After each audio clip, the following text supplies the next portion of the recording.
Chapter 1, Fairy Tales Fraud Wizard. The Way Up the Mountain. The golden sunset stretched the shadow of the person going up the mountain from the side. This is an 18-year-old boy. He is 176 centimeters tall, with a well-proportioned body and an upright posture. He is wearing a well-fitting black suit and a knee-length wizard cloak, revealing a gentlemanly and elegant temperament. He has a handsome appearance, delicate features, and healthy white skin. He wears black half-rimmed glasses and looks humble and gentle. The purple shoulder-length hair is tied into a low ponytail, and each strand of hair is carefully groomed, smooth and shiny. He holds a gentleman's cane in his hand. He walks slowly. Yefrit de la Valliere, the Viscount of the Kingdom of Fiori. This is the title passed down to him by his adoptive father.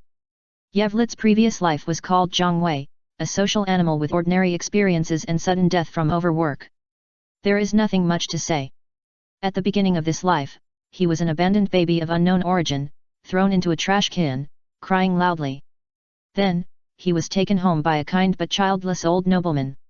Francis de Valliere is a hereditary viscount, but his family has fallen into decline. He picked up Zhongwei after that.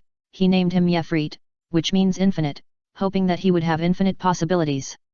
He also added the abbreviation of his grandfather's name, who was a well-known good man with praised qualities. Just as his father hoped for him, he also hoped that his children would have the same virtues as his grandfather. Is the abbreviation of his wife's name. Francis gave all his best wishes to Yefrit. Yefrit has been studying cultural knowledge hard.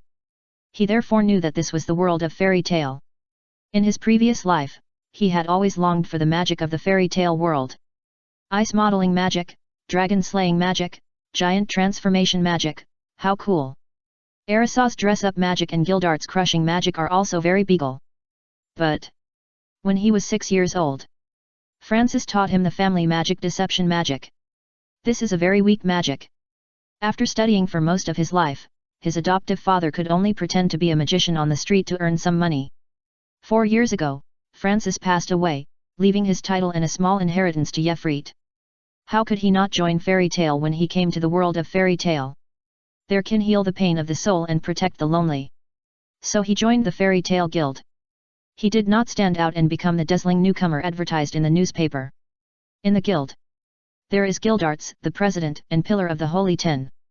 In the middle are S-Class Urza, Mist Gang, Laxus, and Myra Jane. There are Natsu, Grey and other popular newcomers who destroy half of the town from time to time. In the guild, Yefrit is just a popular mediocre person. After all, his magic is very weak. Who are you? How dare you come up the mountain? Don't you know this is Master Harry's territory? On the hillside, several men with grey clothes and weapons on their waists stood, yelling at Yevlit. Yevlit raised his head, adjusted his glasses, and asked politely, "Excuse me, is this the place where Harry, the bandit boss with a reward of 800,000 J, is?" "Yes." A man answered. Another man asked, "Who are you? What are you going to do?" Yevlit walked to the upper platform and saw the view of the bandits' nest. There are more than 10 houses and some common facilities here. There are more than 50 bandits gathered here, looking at him with different expressions. Yevlit said, "Excuse me, have you heard of Lullaby?" "What? It's inexplicable. Just kill him." The bandits were very impatient, and some even raised their guns. Yevlit said to himself, "Lullaby is a flute with a powerful curse. When Lullaby is blown, a huge demon will appear, and all those who hear the sound of the flute will be killed by this demon. What the hell? How can such a thing exist?" The bandit who was close to him couldn't stand it anymore, so he drew his knife and planned to kill the boaster with one blow. Yevlit raised his left hand, holding a flute with a human head carved on it, which looked very disgusting and scary. He picked up the flute, put it to his mouth, and blew it. Woo! A gloomy and terrifying sound came from the flute. "Stop him!" a bandit shouted. Although they didn't believe those words, since this person dared to break into the bandit's nest alone, he must have something to rely on, so don't be careless. The bandit who drew his knife was about to chop it down. Boom! The sky shook and the earth shook. A terrifying hurricane swept over the mountain, carrying sand and wind, making people's faces hurt. The setting sun was blocked by a huge figure, and the whole mountain was submerged in the shadow. "You must be kidding." The bandits stared at the huge existence that suddenly appeared in disbelief. It was a terrifying, ugly demon. It was taller than the mountain. It exuded a dark and evil aura. Bang! A bandit suddenly fell to the ground and died. Ah! The bandits around were terrified and wanted to escape, but found that their bodies could not move at all. The man was playing the devil's flute. What he said was true. Plop! Another bandit fell to the ground. No, don't kill me. A bandit urinated and shit, and he cried for mercy. No. Yevlet's voice rang in his ears. He turned his head in disbelief and saw that the other party was holding a pistol and stuffed it into his mouth. Isn't he playing the flute in the distance? Why are you here? Yevlet said coldly, if you had shown mercy to pregnant women and children when you massacred the village, I might have spent a few seconds to listen to your explanation. Pull the trigger. The bandit fell down.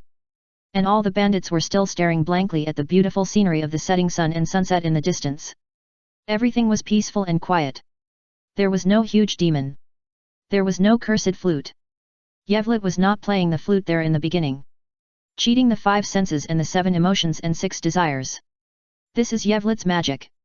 It cannot change reality, has no special effects, has no attack power, and is weak, fraud magic. It can only deceive the bandits' hearing, vision, touch, smell, and taste.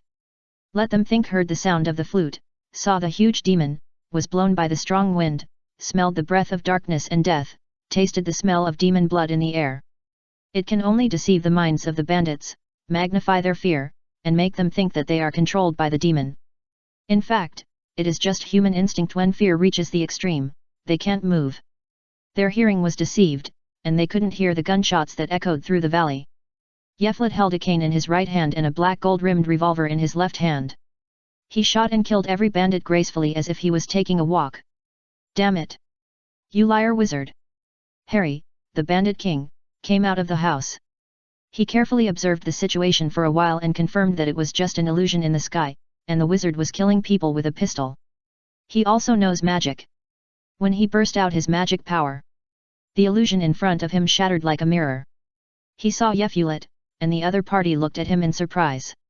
Harry grabbed with his hand angrily, and the ground at his feet condensed into a spear, which he held in his hand.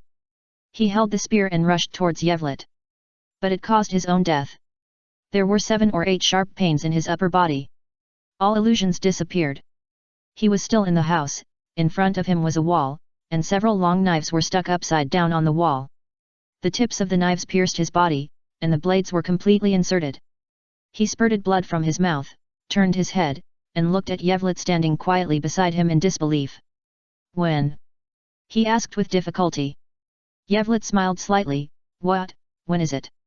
The camera turned. Under the cliff next to the entrance of the bandit village. Click. Yevlet picked up the camera and took the last photo. Mission accomplished. He took out a clean, neatly folded handkerchief and wiped the barely detectable sweat on his forehead. It took him a lot of effort to just kill a group of bandits. He is such a weak wizard. Fortunately, fairy tale does not discriminate against the weak. Magnolia. Yefrit, who knew that he was not good at physical fitness, still called a carriage after leaving the station and sent him to the door of the guild. It was not as noisy as usual inside. He walked in and glanced around. Sure enough, Natsu was not there. Gray, who was only wearing panties, was sleeping boredly. Yefrit came to the counter and smiled at Myra Jane. Myra Jane Strauss, the signature girl of fairy tale, is an S-class wizard with powerful strength. She was once called a demon and had a more violent temper than Urza. However, after experiencing a major blow, she became as gentle and peaceful as she is now. Myra Jane exclaimed, "You completed the task without getting your clothes dirty? You are really worthy of Mr. Yefrit, you are so powerful. It's just a few gangs of bandits, not worthy of praise." Yefrit said modestly. He raised his left hand, holding a beautifully crafted poker card with a black background and gold edges. He continued, "But your praise still makes me happy. I praise your gentleness, beautiful Miss Mileage. Please accept this small gift." He turned his wrist, the card disappeared, and he held a piece of paper folded twice. "Thank you." Mileage smiled and picked up the folded paper. It was a supermarket coupon. "This is a mission photo." Yevlet took out the photo. Mileage looked at the content on it. There was no environmental damage at all. All the bandits lay quietly on the ground. And the big bandit Harry who fell off the cliff and was shot in the back of the head must not even know how he died. She exclaimed in her heart, fraud magic is really a terrible magic. Chapter 2, Yevlet's bad taste. Just then. Boom, the door was kicked open. A boy with a cherry pink hedgehog head, a flying cat with wings, and a beautiful blonde girl broke in. I'm back. Natsu shouted. Welcome back. Everyone in the guild responded with a smile. Asshole. Natsu made a scene as soon as he came in. The dragon thing must be fake, how dare you lie to me. As he said that, he punched one person and smashed several tables and chairs. Asshole, Natsu. The person who was knocked away immediately rushed up and wrestled with Natsu. Natsu's punch seemed to turn on some kind of switch, and the guild members suddenly started fighting each other. No matter who was in front of him, he would catch him and beat him up. Is that idiot Natsu back? Gray also woke up and joined the battlefield. Gray. Natsu. Ice and fire could not tolerate each other, and the two of them took out magic and started fighting. Suddenly, the whole guild was shining with various magical lights, and the destruction was further increased. Chairs, floors, and even counters were all broken. Myra Jane pulled Yefrit to stand in the corner with a helpless look on her face. The beautiful blonde girl stood there stupidly. Lucy kept having questions in her mind. Is this really Fairy Tale, the famous guild in the country? Suddenly, a chair leg flew over at high speed. Be careful, Miss Lucy. Lucy, she was pulled by someone and dodged the chair leg, but she didn't see that the chair leg disappeared after flying out of the guild gate. She turned her head and saw a man standing next to her, who was different from the Fairy Tale members. Thank you. Lucy said gratefully, and then asked in confusion, how do you know my name? I am Yevlet de la Valliere, the Viscount of the Valliere family. I have seen you at the cocktail party hosted by your father. Yevlet smiled. Lucy was shocked and said quickly, please keep it a secret for me. No problem. Please follow me. Yevlet took Lucy to Myra Jane. Wait, be careful. Lucy saw that there was a fierce fight here, and all kinds of tables, chairs, benches, and magic were flying around, but this man actually pulled her through the center of the battlefield. Don't worry, you won't be hit. Yevlet looked calm. Lucy was still in shock when she walked to Myra Jane. Various tables, chairs, benches, and magic flew around overhead, frightening her legs so much that she felt like she was walking in hell. But fortunately, she came through safely and looked forward. Hey! Lucy was shocked. What? Myra Jane was slightly surprised. Because Myra Jane remembered that when the chaos started, she dragged Yevlet to the corner to avoid being hurt. And Lucy was brought from the door by Yevlet. Two Yevlets? Yevlet, who was led by Myra Jane, smiled and said, this is my magic, Miss Lucy, just some insignificant tricks. The Yevlet took out a card, turned his wrist, and a supermarket coupon appeared. It's a small gift, please accept it. Thank you. Lucy took the coupon blankly. So, Mr. Yefrit. Myra Jane narrowed her eyes and asked with a dangerous smile, excuse me, which one is the real you? Say, which one is it? Yefrit beside Lucy smiled mysteriously. Marajana's eyes twitched, and the hand holding Yefrit's wrist gradually exerted force. The touch was very real, but she couldn't tell whether it was Yefrit's deception. This Mr. Yefrit seemed to be a person with bad taste, Lucy thought so. Enough, you idiots. Suddenly a giant appeared and stepped on Natsu, scaring everyone to keep quiet. Ah, President, are you there? Myra Jane said in surprise. Yeah. The giant nodded and looked at Lucy, newcomer. Yes. Lucy nodded a little scared. The giant shrank quickly, and finally turned into a short old man in funny clothes. He greeted Lucy kindly, please teach me more. Ah. Lucy was shocked. So small, by the way, President, is it possible? Yes. Myra Jane introduced with a smile, this is the president of Fairy Tale, Makarov. Hey. Makarov turned over and jumped to the second floor, but he didn't estimate the height well, and his head hit the railing. Suddenly a hand grabbed him, like grabbing a doll, lifted him up, and put him on the railing. Hey! Lucy made a shocked sound. The person who made the move was Yefrit. Makarov stood on the railing and said, Yefrit, you are not S-level, you are not allowed to go to the second floor. President, I didn't go to the second floor. Yefrit's loud response came from the hall near the door. Asshole, Yevlet, stop your tricks! Makarov shouted angrily. In an instant, everyone on the second floor, around Myra Jane and Lucy, including Yevlet who responded loudly, disappeared. At this time, a man walked in from outside the door. It was Yevlet. He was shaking a highball glass with orange sparkling fruit drink in his hand. Cheers! At this moment, almost everyone felt a strong desire to beat someone up. Stop, Yevlet! Makarov took out a stack of documents and shouted at everyone. You are messing around again. Look, the council has sent so many complaint documents again. Everyone bowed their heads in shame. But Markov changed the subject, and flames rose from his palm, burning all the complaint documents. He cursed, let the council eat shit. After cursing, he threw a ball of fire, and Natsu flew up and ate it in one bite. Listen! Makarov said to the guilty and surprised guild members, power beyond common sense is born from common sense. At the door, Yefrit listened to Makarov's lecture and silently drank a breath of soaked water. Recalling the chicken soup that the president once said to him. Magic is not the power of miracles. It is the people who use magic that make miracles happen. However, compared to those powerful magics, can my weak fraud magic also create miracles? Inside, Makarov said loudly, don't care about anyone's eyes, move forward on the path you believe in. That's the wizard of fairy tale. Oh! Everyone followed the president, raised their thumbs and index fingers, and shouted happily. Yeflet at the door also smiled and raised his hand, doing this somewhat childish gesture. But the president's face changed, looking at the ruins below, he said gloomily, the guild has been messed up by you idiots again, and it must be repaired intact for me. Yes, everyone sighed in unison. Don't worry, President. Yevlet's voice came from below. Everyone blinked. The scene in front of them changed completely. Broken walls? Broken tables and chairs? Broken floors? None of these. The tables and chairs were neatly stacked in the corner. Everyone gathered together, standing on the smooth, flat, intact floor. Mirage was still standing behind the counter. Lucy stood in front of the counter. Yevlet sat on the stool beside her, shaking a high-heeled glass of sparkling fruit drink in his left hand, and he smiled and said, in fact, nothing is damaged.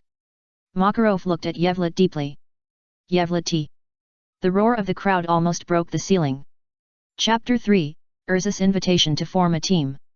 Everyone was furious. They would rather repair things than be fooled by Yefrit. Everyone rushed to Yefrit, and Natsu was at the front. But the foot slipped. Ah! Natsu was confused, and then fell hard. Plop plop, a series of flesh collisions. Everyone fell down and couldn't get up. Why is it so slippery? Everyone looked down and found that there was yellow oil on the floor. They slipped in the oil and couldn't stand up at all. You pissed me off, Yefrit. Gray said, gritting his teeth. He clenched his right fist and placed it on the palm of his left hand, and extremely cold magic burst out. Miss Myra Jane, please give me a strawberry-flavored sparkling water. Yevlet turned his back to everyone, not caring that Gray was gathering magic. Okay. Mirage handed Yevlet a bottle of sparkling water. Hey, be careful. Seeing this, Lucy was so scared that she stood up and planned to run away. Boom boom. At this time, the terrifying ice shape magic broke out. A huge and sharp icicle pierced through the side wall of the guild. What? Lucy was confused. Did it hit the wrong side? Even if it hit the wrong side, it wouldn't be 90 degrees. Ha ha ha, look at your embarrassed look, you really deserve it. Gray pointed at the wall over there and laughed triumphantly. Gray. Everyone stopped making a fuss and lowered their heads, fearing that they would be affected. Gray. President Makarov's giant hand clenched into a fist and smashed down on Gray from the second floor. Boom. Gray was hammered directly into the floor. Ha ha ha, Gray is such a fool. Natsu gloated. Before Makarov retracted his fist, he punched him again, and Natsu was quiet. Ahem. Yevlet put the money down, got up with the sparkling water, and walked out with a guilty conscience. Suddenly, a huge shadow appeared in front of him. Boom. A dozen seconds later, Yevlet suddenly appeared at the door with a cup, but this time he didn't dare to be proud. He didn't stop or turn his head. He lowered his head and hailed a carriage and left in a very low-key manner. He has a property in the town. It's on the street, on the second floor, with a small yard at the back. The first floor is a shop. Valiel's Magic Props House. Here are some of Yevlet's own. The magic props and tricks made by Yevlet are fun for children. In fact, the business is good, but Yevlet often does not open for various reasons. In his previous life, he was exhausted. In this life, he wanted to live a more relaxed life. Back home. Took a bath and had dinner. He lay in the yard to bask in the sun. The diary on the table reads. On the nth day, I was tired from work and basked in the sun for an afternoon. On the n+1th day, it was noon time after breakfast, and it was dinner time after lunch. After dinner, I went to play with Natsu, but he was not at home. Was he on a mission? But the suitcases are all at home. On n+2, I watched the marble game all day, but didn't win once. On n+3, I fished all day, but didn't catch any fish. On n+5, I had a drinking contest with Kana yesterday. I drank soda and she drank alcohol. We can't cheat with magic. But I may not have slept well at night, and I fell asleep for no reason, so I lost the game. Gray laughed at me, saying that I got drunk when I smelled the alcohol, and then slept for a day and a night. Haha, how is it possible? Although I have never drunk alcohol, I should be able to drink at least 1 or 2 pounds. It doesn't look like much, but my father told me not to touch alcohol. I just keep the promise. On n+6, I performed magic for the kids on the street. Another ignorant adult proudly revealed the secret. He was so observant, why didn't he pay attention to the road under his feet and fell 3 times in a row, hee. On n+8, is Mr. Gang back? Why did I sleep in the guild for another day? I woke up on the sofa in the president's office. He asked me to stay away from Kana. Why? My head hurts. It hurts all day. Do I have a cold? On n+9, I opened the store for a day. The business was too good. I was tired and didn't want to open it anymore. I will find a commission to do tomorrow. I rested for a few days in a row. Yevlet hit I went to work. Actually, he was not short of money. After all, he did not need to destroy too many facilities to complete the mission, and he did not need to use the commission money he had just received to compensate for the mission every time. However, people should combine work and rest. He took the bus back to the guild gate as usual. He got off the bus and looked inside. A red-haired girl in armor stood next to a huge horn and scolded everyone. Natsu and Gray, who were usually enemies of ice and fire, were like frightened chicks at this time, holding each other's shoulders and trembling all over. The newcomer Lucy was confused. Arisa is back. Yevlet turned and left. Yevlet. Iluza turned around abruptly and said, I can smell the rotten smell on you. Yevlet stopped and said, I'm not going back to the guild, I'm just passing by, I have something to go home first. Also, there's no rotten smell on me, I took a good bath and fumigated my clothes. Iluza said, does Mengchui have your rotten heart? As soon as she finished speaking, she turned around and punched the air, but it made a crisp sound. Yevlet suddenly appeared here, and he took several steps back in a defensive posture with his cane in his hand, until his waist hit the counter and stopped. It hurts. Yevlet rubbed his waist. Hit. Lucy was shocked. She had learned about Yevlet's magic from Myra Jane, and couldn't help but sigh that it was really terrible magic. In her impression, Yefrit was always at ease and never suffered a setback. Even the president could not hurt him. Now he was beaten by this beautiful girl. Miraja said, of course, Urza is S-level, the strongest female wizard in the guild. So strong. Lucy couldn't help but say. Urza said, Yefrit, it's a coincidence that you are here. I was going to find you. Come with me to do the mission. Also. She looked at Natsu and Gray, you guys come too. Hey. Miraja made a surprised sound, it's surprising that Urza asked Yefrit to team up, and she even called Natsu and Gray. What a terrible mission. But. Urza, Yefrit, Natsu, Gray, this is already the strongest team in Fairy Tale. Yes. Lucy nodded in agreement. No, you're wrong. Yefrit waved his hand, I'm not strong enough to participate in this kind of mission for the strongest team. Newcomer, let me tell you. Urza said to Lucy, Yefrit's magic will not be activated when he sleeps. Threat. A blatant threat. Yefrit, who was sitting near the door, immediately stood up and said, "Beautiful Miss Urza, it's my honor to team up with you." Everyone was stunned. Yefrit at the counter had disappeared. No one dared to look at Urza. In this guild where you could hear a pin drop, Natsu suddenly laughed loudly. Ha ha ha ha. Even Urza was fooled. Natsu. Lucy had already turned her head and couldn't bear to watch. Natsu, have you grown up these days? Of course, Urza, I. Bang. The huge collision sound made Natsu's words stop abruptly. Lucy turned her head and saw Natsu sleeping soundly in Urza's arms. It's good to be young, fall asleep as soon as you lie down. Yefrit left a word and disappeared. His real body had already run far away. Chapter 4, Lucy, Yefrit is a good person. Magnolia Station. Natsu and Grey were arguing. Lucy and Happy were sitting on a bench chatting.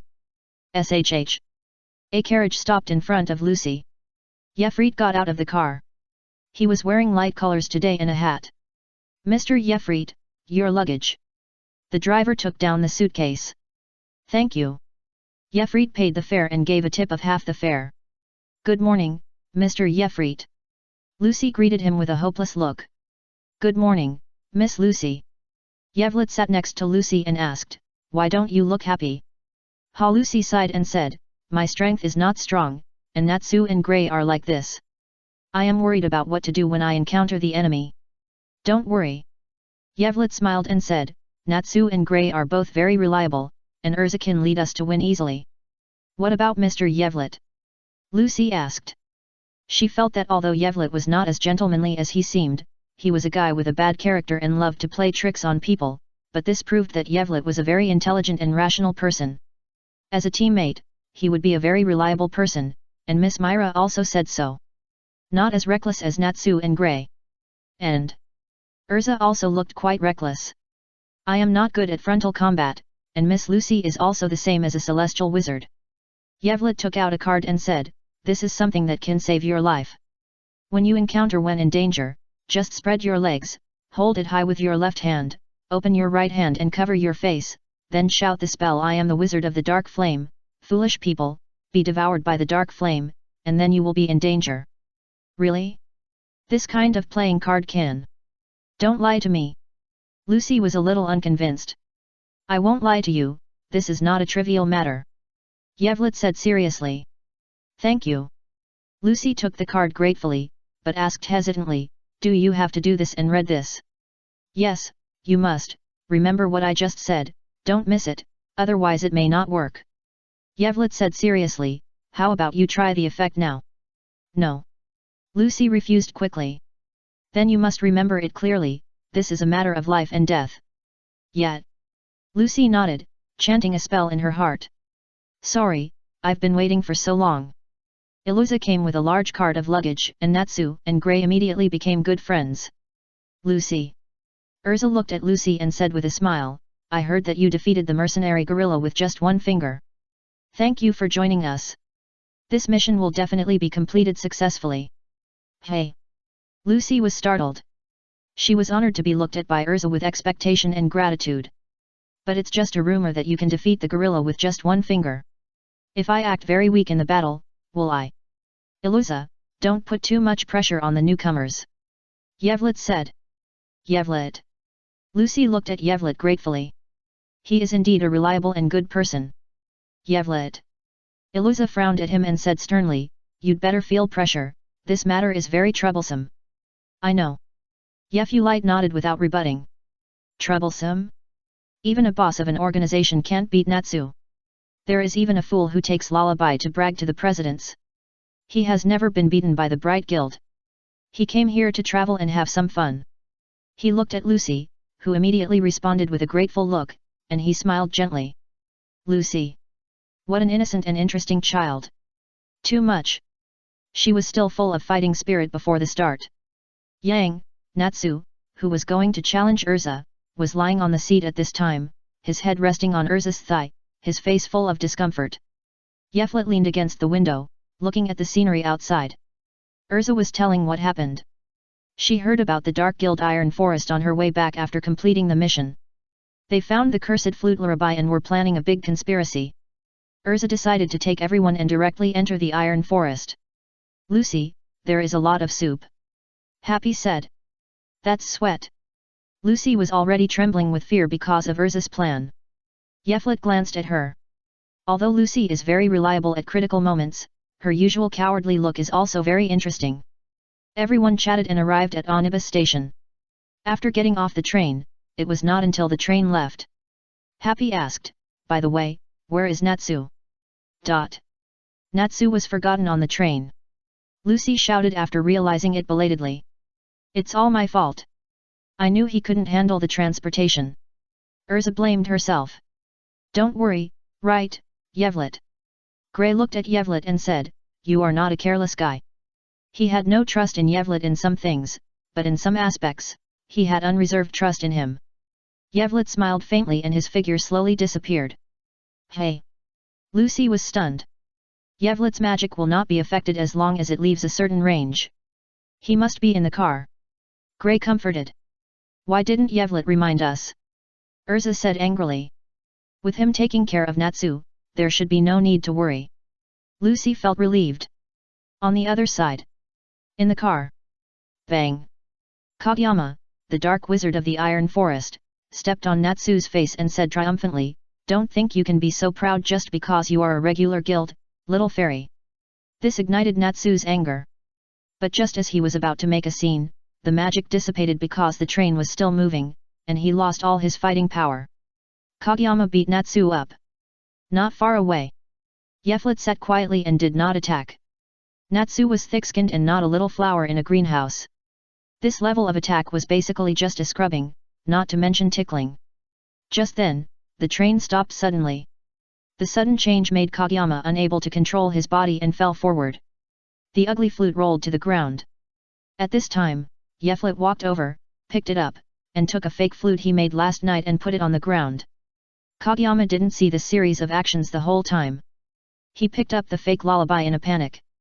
You dare to hit me, you guy! Natsu revived on the spot, condensed flames in his hands, and planned to strike hard. Okay, don't destroy the carriage, you should save some money. You are not a child anymore, how can you chase girls in the future without money? Yeflet knocked on Natsu's head, and then remembered that Lucy was a rich woman. S still active. Someone in Naz hurts, unlike him. Thinking of this, he suddenly regretted that he had just knocked down. The special voice came from behind Ying Shan. When? Ying Shan was shocked and just wanted to turn around. Naz was still in a coma just now. He knew that the original committee was not detailed. He thought Ying Shan was just a provocative passersby, so he saw him falling down, but he directly fists the flames and walked towards Yeflet in anger. Who knew that he would find himself standing at the door of the train just after he took a step? What? Natsu was confused. Yefret kicked him out, then jumped off the train with a suitcase in one hand and a hat in the other, and adjusted his glasses after he was done. A crow flew across the sky, shouting elegance. Ah! The train started again and drove away. Boom boom! With rolling dust, Urza drove the magic four-wheeled car at full speed. Yefret, you nasty guy! Natsu was about to explode. Okay, this is for you, forgive me. Yefret took out a card, pinched it with his index and middle fingers, and then flicked his thumb, and it turned into a beautiful card with a picture. What is this? Natsu asked curiously. Input your magic power. Yefret handed the card to him. Natsu inputted magic power into the card, and a virtual fire dragon suddenly appeared on the card. The fire dragon of the big red lizard was lifelike, walking, sleeping, and breathing fire on the card. Fire dragon! Natsu's eyes sparkled. Yeah, why is it so good? Bifrost smiled and said, how much is it like what you described? 9 points. Natsu was very moved and said, it would be better if you played less tricks on me. Yeflet pushed his glasses and thought to himself, who told you guys to be so funny? SHHH. A long break sound. Natsu, Yefrost. Urza arrived.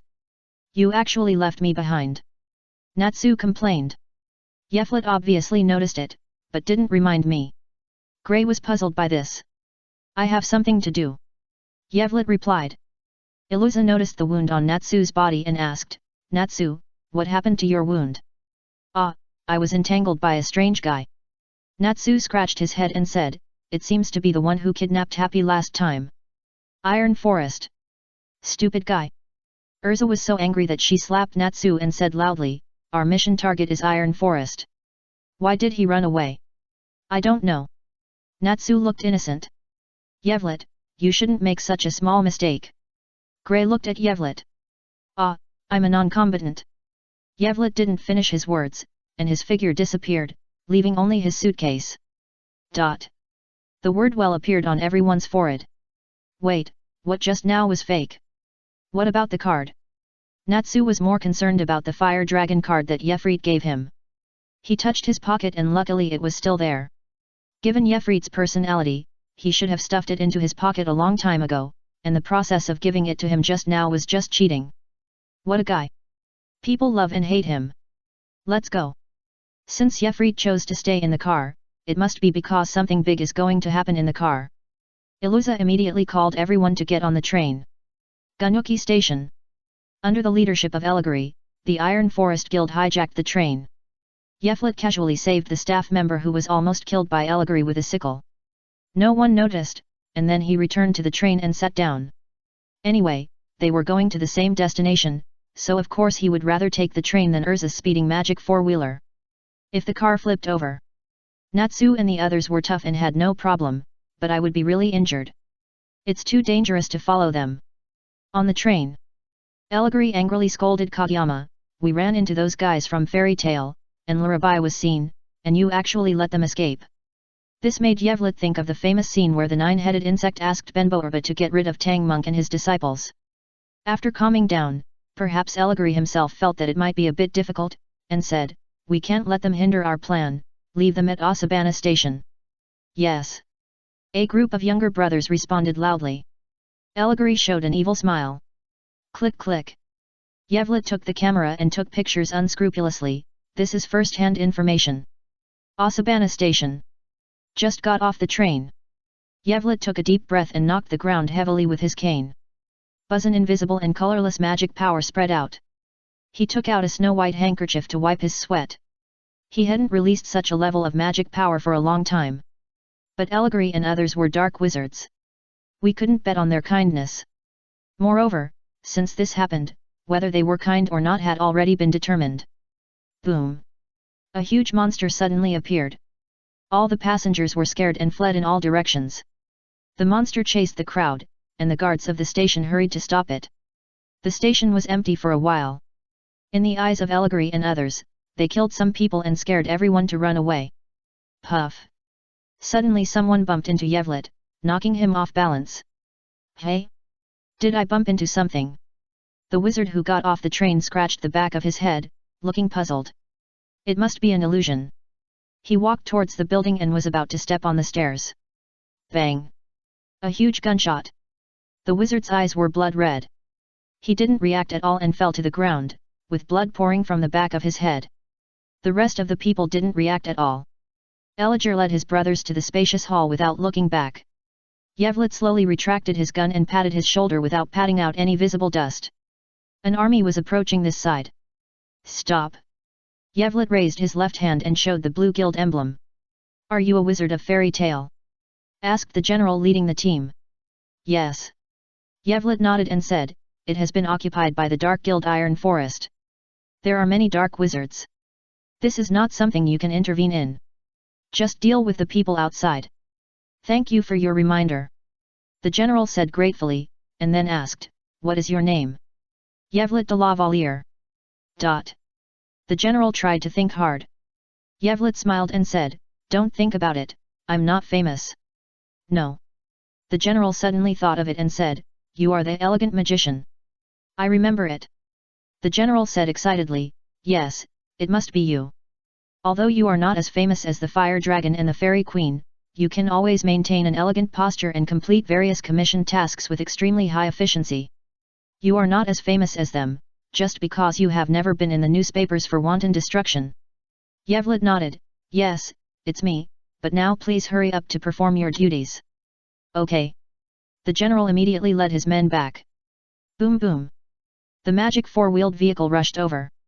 Ilusa got off the car, her legs softened, and she almost knelt down. The magic power was consumed too much. Yevlet took out a card, turned his wrist, and turned it into a blue drink. It can replenish some magic power. He handed it to Urza. If you were here, there would be no casualties, right? Urza asked, taking the drink and drinking it in big gulps. Of course. Yevlet nodded. What's the matter with that corpse? Lucy pointed at the corpse lying on the ground in the distance in horror. Dark Wizard. Yevlet took out another drink and handed it to Lucy. Thank you. Lucy took the drink, and after hearing Yevlet's explanation, she didn't have a heart attack.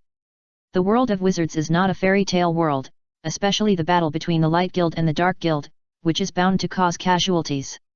The Dark Wizards of the Iron Forest were expelled from the Guild Alliance because they had done many assassination commissions. They were all criminals with the blood of many innocent people on their hands. Even if they were killed, they didn't deserve sympathy.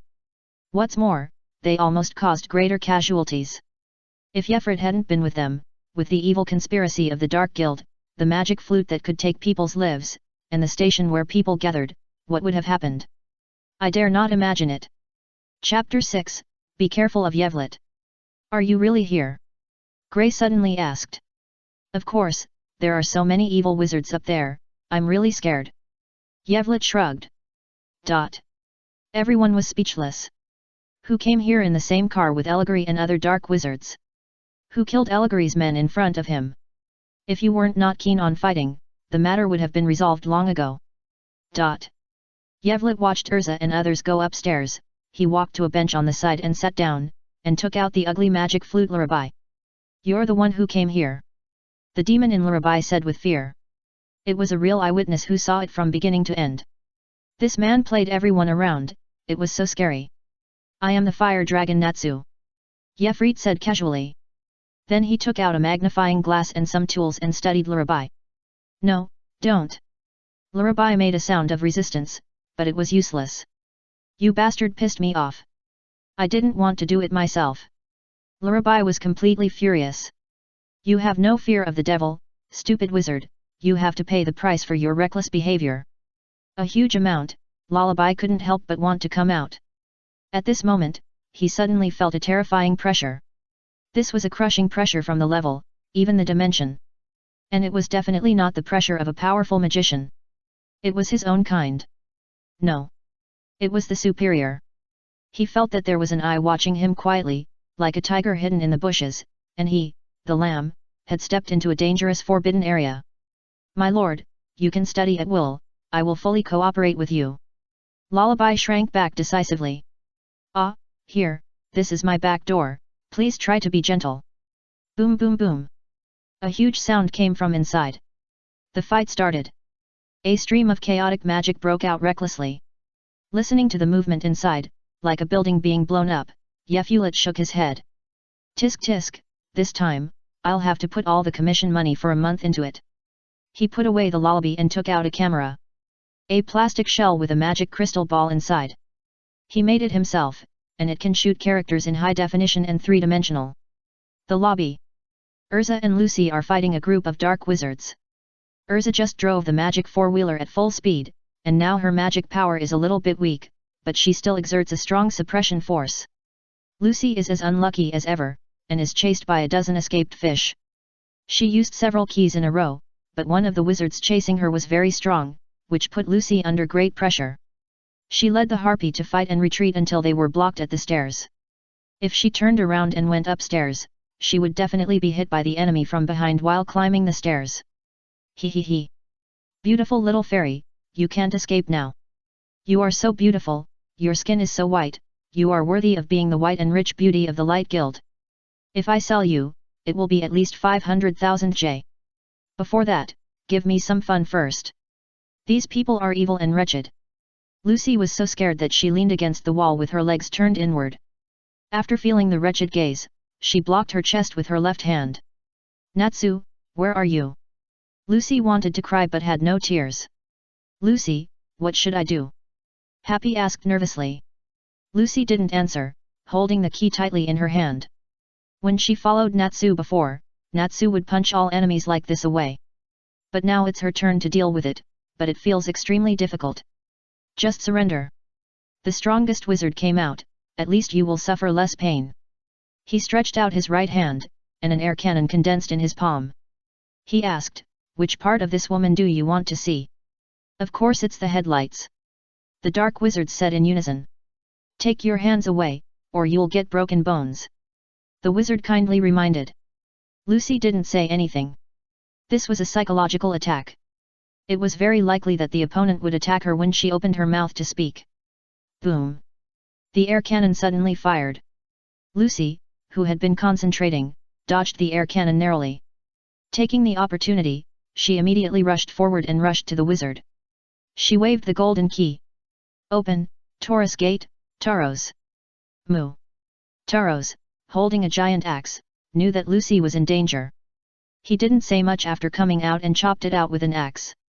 What? The enemy obviously didn't expect Lucy to have such courage and was caught off guard. Taros has great power. He launched a sudden attack at such a close distance. They couldn't dodge at all and were chopped down by an axe. Miss Lucy, I won't let them hurt your beautiful body. After defeating the enemy, Taros looked at Lucy with a smile. Thank you, Taros. Lucy took back Taros with a tired look on her face. Just as she breathed a sigh of relief, a smug voice came to her ears. Hey, hey, hey, it's not good to relax your vigilance like this. What? Lucy was shocked, but it was too late to dodge. Bang! Half of her shoulder was hit by the giant hammer, and Lucy fell forward. There are still enemies. Lucy got up quickly, but her body was shaken. She supported her shoulder and was forced to lean against the wall with the other side of her body to barely stand. The attacker held a wooden hammer in his hand, which was constantly getting bigger and smaller. Lucy, are you okay? Happy flew over quickly. He was really anxious now. Lucy's magic power has been exhausted, and the attacker doesn't look easy to deal with. Happy, go find Natsu, I'll hold him back. The pain on her shoulder made Lucy want to cry, but this girl who always stood up at critical moments, even when her magic power was exhausted, still chose to stay behind to protect Happy. No, you can't fight anymore, you will die. Happy shouted anxiously, Yevlet, you bastard, why don't you take action? Yevlet? That's right. Lucy suddenly remembered what Yevlet had left for her before. She took out the card and recalled Yevlet's instructions. She endured the pain and mustered the last part of her strength. She spread her legs, held the card high in her left hand, and covered her face with her right hand. It's the card Yevlet gave me. Happy also remembered, shouting excitedly. But Lucy's shouting voice overwhelmed him. I am the wizard of dark flame, foolish man, be devoured by the dark flame. After shouting the spell, Lucy and Happy waited excitedly for the enemy to be defeated. Seeing Lucy's confident and serious look, the enemy immediately enlarged the wooden hammer, and kept his eyes alert. But... Quiet for 1 second. Quiet for 2 seconds. Quiet for 3 seconds. Lucy and Happy's faces changed. Ha ha ha, I thought there was some amazing magic, but it turned out to be just a middle school girl. The enemy laughed and walked over with a wooden hammer. Hey, hey, hey. Lucy and Happy were completely panicked. Didn't Miss Myra say that Yefrit could be trusted at critical moments? Yevlet. Happy yelled, if you don't come out, I won't go fishing with you. You'll be empty-handed for the rest of your life. Happy, you're exaggerating. I only come up empty-handed occasionally. Yevlet's voice came from behind the enemy, and then Lucy and Happy saw the enemy fall without resistance. Yevlet walked towards the two of them. This incident tells us that on the battlefield, we must not take it lightly just because we have defeated the enemy in front of us. Lucy, you have 3 bottles of potion in your pocket, dark red for external application, orange for internal use, and blue for replenishing magic power. Ah! Lucy touched her pocket and took out 3 bottles of potion with a confused look on her face. Only then did she remember that Yevlet liked to perform magic. Thank you. Lucy said gratefully, and then asked, you actually arrived a long time ago, right? No, I just arrived at the most exciting time. The most exciting time? Lucy was puzzled. Yevlet took out a camera, reversed the spell, and played it. The image was projected into the air. In the three-dimensional, restored picture, Lucy's posture was both second-year and handsome, and her expression was serious and solemn, as if she was casting a powerful magic, but I am the wizard of the dark flame. Foolish people, be devoured by the dark flames. Hey? Lucy's brain crashed, and then blood surged up from her neck to the top of her head. Her face turned completely red in 3 seconds, and her ears were so red that they almost dripped blood. What? Habby covered his mouth and laughed. Lucy is the kind of person who likes this kind of play. No. Lucy collapsed and screamed. How could she not understand that she was completely fooled by Yevlet? Delete it quickly. She rushed towards Yevlet, but she rushed to nothing. I'll go see Urza. Yefrit's body disappeared. Ah! Lucy sat on the ground with her arms hanging down, looking up at the sky. Her eyes lost their luster, and after a few seconds of silence, she laughed he completely broken. She finally understood what Myra Jane said to her. What exactly did she mean? Lucy, be careful of Yefrit on this mission. Although he is a reliable companion when in danger. But when there is no danger, he is the biggest danger. Chapter 7, Gray's Scream. Whoosh, whoosh. Accompanied by violent magic fluctuations, the entire station was surrounded by a high-speed rotating hurricane. Aragor's magic, the magic wind wall was formed, and the air in the magic wind wall was constantly being sucked away. Yefrit was not panicked. After he solved the fish that slipped through the net one by one, he walked upstairs slowly. Urza and others had gathered on the top floor. Natsu was covered in wounds. He burned with anger, and used his strong body to confront the magic wind wall. But unfortunately, this nameless fire of anger was not his strongest state, and he was thrown out fiercely. Enough, Natsu, don't go any more, you will be torn to pieces. Lucy hugged Natsu tightly from behind, feeling very distressed. Damn it! Natsu made an unwilling sound. At this time, his brain, which was usually negative and top-notch in battle, suddenly had an idea. Hey! He turned his head to look at Lucy. Lucy hugged him tightly, and as Natsu turned around, the huge fat was rubbed and pressed fiercely. Plus, the distance between the two was very close, and the two faces were almost touching. The heat from Natsu's whole body made Lucy's face red. What's wrong? Lucy's eyes were a little evasive. That's right. The unromantic Natsu exerted force and broke away from Lucy's arms roughly. Oh, right, the celestial spirits. Natsu excitedly shared his idea with everyone. Through the summoning of the celestial spirits, he pulled everyone to the celestial spirit world and then pulled them back to reality. No, Natsu. Lucy said, the door will only open where there is a celestial spirit mage, which means that there must be a celestial spirit mage outside. Ah. Natsu didn't understand and said, you're so long-winded, hurry up. So, this won't work. Lucy explained to Natsu, but with little success. Hey! Natsu shook his head, I don't understand at all. Gilyalu. Yevlet leaned against the door, drinking milk tea. Don't you feel nervous at all? Gray frowned. Stop it, Gray. Yevlet snapped his fingers. Click. The camera at his feet took a picture. Yevlet said, crisis breeds feelings, details can make couples, don't be a spoiler. Gray was speechless, always care about such trivial things. Is it really okay to say such things, Gray? Humph. Gray snorted coldly. Yevlet glanced at him. It's a trivial matter, right? Gray, I will keep this paragraph and wait for you to come back. But... Gray sighed, I really don't feel any sense of crisis when I team up with you. It's such a dangerous thing, but seeing your calm attitude, I feel that it's no big deal. You said it the other way around, Gray. Yevlet smiled and said, it's because of you that I feel safe. You guys, sometimes you say such touching words. Gray smiled and said, but are you sincere? Of course. Two over there. AI Lusa shouted, Yevlet, if you have a way, tell me now, don't waste any more time. I really have no way. Yevlet shook his head, you know, my magic is not very offensive, but it's too arrogant for a little allegory to challenge the presidents. Ahem.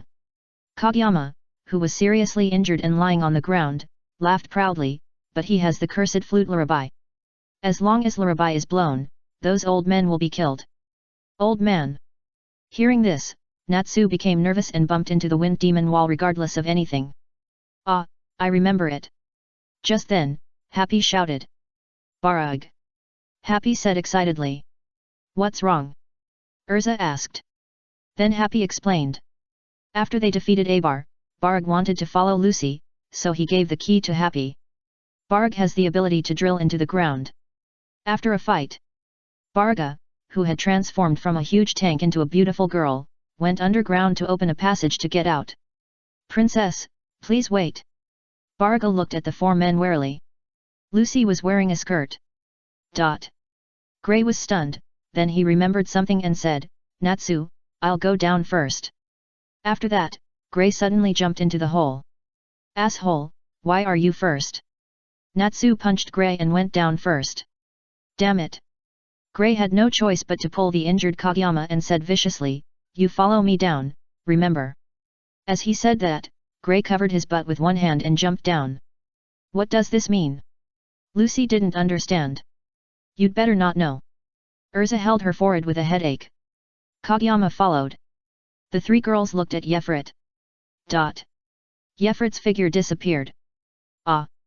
Grey screamed in the underground passage. I'm going to kill you, Yefrit. The cold magic power erupted from below. Princess, I'll open another passage. Barug said. Thank you. Lucy looked complicated. Outside the station, Grey had a gloomy face, and no one dared to look at him, not even Natsu. Wait, where's Natsu? Lucy asked. Natsu must have caught up. Urza said. Natsu and Happy were not there, and based on everyone's understanding of them, they must have gone on a solo assault. Let's go. Urza got on the car. Wait, I haven't seen Yefrit yet. Don't worry about that guy. Before Lucy finished speaking, Grey shouted with a gloomy face. Urza started the car and headed towards Kruba town. The carriage station in the city. Yefrit found the staff. Please give me a carriage that is as fast as possible while ensuring stability. Please wait a moment, distinguished guest. The staff was very respectful after receiving the money. Soon after, Yevlit also set off in the carriage. Although the carriage was very fast, but the flying speed of the Happy and the magic four-wheeled carriage running at full speed with magic provided by Urza were faster. He missed the duel between Natsu and Elijah.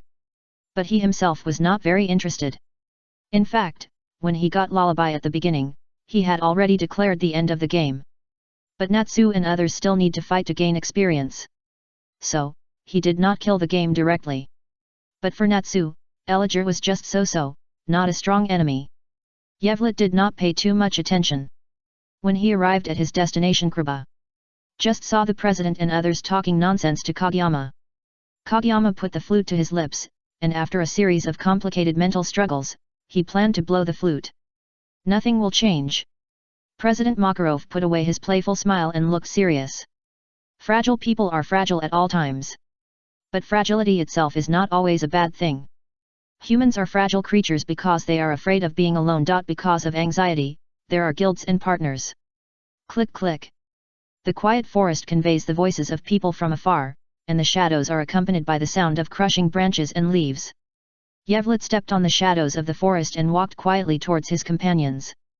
Makarov's eyes gradually shifted from Kageyama's face to the flute. Believe in tomorrow and take a step forward, and strength will naturally flow out. Believe that you can live strongly, and you can smile at the future. Even people in the shadows can walk out and run towards tomorrow. Why rely on that fake flute?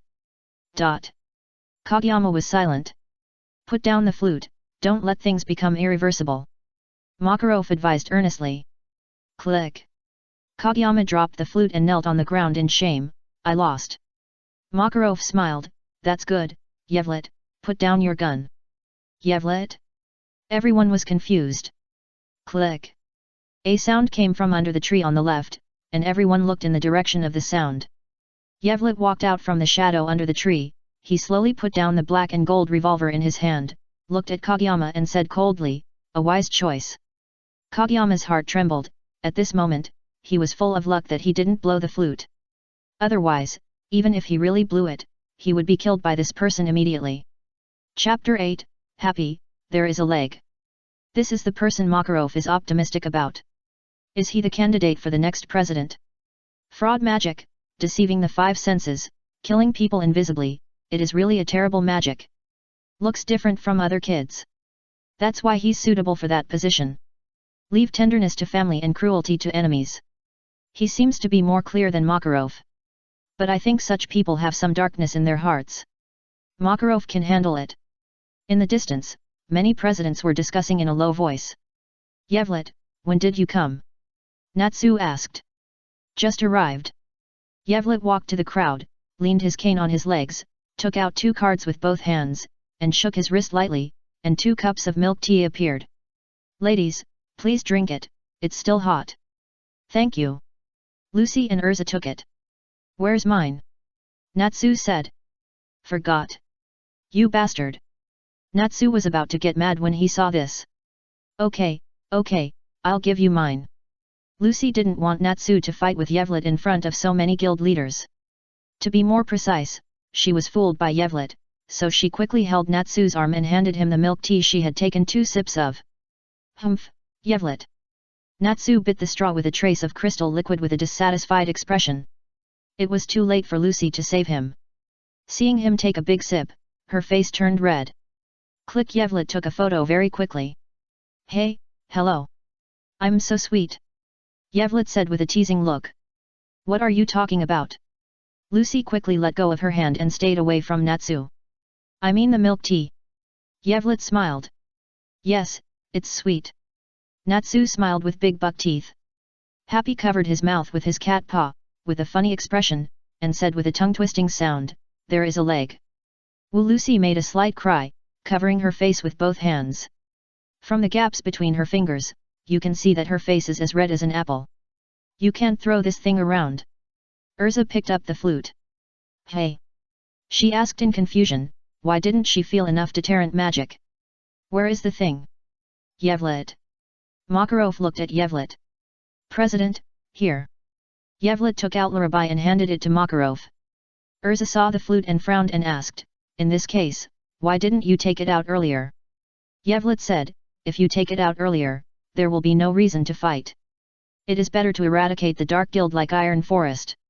If Yevlet handed it over when he got the flute, then Fairy Tail lost the legitimate reason to fight the Iron Forest, so at most it was crushing the evil guild's conspiracy instead of annihilating the Dark Guild that was carrying out an evil plan.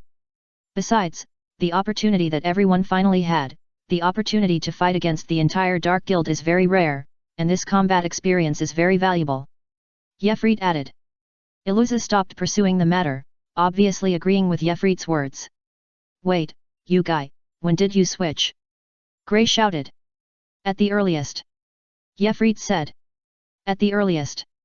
Gray was stunned, remembering that the earliest was on the train that was leaving. At that time, Natsu was left behind by them, and later they learned that he and they made the same movements, holding the ticket in their right hands, placing both hands on their chests, leaning forward, their eyes wide open and emitting a 4-pointed star laser-like light, and their butts swaying back and forth like a puppy's tail. What is it? Lucy expressed her confusion. There was something that Natsu liked so much. It's an exhibition of some interesting machines. Yevlet explained with a smile, and then he looked at Natsu and Gray, let's go and see it together when the time comes. Yevlet, you are so amazing. You can even buy this kind of ticket. I could only see it in magazines before. Natsu gave a thumbs up. Yevlet smiled slightly. Buying these 3 tickets was his limit. He used some noble connections and spent a lot of money. But it was worth it to experience the interesting machine exhibition. Humph, I forgive you. Gray said proudly. Yevlet looked at Lucy and apologized sincerely, sorry, Lucy, this ticket was bought before you joined the guild. It's okay, I'm not very interested in machines or anything like that. Lucy waved her hand. What about me? I want to see it too. Happy asked hurriedly. You're a cat, so you shouldn't need a ticket. Yevlet replied. Great. Happy also got excited, repeating, machine exhibition. Machine exhibition. Happy. Natsu shouted. Love. Happy responded. The man and the cat had a tacit understanding, posing the robot's expression, walking stiffly with their limbs, and imitating the robot's voice. Ha ha ha. Everyone laughed at the man and the cat's funny tricks. Okay. Makarov said, kids, you are tired after fighting all day, go to the hotel and rest. Yes, President. Urza looked tired. She had consumed a lot of magic power just by traveling today, running through several cities with a magic four-wheeled vehicle. Lucy also shook her body. Her magic power had already reached the bottom. Now she was completely relaxed, and all her fatigue burst out instantly. Lucy, are you okay? Natsu, who was playing the role of a robot, just walked to Lucy. Seeing Lucy's body shaking, he quickly grabbed Lucy's arm and stabilized her body. Lucy has consumed a lot of magic power.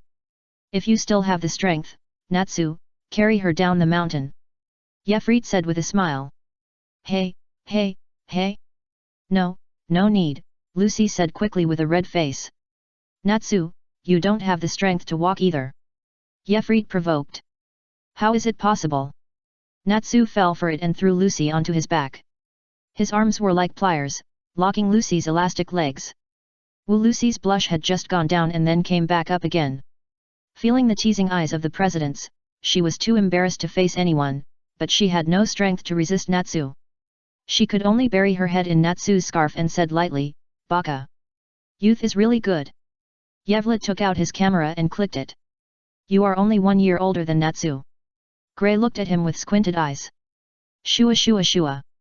The bald fat she-male with angel wings, with legs tucked together, came to Yevlet in an instant with strange little steps, and said in a sweet voice, Little Yevlet wants girls too? There are many in our guild. Chapter 9, Clumsy Natsu. No need. The choking perfume smell filled his nose, and Yevlet quickly retreated. So fast. Lucy couldn't help but be shocked by the other party's speed. That's the president of Blue Pegasus, Bob. Urza explained, it's the type that Yevlet is not good at dealing with. Really? Little Yevlet is very popular in our guild. If necessary, many girls are willing to be your girlfriend. Bob continued to approach. Really no need.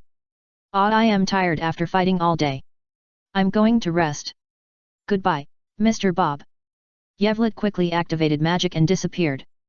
Bob squeezed his legs together, posing in an eye-catching position, and said with a smile, what a shy child. Hiss. Lucy shuddered. Lucy, are you cold? Asked Natsu, who was carrying Lucy on his back. No. Lucy buried her face in Natsu's scarf again. Let's go, Natsu. Gray said. Oh. Walked a few steps. Lucy, you are so heavy. No, I'm going to cut the window. It's true, much heavier than Lysina. Natsu's voice was innocent, but Lucy froze when she heard it. Don't let me down, bastard. Yevlet suddenly appeared, holding a camera in his left hand and punching Natsu in the face with his right hand. What are you doing suddenly, bastard? Natsu said angrily. Natsu, you deserve it. Gray said. Indeed. Urza nodded. Well, our Natsu is like this. Happy looked like an old mother, with helplessness in his tone. Inexplicable. Natsu remembered that he was carrying Lucy on his back, so it was difficult to hit her, so he could only puff up his face angrily and turned his head away. After a while, Lucy's voice came from Natsu's scarf. Who is Lysina? Everyone was silent. Yefrit said, Gray's childhood sweetheart. Gray's childhood sweetheart, why did Natsu carry him? Lucy asked. Gray looked at Yefrit with amusement, wanting to see how he would make up his mind. Because they are companions, it is normal for companions to carry companions, just like this. Yefrit said, and climbed onto Urza. Urza had no choice but to carry Yefrit on her back. This guy is quite heavy. Urza hasn't carried anyone for a few years. In the past, she carried Natsu the most. Carrying Natsu is much easier than Yefrit, because usually when carrying Natsu, he is tired and falls asleep, but at this time, Yefrit keeps adjusting his posture on her back. Of course, Yefrit was hurt by Urza's armor on both his abdomen and thighs. Urza is very strong, and he is not as thick-skinned as Natsu. Seeing Yefrit twisting on Urza's back, Urza was not angry. Lucy knew that Urza regarded Yefrit, Natsu, Gray, and others as her younger brothers. But Lucy felt keenly that Lysina might be more than just a similar role to Natsu. However, Lucy stopped asking. Although she felt that this matter was not simple, she felt that she would not be able to ask anything at this time, and it seemed to have nothing to do with her. She had no position to dig into Natsu's past. I'll go first. Urza took a few steps, and Yefrit on her back disappeared. Yefrit really couldn't stand it. He was not Natsu, who was fine even if his head banged against Urza's chest armor. After a few more steps, Lucy still wanted to speak unwillingly. Sure enough, something is wrong, Natsu you. Urza and Grey lowered their heads quickly. Suddenly, Natsu felt something kicked by his ankle, and he fell flat on the ground. His hand unconsciously lifted up and pressed on a softer place than his thigh. The sudden accident interrupted Lucy's words, and Urza and Grey breathed a sigh of relief at the same time. What? Natsu, who was slow and inexperienced, didn't understand the meat in his hand, and he pinched it twice in confusion. Ah! You bastard! You bastard! You bastard! Lucy's face turned red, raised her palm, and slapped Natsu's head wildly. Click click, a series of camera sounds rang out around. Bad taste guy! Grey whispered. He became alert in his heart, and he must be careful in the future, and never learn from Natsu, this idiot. Rest in the hotel for one night. Because the station and the railway were damaged, Iluza and others decided to walk back with the president. And Yefrit said, Hey? Walk? Are you kidding me? Everyone knows him well, always saying that he is weak and physically weak. Compared to Naz's fear of transportation, Yevlet is definitely dependent on transportation. There is no need to rush back. The next Alex's machine exhibition will be held in Ahanita town. He heard that the commercial street in Ahanita town is not bad, so he simply took a detour to take a look and check it out in advance, so as not to be in a hurry and know nothing at the time. This is not his character. Ahanita town. Yevlet came to the door, but was stopped. Sorry, guest, please pay 1000J for the city entrance fee. The soldier said. Why? 1000J is not much, but Yevlet is not a wasteful person. He doesn't care about spending a lot of money, but he needs a reason to spend money, and it must be a reasonable reason. The soldier explained, Is this your first time in Ahanita town? Our town was very poor before. It became prosperous only after the Ahanita family came here to manage it. However, there are still some people who are unwilling to progress and change. So, the prosperous places are all in the west. If you don't want to pay, you have to enter the town from the east. Those poor places are not peaceful. There are many thieves and robbers. Due to geographical reasons, Ahanita town is located in a canyon with only two entrances, east and west. Oh. Yeflet nodded and took out the money. Please come in, and have a good time in our town. I wish you good luck. Yevlet adjusted his glasses. Ahanita town is indeed very prosperous. Perhaps it is because the resources of the entire town are concentrated in this half of the town, or perhaps it is because the Ahanita family is a famous business family. Don't think about some dirty things behind the scenes. Yevlet had a lot of fun here. There are many fun things, various amusement facilities, toys, delicious snacks, and even a food street with local specialties. A tourist attraction. In the evening, the Ahanita family used the special terrain here to insert a lot of exquisite artificial crystals on the cliffs on both sides. Under the setting sun, it refracted colorful light, falling on the buildings, people, and streets below. There were dreamy scenery everywhere, beautiful and magnificent, just like the fairy tale world descended. Yevlet walked and filmed. Suddenly, a tall figure passed by the camera. There is a beauty. He looked over instinctively. Chapter 10, Turtle Dove. This is a beautiful woman wearing a kimono and very high shoes. Her long pink hair is combed into a cute bunny ear shape on her head. Her graceful posture makes people fall into endless reverie when she walks. This woman is followed by two strange-looking people. One is burly and muscular, but his head is an eagle head. The other person's skin is whiter than chicken feet soaked in potion, with black eyelids and black lips, long hair, and no clothes like grey. He is a pure Shamit pervert. When a beautiful woman appears, it is instinctive to take a look, but it is impolite to keep staring at her. Yevlet turned around to take pictures of other things. After a while, he found a place to have dinner. He met the three people again in a restaurant. It happened to be the adjacent table. The white-skinned Shamit said, Captain Turtle Dove, you can't always take ordinary tasks. Those high-paying ordinary tasks have been taken by regular guilds, and the commissions given to us are much lower. The pink-haired woman is called Banjiu. She took a sip of sake and made a magnetic and pleasant royal sister voice, and it was a nice Kansai accent. It's my freedom to accept any commission. The white-skinned killer also advised, but, aren't you very short of money? If you accept an assassination commission, the commission fee for one time is comparable to dozens of ordinary commissions. And recently, the new president is also very dissatisfied. If it weren't for us being old members of the guild and the residual power of the former captain. If you don't want to, then go to another team. Banjiu glanced at him. Senior Jack and I are not the same kind of people. No, that's not what I mean. Forget it, this is all the captain's fault. Alpha Alpha. Oh, I think Captain Jack is justice. The owl man made a funny sound. I don't care about justice. Turtle Dove said, okay, don't discuss these things. It will scare others. After dinner, let's disband. I'll notify you when the next mission comes. Yes. Oh. The three stopped discussing and ate quietly. Yevlet checked the photos he had taken.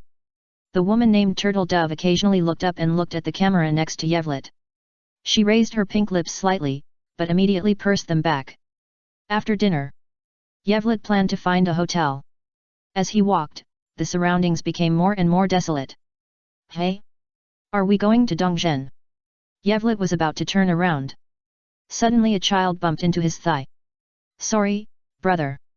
The child bowed his head and apologized, then slipped away. Yevlet touched his pocket, chuckled, and did not chase after him. It was just some change. The other party was still a child.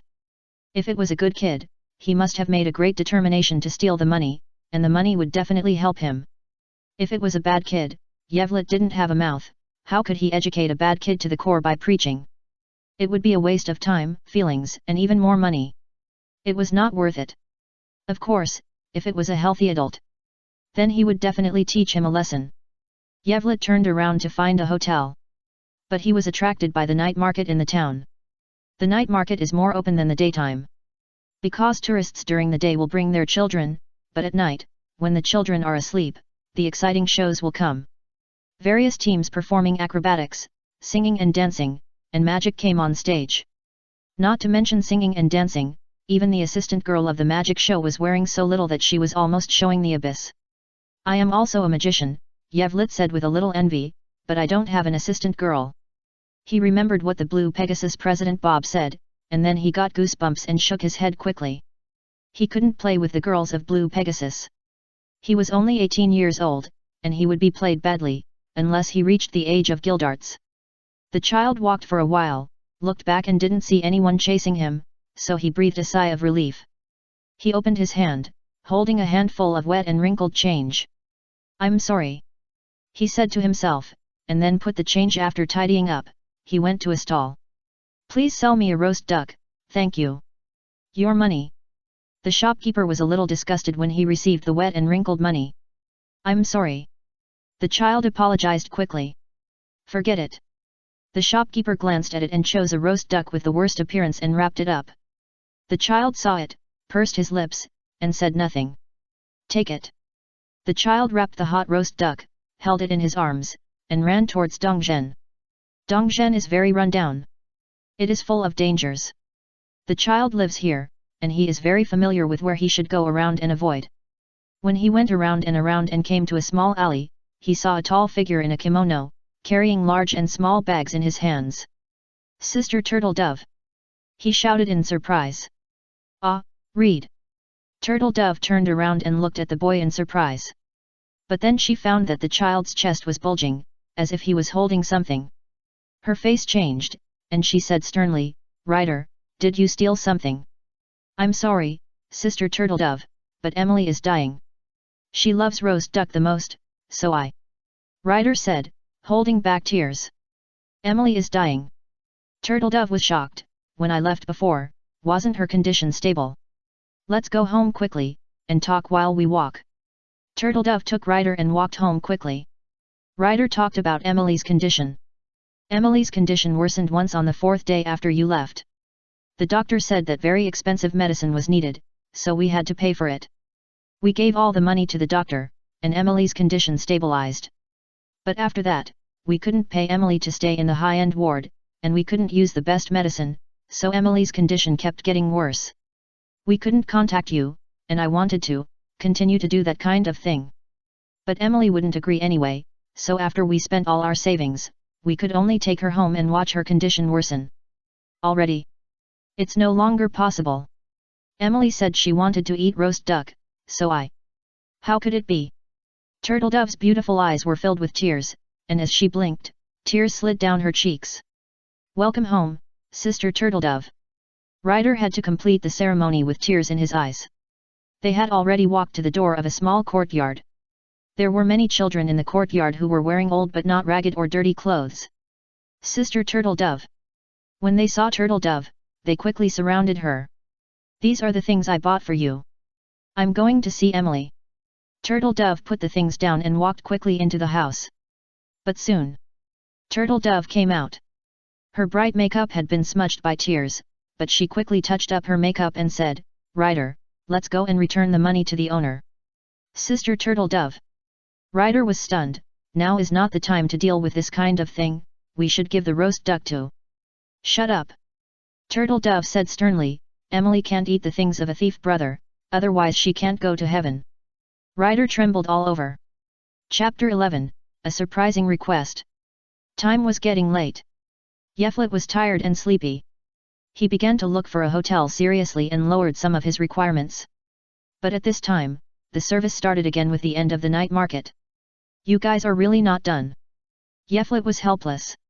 He was young, handsome, and looked rich. He was surrounded by a group of girls who showed off their beauty without reservation. Sorry, I'm pure love. Yevlet refused. Pure love? That's fine. The girl said shockingly, don't worry, I'll be gentle. You're not gentle, handsome boy, don't agree to her, you're like a watering can, so dirty. Another girl pushed her away. Yevlet shouted that he couldn't stand it. He's still a child. Although he was a 30-year-old office worker in his previous life, he was also a virgin. Found it. Reed shouted, Sister Dove, that's the big brother. Wait, let's not disturb him. Dove saw Yevlet surrounded by girls, she didn't understand what they were doing. It's rude to steal someone's money. It's even more rude to disturb someone from choosing a girl. Yevlet looked over, but waved at them, and then hurriedly said, Make way, my girlfriend is here. The girls looked over and saw that Banjio was tall and had a temperament, and felt that he was not someone to be trifled with. Although it was nice to have a little dessert, they didn't want to cause trouble. Opening a business requires mutual consent and harmony brings wealth. Everyone made way. Yevlet walked towards Banjio in a somewhat embarrassed manner. He remembered a guy with hair the color of green onions. Girls are really difficult to deal with. It's more tiring than fighting the iron forest. Sorry, we didn't mean to disturb you. Banjio said with a red face. In fact, she was surprised when she heard what Yeflet said. Looking at a boy who was 2 or 3 years younger than her, about 18 or 19 years old, such a young and energetic boy could actually refuse the invitation of those women. He must be either a fool or have other intentions. Say that I am his girlfriend, is it just using me as an excuse, or is there something else because I am beautiful? Is this the beginning of a routine? Yeflet waved his hands and said, No, I am grateful to you. I don't want to be taken away and eaten by them. It's too scary. Pfft. Turtledove couldn't help laughing. What this person said was as if that kind of thing was so scary. Although she had never experienced it, she was at least 20 years old. Everywhere she saw, men and women were longing for that kind of thing. If that was the case, how could it be a bad thing to avoid? Unless... She looked at Yefret with strange eyes. Is he still a virgin at this age? It's really rare. I always feel that her eyes are strange. Yevlet thought so and didn't want to delay too much time. He was very sleepy, so he said, Excuse me, do you have something to ask me? Oh, right. Turtledove remembered the business, she quickly pulled out letter, and said with some shame, My name is Turtledove, this is my brother Letter, he stole your money, I'm sorry, I didn't educate my brother well. After that, she pulled letter and bowed hard. Yevlet didn't expect them to apologize. He adjusted his glasses to ease his little surprise and said, I know, it's just some small money. I didn't care at first, but you came to apologize, I'm very touched. Your money has been taken by letter to buy roast duck, I will compensate you with the same amount of money. Turtle Dove said, then she took out a pink rabbit wallet and gave Yevlet the money that had been prepared long ago, no more and no less. Yevlet accepted it, and then said, since you have paid back the money, we are even. Then, you also helped me out, I am very grateful, please accept this money. Hey! The two were stunned. It's just some change, please don't refuse, I'm very tired and sleepy now, and I don't want to delay the time to find a hotel. Yevlet stuffed the money into Reed's hand. Then I'll leave first. After saying that, he left. Seeing this, Banjiu said, Reed, you go back first, I'll come back later. Yes, Sister Banjiu. Reed nodded, then raised her fist and said excitedly, Sister Banjiu, you have to cheer up. What do you mean by cheer up? Banjiu was confused, but Reed had already run away. She thought for several seconds before finally understanding what Reed meant. I think he misunderstood. She didn't have such an intention. This young, handsome, rich, gentlemanly, kind boy, whose temperament has nothing to do with darkness, must be a wizard from a regular guild, how could she reach him? She shook her head and looked at Yevlet. Ah, he has gone far away. Banjiu hurriedly chased after him. Well, if you don't mind, please let me help you find a hotel. Yevlet looked up at her.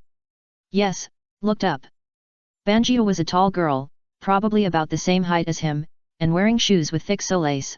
Yevlet had to look up when talking to her. After thinking for a while, Yevlet said, then I'll trouble you. Yes. Turtle Dove nodded and said, excuse me, do you want to find some normal hotels, or something else? Yevlet interrupted her quickly, normal is fine. I've been walking around for a day, my legs and feet are sore, I just want to take a bath and have a comfortable sleep. Okay, please follow me. There was no much talk along the way. Yevlet just said her name out of politeness, but she was not as enthusiastic to Turtle Dove as she was to Milage and others. Turtle Dove took Yevlet to a slightly remote, old-fashioned hotel. The charges were reasonable, so Yevlet stayed there. That. Turtle Dove hesitated for a while, but still spoke. If there is anything small that needs help, please tell me directly. Yevlet said. People do good things for a purpose. Unless the other person is really a kind person. He believed that there were good people who were willing to help others, but most of the time, he was always wary of strangers, especially when the other party was a wizard whose background he didn't know. It happened to be in the hotel. Turtle Dove knelt down on the ground and made a sincere request. She said, I have seen you in the hotel before and know that you have a camera.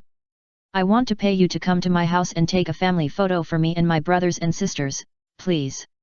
Yevlet was stunned. He really didn't expect such a request. It was so outrageous that he didn't think it was a trap. Because using such a reason to set a trap, I'm afraid it's not a fool. He asked in confusion, from your appearance, you are not without money, you can buy a camera or take pictures in the city. Chapter 12, Cheese. Turtle Dove answered sincerely. I don't actually have much money. I won't hide it from you. I'm a dark wizard working in a dark guild, but I've never performed that kind of mission. I just performed ordinary missions, so I didn't make a lot of money. My family is in East Town. I have many brothers and sisters to support, and one of my sisters is seriously ill. All the money I earn is spent on their food, clothing, and my sister's medical expenses. As for the clothes I'm wearing, there are the cosmetics were all given to me by my master. She said that I represent the face of Wu Yulu. I can't afford a camera. People in West Town look down on people from East Town. Even if they are just some children, if you take them all over to take pictures, they will be driven away by soldiers, thinking that they have lost the face of West Town and affected the business of West Town. Photographers in West Town are also reluctant to go to East Town for fear of contracting diseases. My sister is in poor health and can't travel. So. Banjiu said seriously, please go to my house tomorrow morning and take a family photo for our family. If you think the money is not enough, I can use favors as a condition to protect you when you need it. Don't look at me like this, I am actually the ace of my guild. Banjiu's reason convinced Yevlet, it was just a matter of a trip anyway. As for what if it was a trap? He was actually not too scared. The ace of the Dark Guild? Although his magic is weak, it is not difficult for him to run away even if he cannot defeat a powerful enemy. Except for the violent girl with the onion head. Yevlet said, "Okay, I promise you. But can it be close to noon? I guess I will get up very late." "Of course, no problem. Thank you very much, kind Mr. Yevlet." The voice of the dove was full of excitement and gratitude. "Then you go back first, I won't keep you any longer." Yevlet said. "Yes." The dove left. Yevlet is very self-aware. When he woke up, it was indeed close to noon. The dove had been waiting at the door. After he washed up, he didn't want to keep him waiting any longer. He took his breakfast and planned to eat while walking. "Mr. Yevlet, don't be in a hurry, please finish your meal slowly and then follow me. It doesn't matter, if you don't mind the taste of my buns." "Of course not." The two walked side by side. Yevlet found that Turtledove was as tall as herself today, so she changed into a pair of old flat shoes. The bunny ears she had combed into with her hair last night were also put down today, becoming the same hairstyle as Yamato Nadeshiko. Yevlet didn't say much and ate her breakfast. Dongzhen was very run down. It was full of filth in various senses. Turtledove looked at Yevlet worriedly, but found that he had finished the last bite of the bun, took out a snow-white handkerchief, wiped his mouth first, then wiped his hands, and his expression was normal. After many twists and turns, arrived at Turtledove's home. There were many children here. "Take Emily out quickly." Ryder saw someone coming and quickly directed several children to go to the house to work. "Good morning, Brother Yevlet." Ryder greeted cheerfully. "Good morning, Ryder." Yevlet smiled and nodded. "Go and stand up quickly, don't delay Mr. Yevlet's time," Turtledove said. The children were arranged according to their height. Yevlet counted them, 43 people. No. 48 people. A girl, pale and bloodless, thin as a monkey, wearing a hospital gown, as thin as clothes thrown on a stool, with an 4 tube on the back of her hand. She sat in a wooden wheelchair, 2 children pushed the wheelchair, and 2 other children, one holding in 4 pole and the other holding in 4 bag, followed closely behind. "This is Emily." Emily was arranged in the middle, except for her sitting, all the children were already standing, and Turtledove stood at the back. "We are ready, Mr. Yevlet," Turtledove said. "Okay, remember to smile," Yevlet said with a gentle smile. "Okay, Turtledove," and the children answered in unison. Yevlet took out the camera and pointed his finger. 3, 2, 1. Turtledove and the children shouted at the same time, "Cheese!" Click. The picture was frozen at the moment when Turtledove, the children, and Emily smiled the brightest. The same camera as the famous journalist Edward. On the carriage. Yevlet flipped through the magazine. "This camera looks really good, at least the appearance is acceptable." Turn to the next page. "Super cool camera is on sale, it's a big discount." "This looks so cool." "Blue Pegasus Great Wizard, endorsed by Mr. Yiyet, the best of this century." "Let's forget about the endorsement of Yiyet." Yevlet turned to the next page directly. He was choosing a new camera. He gave the old one to Ryder when he left Ahanita town. He was in a dilemma. Every new camera is very handsome, trendy, and cool. Which one? Yevlet didn't admit that he had difficulty making choices. Until entering the next town. He made his choice. It's expensive for a reason. Go to the bank to withdraw money first, then go straight to the store. "I want this." He couldn't wait. Getting the new camera, he pressed hard. Click. Yevlet's face changed. Why is it click instead of click? The sound is much smaller, and not as crisp as before. He questioned the clerk. The clerk was confused. "Sir, this is because new cameras are all pursuing noise reduction. This camera uses the latest technology and the noise has been reduced to the lowest level." "No." Yevlet said so seriously as never before, "Big is good, I want a big one." The clerk thought for a moment and said, "Customer, how about we ask the repairman to modify your camera? In this way, you can get whatever sound you want." "Okay." Yevlet nodded. So he stayed in this town temporarily. It happened that he had time to sort it out and submit first-hand information. These days, domestic newspapers are all about fairy tales, defeat of the Iron Forest, but they are not detailed enough and there are many errors. Of course, only he has the information for close tracking and investigation. He sorted out the photos, wrote the manuscript, and then went out to the town's post office, intending to deliver it to the long-term cooperation and the most well-known wizard weekly in the country. Elijah is still alive after the battle with Natsu, but when my manuscript is reported, he will die, well, social death. Yeflet said to himself as he walked. He also deliberately chose allegory, with a self-evident expression on his face, scolded his subordinates for letting Fairy Tale escape. He made this part the highlight and attached the pictures at that time. It's a pity that there is no picture of allegory being beaten by Natsu, otherwise this strong contrast between the before and after pictures can get more praise from readers. I heard that when the council arrested the members of the Iron Forest, only allegory escaped. Yeflet concerned about allegory's situation. I don't know where Xiao Gao is hiding. Is the communication in that place good? Can he receive newspapers? It's really worrying. I hope he has the habit of paying attention to newspaper information. Chapter 13, A Strange Group of People. Ha ha ha, Mom, come and catch me. Run slower. Behind him came the child's cheerful laughter and his mother's worried voice. Puff. Yevlet felt that he was hit. He turned around and saw a little boy sitting on the ground behind him, holding a cone in his hand, and the ice cream on it fell to the ground. Ah, sir, I'm sorry. The woman who was running after the boy hurriedly apologized nervously. Wow, my ice cream. The child burst into tears. The woman looked at Yevlet's clothes and felt that he was not a simple person, either rich or noble. She didn't want to cause trouble, so she quickly hugged the child and said, Sir, I'm so sorry for dirtying your clothes.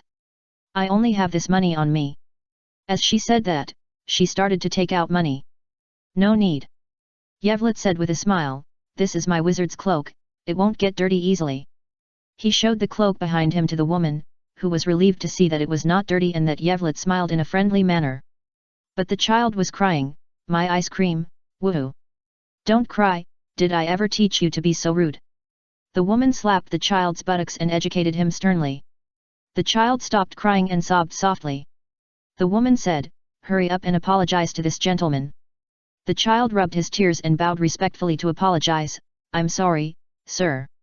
It's okay, you are a good child who knows how to correct your mistakes. Yevlet smiled and asked, What's your name? My name is Tom. Yevlet said gently, Little Tom, I'm a magician. Can you watch me perform magic and make an ice cream? Really? Tom asked in surprise. No, sir, that would be too much trouble for you. The woman said hurriedly. Don't mind it. Yevlet said with a smile. He was young, handsome, friendly, and cheerful when he smiled. The woman blushed immediately. Look. Yevlet took out a card, and both of them stared at it intently. He turned his wrist, and a beautiful ice cream replaced the card and appeared in his hand. Wow! Tom exclaimed. Look, a magician. So amazing, brother, can you change? Another kid's startled voice came from the side. Yevlet looked over and saw a group of people who looked peculiar and none of them were good people. The leader had an extra eye on his forehead, and the other party's 3 eyes were all looking at him. These 3 eyes seemed to be able to see through everything. The other party's eyes were proud and contemptuous, like a creature at a higher level, looking down on Yevlet, a low-level creature. The one who was making noises was the little boy next to him. This child looked extraordinary, with skin so white that it seemed like there was no melanin at all. He was wearing a prisoner suit, but the sleeves and trouser legs were torn short, turning into a prison-style shorts and shorts. There were circles of tooth marks on the exposed skin. There were iron collars on his neck, hands, and feet, a pair of bloodshot eyes, grinning, and teeth as sharp as sharks. He's not a magician. The 3-eyed man said lightly, he's a liar. Hey? But he turned the cards into ice cream. The little boy said. That's not magic. The 3-eyed man was about to reveal the secret. Yeflet looked at him coldly. Fairy tale people, don't cause trouble. They. Hunchbacked old man pulled his sleeve. Fairy tale. The little boy was excited, I know, a big guild, delicious. Hey, big liar, I can eat you. Woohoo. Before the little boy finished speaking, he was covered by the strong man behind him. The hunchbacked old man smiled reluctantly, Children's words are innocent, sir, please don't mind. After that, the group slowly squirmed away. Yevlet no longer paid attention, and smiled again on his face. He handed the ice cream in his hand to Tom, who had been waiting for a long time. Take it. Mom. Tom looked at his mother pleadingly. No, sir, we can't have it. The woman quickly refused. It was originally the child's fault. It doesn't matter. Yevlet gave the ice cream to the child, then looked at the woman and said, but don't let the child run on the street, it's very dangerous. If you run into those weirdos just now, it will be troublesome. Yes, it's my mistake. The woman lowered her head and reflected in her heart. Okay, I have something else to do, so let's say goodbye. Yevlet's voice came. Thank you, kind sir. The woman looked up quickly, but Yevlet's figure had disappeared. Mom, this gentleman disappeared suddenly. He is so amazing. I want to be a magician in the future. Tom said excitedly. Then you have to study hard and learn more knowledge. The woman touched the child's head and thought, if he can disappear instantly, he is probably not a magician, but a wizard. I don't know which guild the wizard is from, but he is really approachable. An ice cream stand not far from here. The busy shop owner didn't notice that the piggy bank was quietly opened, 300J was put into the cabinet, and then the cabinet was pushed back and locked. Yevlet was very satisfied after receiving the new camera. He even hung the rope around his neck. But after hanging it for less than an hour, he took it off with disgust. It was too heavy to hang around the neck, and it was inconvenient to do anything. No more delays. He took another train line back to Magnolia Town, and then took a carriage back to the guild. Yefrit, you're back at the right time. Gray said, Natsu is going to duel with Urza. What's so good about their fight? Yefrit expressed no interest. But is it really okay for two of the strongest teams in the guild to fight? Lucy was a little worried. Hey? What's the strongest team? Gray asked in confusion. Lucy said, isn't it Urza, Yefrit, Natsu and you, the top four of Fairy Tale? Who said these words? Gray's expression was strange, with a little confusion in his confusion. Urza and Yefrit are fine, although I don't want to admit it, but at least I have to become an S-class wizard in the guild to be called a strong man. Hey! Lucy was stunned. At this time, the blue-haired legal Lolita, Levi, stood up and said, yes, Lucy, there are 5 S-level members in the guild now. Although Natsu and Gray are very strong, they are still a little worse than them. 5. Lucy was puzzled. Guildarts, Laxus, Mistgun, Urza, and Myra Jane are the strongest among them. As for this guy Yefrit. When it comes to Yefrit, Levi has a headache. Gray added, this guy gives up every year, but he has the ability to do so. No, no, no. Yevlet took out a glasses cloth and wiped his glasses while saying, my magic is okay for pranks, but after all, it has no offensive power. If I use a gun, it will hurt my companions. Besides, the S-level name is big, and I don't want to be targeted by many bad guys and used as a stepping stone for their fame. You see, Yevlet has such a personality. Gray said, but, Lucy, if you really think that Yevlet only has fraud magic, you will suffer a great loss. Chapter 14, Mist Gang, Laxus. I don't want to be Yevlet's enemy. Lucy shook her head quickly, but... Myra Jane, is it Miss Myra? I don't know the other 3. She has experienced Urza's strength, but Myra Jane. She looks gentle and kind. Is she very powerful, even comparable to Urza? Well, it's all in the past. Myra Jane smiled gently. Well, although Miss Myra is very strong, she hasn't made a move for a few years. Gray said. Why? Lucy was about to speak, and Yefrit put his hand on her shoulder. Lucy looked over in confusion, only to see that the other party put on glasses and shook his head gently. Lucy was perceptive and shut up immediately. It started. Gray said. I'll go back first. Yefrit said. Hey, don't you want to watch? Lucy asked in confusion. Ha! Yefrit yawned, what are you looking at? It's all over. And? Lucy looked at the field. I saw Natsu burst out with heat and rushed towards Urza. The two had just fought a few moves when a frog jumped out. That's it. I'm the messenger of the council, said the humanoid frog. Everyone was surprised. Yefrit had already left. It was just a show. Some time ago, the wizards led by Urza fought against the Iron Forest.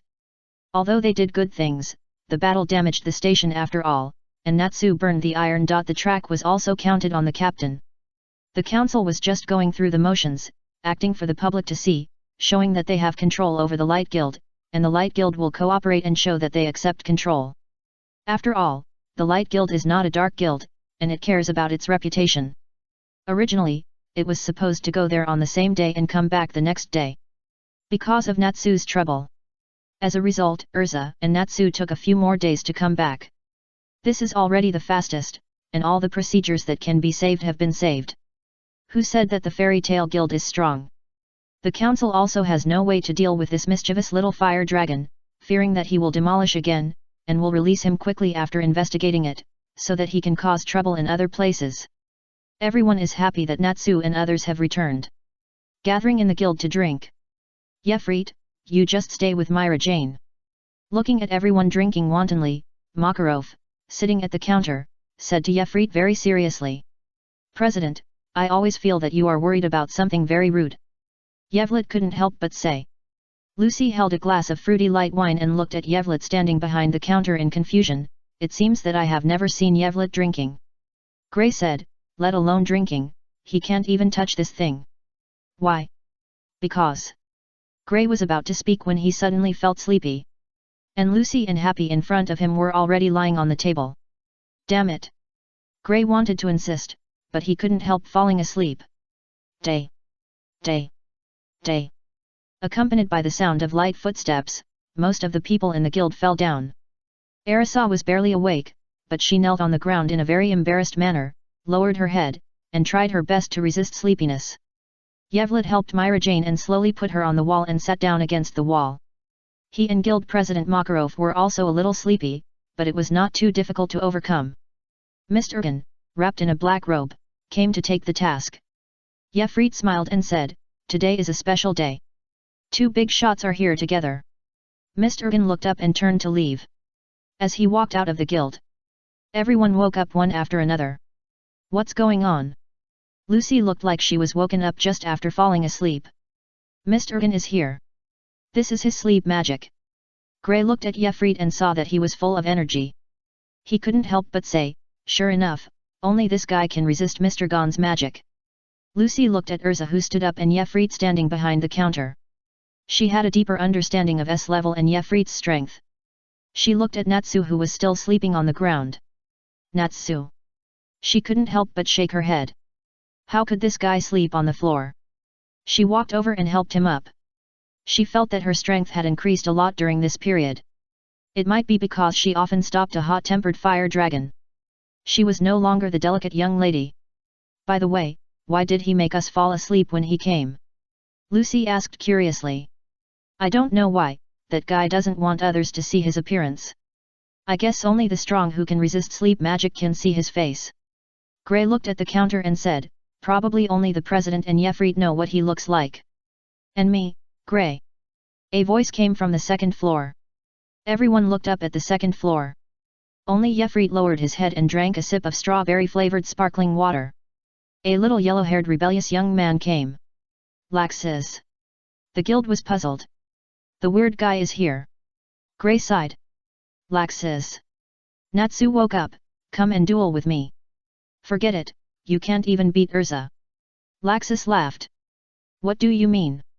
This angered Urza, but she did not take action. Although Laxis's arrogance was unsatisfactory, it was not a reason to attack her companions. Accept my challenge, Laxis. With that, Natsu jumped up and flew to the second floor. Boom. The president's arm grew bigger and knocked Natsu down. You are not S level, don't go to the second floor. The president said with his eyes closed. Ha ha ha, Natsu, you should go to the second floor first. Laxis covered his face and laughed. Everyone in the guild was dissatisfied. Was Laxis' rebellious period a little too long? Or Laxis gradually put away his smile? He looked at Yefrit and said, come up and try. Yefrit calmly put down the cup. Laxis. Yevlit's voice came from behind Laxis.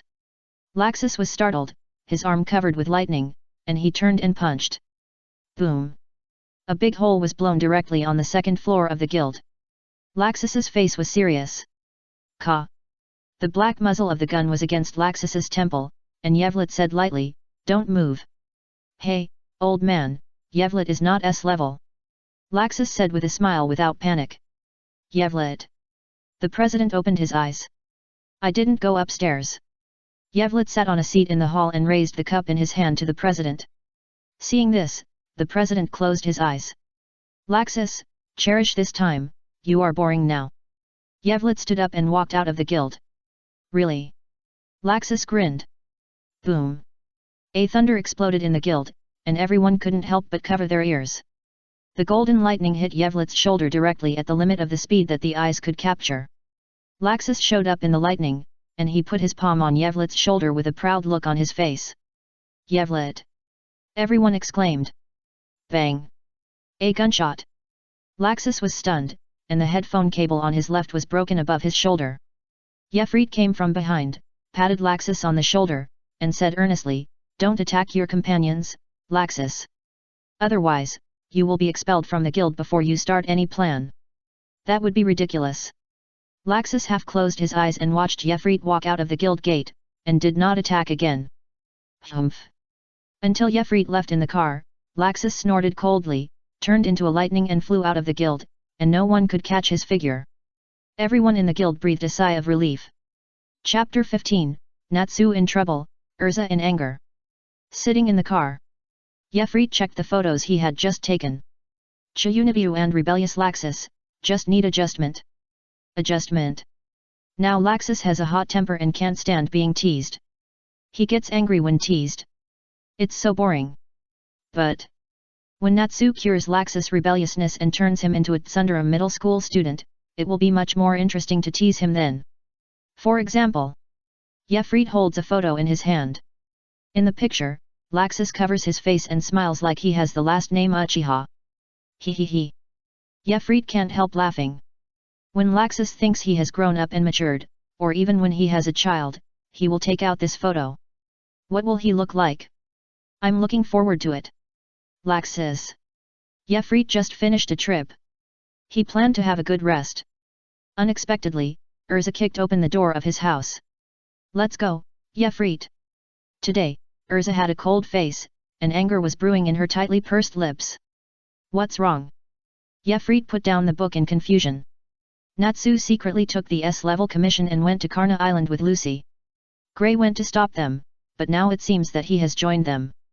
Urza's voice was cold and concise. Yefrit didn't say anything extra. At this time, Urza was like a powder keg that could explode at any time. He didn't want to fight in his own home. But Karna Island? Yefrit thought about it. It's not dangerous. For him, it's just another short trip. Wait a minute. Yefrit said. Yeah. Urza nodded. Yefrit made some preparations, and the two set off. Arisa's pace was very fast. She was not only angry, but also worried about Natsu and the others. An S-level commission, placed in major guilds, has not been completed for a long time. There must be a reason, and this reason is often because of danger. Arisa came to Yefrit to go together for this reason. If there is any great danger, she is confident to deal with it, but Natsu and others, especially Lucy, need protection, and Yevlet is best at covering people to evacuate the battlefield. The two came to the river and rented a boat. But unexpectedly, they met pirates halfway. "Ha ha ha, I didn't expect there is such a beautiful girl. Originally I just wanted to rob her, but now, I want to rob her. Where is that pretty boy? Throw him into the sea to feed the fish. Little pretty boy." Yevlet pushed his glasses, but before he could do anything. Boom! The boat was almost sunk. Iluza, who was already very angry, didn't want to talk too much. She took a fancy to this big ship and flew up directly. She punched one by one, and knocked down all the pirates in less than half a minute. "Let's go." Urza turned and looked at Yevlet on the boat. "I'm already on board." Yevlet's voice came from the bow of the boat. He found a chair and sat down steadily. "Let's go." Urza crossed her arms across her chest. "Where are we going?" the pirate boss asked. "Karna Island." Yefrit replied. "That cursed island? We dare not go there." The pirate boss shook his head quickly. "If you don't go, you will die. Yefrit said lightly. The pirate boss glanced at Urza, helplessly, and ordered his men to start the boat. The speed of the pirate ship is much faster than that of the small boat. Approaching Karna Island. Yefrit's attention was withdrawn from the book, he pushed his glasses and looked at the situation on the island. On the cliff in front, Lucy came from above the surface fell down. Lucy! Urza was shocked and shouted, hurry up! The speed of the pirate ship was increased to the extreme. Lucy fell on the beach, nothing serious, but the enemy, a girl with red twin ponytails, also jumped down on a huge stone giant more than 10 meters high. Lucy quickly summoned Aquarius. She knew that Aquarius had a bad temper. Sure enough. Aquarius, regardless of whether she was controlled by the enemy, directly used a big move to cover both the enemy and us under the tsunami. Boom boom. The tsunami swept the entire beach. Lucy and the enemy were washed dizzy by the waves.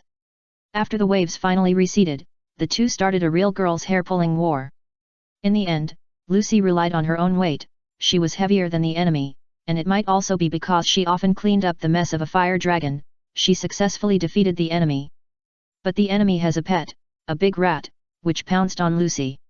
At this time, Lucy had no strength to fight anymore. Yefrit? Urza looked at Yefrit. Don't worry. Yefrit, who was sitting on a chair on the side, smiled faintly and disappeared. On the beach, watching the huge rat pounce down. Dead, dead. Lucy was full of despair. Ah, I found a beautiful blonde girl. A reassuring voice came from behind. Lucy felt that the back of her clothes was grabbed, and a powerful force dragged her back, making her out of the attack range of the big rat. Boom! The big rat fell to the ground and immediately chased in another direction. Yefrit? Lucy turned around, her face full of surprise. Why are you here? Lucy, can you still stand up? Yefrit asked. Not bad. Lucy nodded. That's good. Urza is angry now, and if she betrays someone, only Natsu and Grey can tolerate it. Yefrit said. What do you mean? Lucy was stunned. Boom. There was a loud noise from the sea. Before the pirate ship docked, Urza jumped off the ship and landed in front of Lucy. Looking at Urza's gloomy face, Lucy's breathing almost stopped. Natsu must be acting alone. I'll go find Natsu. Yefrit left a sentence and disappeared immediately. Looking for Natsu? That's incidental. If you meet him, you find him. If you don't meet him, you don't find him. He mainly went to see the devil. This was a small agreement. Hey! As he walked, he saw a short guy. He was short, hunched over, and wore a red devil mask on his head, but he was traveling very fast. Yefrit followed him until he came to a temple. The temple was dilapidated, and many non-load-bearing pillars collapsed. Many places, including the door, were carved with red crescents. This place can be called the Moon Temple. Yefrit actually didn't remember the original plot very clearly. After all, he watched the animation when he was in his teens in his previous life. He was already in his 30s when he traveled through time. It has been another 18 years since he came to this world. How could he remember the details? At most, he remembered some general things. He remembered that Grey's senior brother seemed to be here. Is it in this Moon Temple? Then let's find out some information by the way. Yefrit followed the short guy into the temple. Soon, he saw a group of wizards. The handsome guy with white hair and sharp eyes. The short guy came here to report the latest situation and talked about the progress of the big plan. Tonight, if we inject all the moon magic, Deliura will be able to revive. But the revival ceremony must not be interrupted. Chapter 16, Yevlet, damn, it's overturned. Don't worry. Leo raised his right hand, and his palm exuded icy magic, and said confidently, no one can beat my ice magic that has surpassed you. That fairy queen Urza is here too, and there is a guy with the title of elegant magician. The short magician said. Leo said indifferently, that magician is just a wizard who can only do some tasks of catching thieves and suppressing bandits.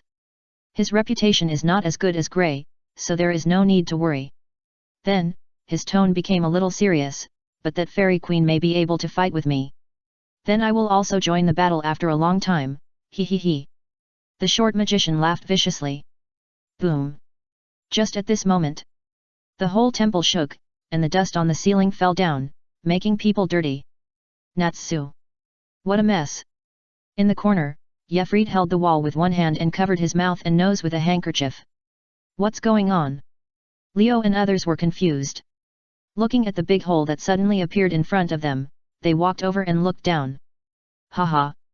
Natsu laughed triumphantly below. As long as I knock down half of the load-bearing wall of the building and make the temple tilted, the moonlight will not be able to illuminate the demons underground. Asshole. Leo and his group were angry. A big battle is about to start. It's just right to borrow your power. Natsu's brain is top-notch when fighting. He immediately reacted that if he fought with Leo, he could also borrow their magic destructive power to speed up the progress of the destruction. Leo also understood this, but he had to stop Natsu. We can only deal with this ignorant boy as soon as possible.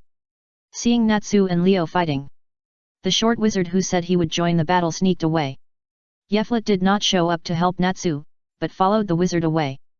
After leaving the moon temple, the short wizard came to an ordinary hillside. He found a stone leaning against the mountain and scratched it with his fingers. Boom boom. The stone slowly rolled away, revealing a dark passage behind. He walked in. Yeflet followed carefully. He followed the short wizard through the dark passage. In front of him was. Even Yeflet couldn't help but narrow his eyes and adjusted his glasses with his hand to ease his surprise. In front of him was a huge cave. From the perspective of space, I'm afraid the whole mountain has been hollowed out. There are many strange-looking and high-tech instruments set up inside. There were 7 or 8 people in white coats, who looked like researchers, busy doing things related to the experiment. There were also 10 large jars placed vertically, connected to many tubes, like the capsules that hold clones or monsters in science fiction movies, but at this time, these jars were empty. There were also a dozen wizards stationed here, chatting casually. I'm back, said the short wizard. Sardi, how is it? Asked a scholar. According to the original plan, Deliura should be able to be revived tonight, but there were some unexpected situations. Sardi replied, things have become troublesome, the fairy tale has intervened, and now Leo has been entangled by them, and the fairy queen has also come. Leo and the others can't hold on until the night. It doesn't matter. A red-haired, handsome wizard said calmly, I will take action when the time comes. If Lord Gad takes action, the matter will naturally be safe. Sardi complimented. The fairy queen, her reputation is well known even in our country. I wonder what kind of woman she is. Fortunately, I can taste her tonight. Gad's tone was like he was looking forward to a feast. Yevlet walked to the corner, where there were a lot of materials on the bookshelf. Among them was a document with a special name. Demon Research Records, Team B59. Demon Research? Yevlet wanted to take it out and have a look. That's not okay, Mr. Liar. That's our secret, you can't see it. A voice came from behind. Yevlet turned his head, and at the entrance of the rest area on the other side, a wizard who had met him once was yawning and walking slowly towards Yevlet. 3 eyes, and that arrogant look. Yevlet turned around and looked at the enemy.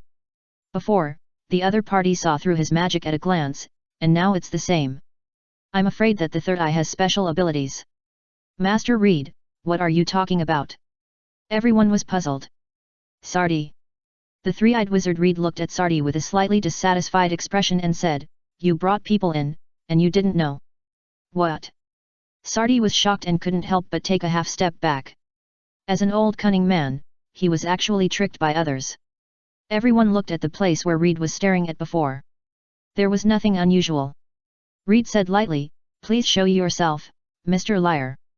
There is no point in worrying about this. My eyes can see through everything. See? Yeflet chuckled, maybe. Want to bluff him? Yeflet tidied his cloak elegantly and squatted on the spot. He kept staring at Reed, but the other party's eyes did not move and still stared at the original position. It was as expected.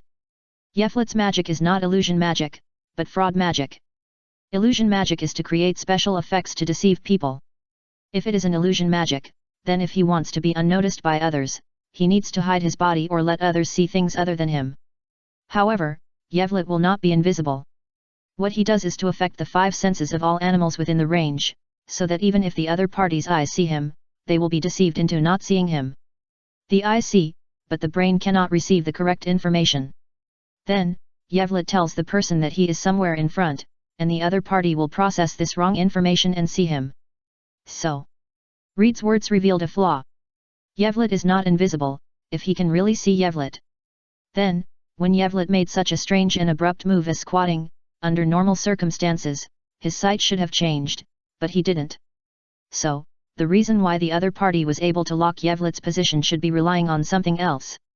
At least, not relying on vision. However, even though he knew that the opponent was still affected by his magic, Yevret secretly kept a few cards. He didn't fight like Natsu, who would rush to the end. He preferred to seize the enemy's mistakes and kill them with one blow. Brother, can I eat him? The little boy, who didn't look like a normal person hid in the shadow of objects all the way, quietly went around behind Yevlet, and while asking, he attacked. The triangular blood-red nails were very sharp, with red lightning flashing on them. This dangerous-looking claw grabbed Yevlet's waist. Yevlet was not panicked. This crazy kid was also affected by his magic, and his movements would naturally be controlled by him. He took 2 steps to the side in advance and avoided the opponent's attack. He turned his head to look at this crazy kid. His appearance had not changed from before.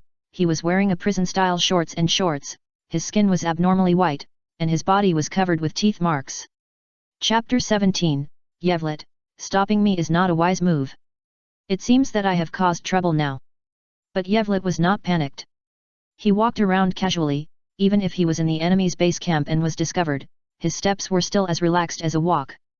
The enemies couldn't find him, so they were very alert, turning their heads around, and carefully checking every corner with their eyes, as if they were looking for a chameleon.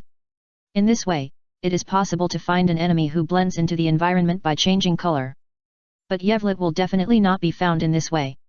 Only the three-eyed Reed has been locking on Yevlet's position. Wait a minute, wait. Reed first comforted his brother, then looked at Yevlet and asked, Fairy Tale, the elegant magician. It's me. Yevlet nodded slightly and said, then, can you let me leave? No. Reed grinned, who told you to ask for trouble? If we fight, someone will die, maybe your brother. Yevlet paused, or maybe you. If you are not strong enough, you deserve to be killed. Reed's smile slowly disappeared, and he said coldly, 12 o'clock. Boom. The attack came suddenly, and those wizards obviously had experience in cooperating with Reed. The moment they got the direction, they attacked without hesitation. 9 o'clock. Reed said with his hands behind his back.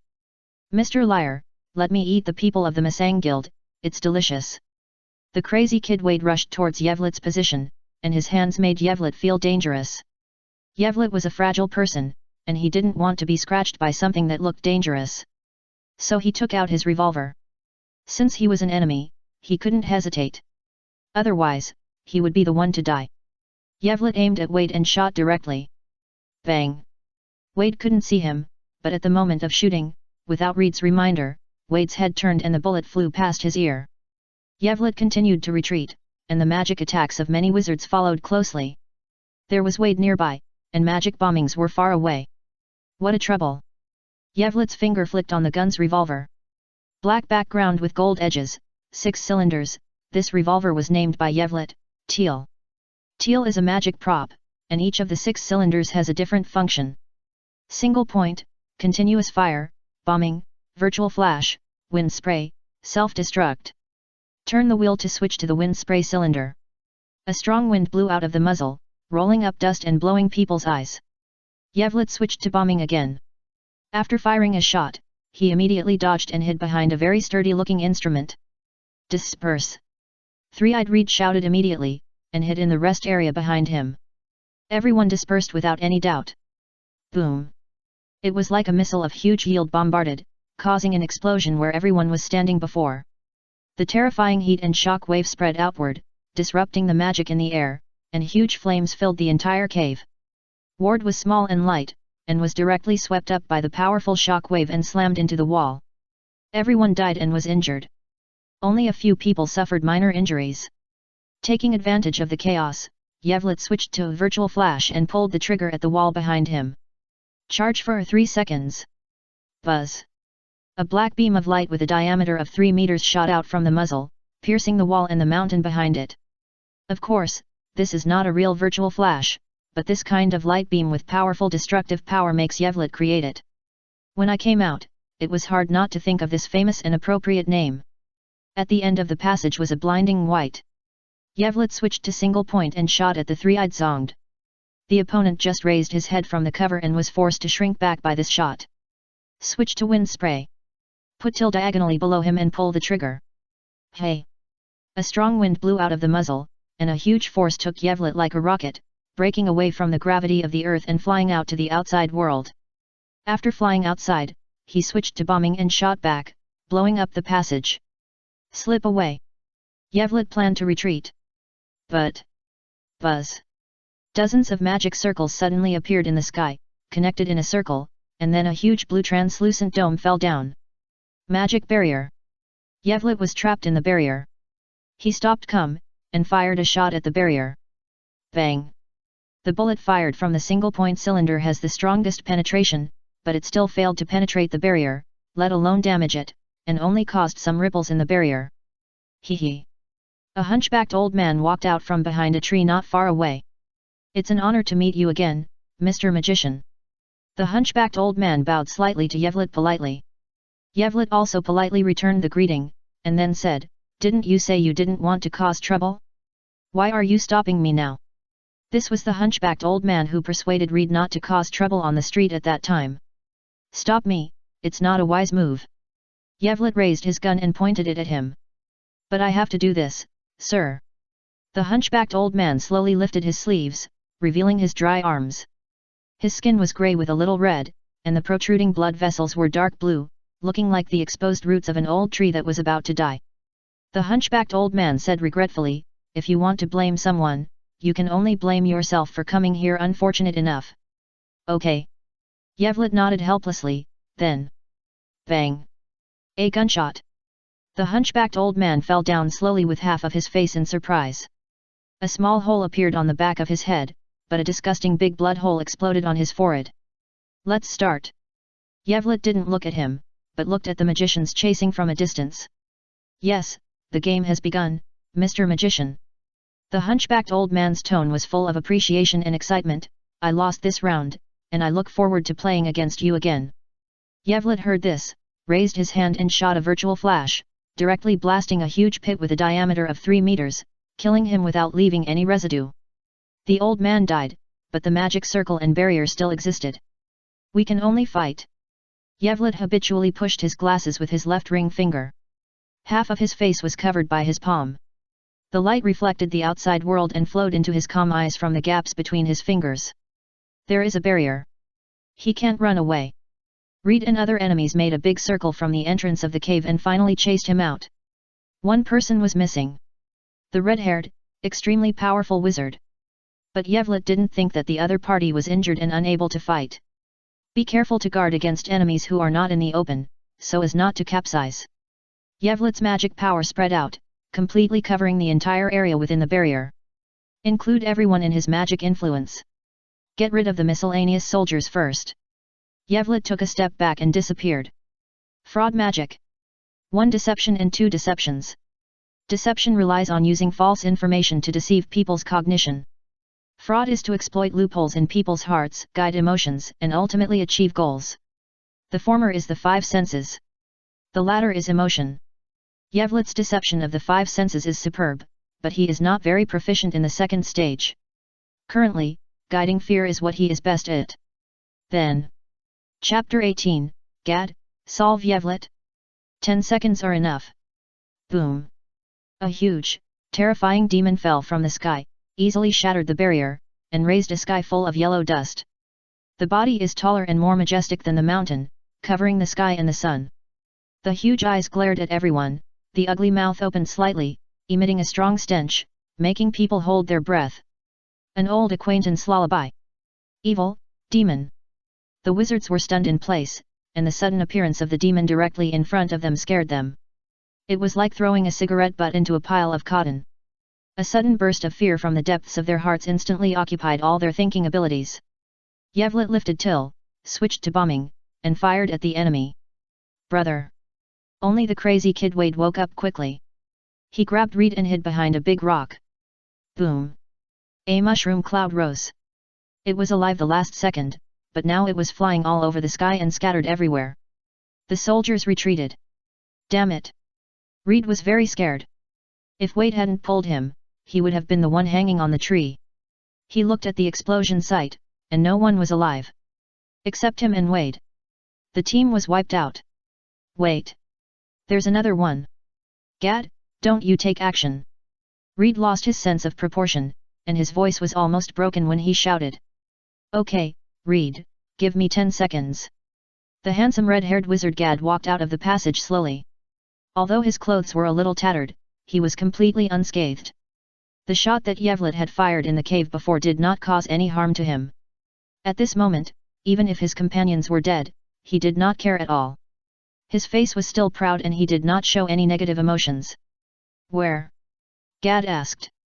9 o'clock. Reed shouted. 10. Gad took a step forward, and the man and the voice almost caught up with Yevlet at the same time. 9. Gad punched out.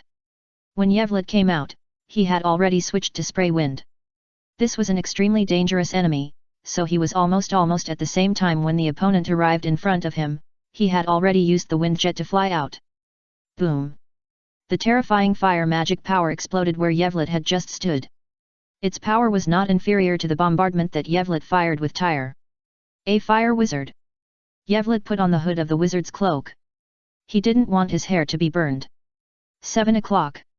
8. Gade rushed out of the flames. Yevlet fired a bombardment and hit Gad's chest head-on. Boom! 7. Gade rushed out of the explosion with a slight injury. This defense made Yevlet frown. He showed his true form so that Gad could see it. That's him! Reed shouted.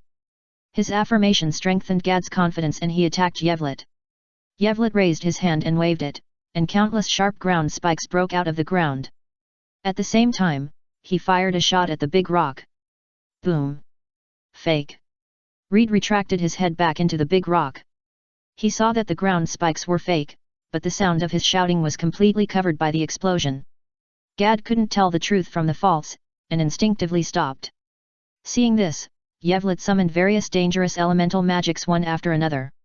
Knife slashing, water rushing, wind blowing, ice spikes. Seeing is real, touching is real, and pain is real. Gad was deceived by his 5 senses for a while, and the powerful offensive finally stopped. Yevlet switched to virtual flash and accumulated power. At this time, Reed's reminder came, asshole. Gad, those are fake, he is a liar, any attack is fake. Gad suddenly woke up, regardless of anything, and directly rushed towards the numerous magic attacks with his body. The touch was real, and the pain was also very real. But he didn't die. Everything was fake. 4. From the sound of Gad counting, it was clear that he was angry. But Yevlet didn't care. He was not a sheep trapped in a cage and forced to duel with a tiger. Angry? That's perfect.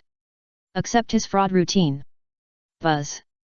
The 3-second virtual flash has been completed, and the black circular light column with a diameter of 3 meters has submerged Gad's figure in it. This time it's real. However, Yevlet also sighed that the enemy's armor is really thick. Armor piercing. He kept holding the cane in his right hand. This is a straight, pure black gentleman's cane, but with a gold wire wrapped around the handle, it looks low-key and luxurious. It is about 1 meter long, and a round purple gem that matches Yevlet's hair color is inlaid on the top. In order to find this gem, Yevlet spent some time and effort. Of course, this is not just a cane. Its name is Hani, a long sword in the style of Tang horizontal sword, and the cane is actually a scabbard. Yevlet raised the cane, and the scabbard disappeared instantly as if it was erased, revealing the snow-white blade.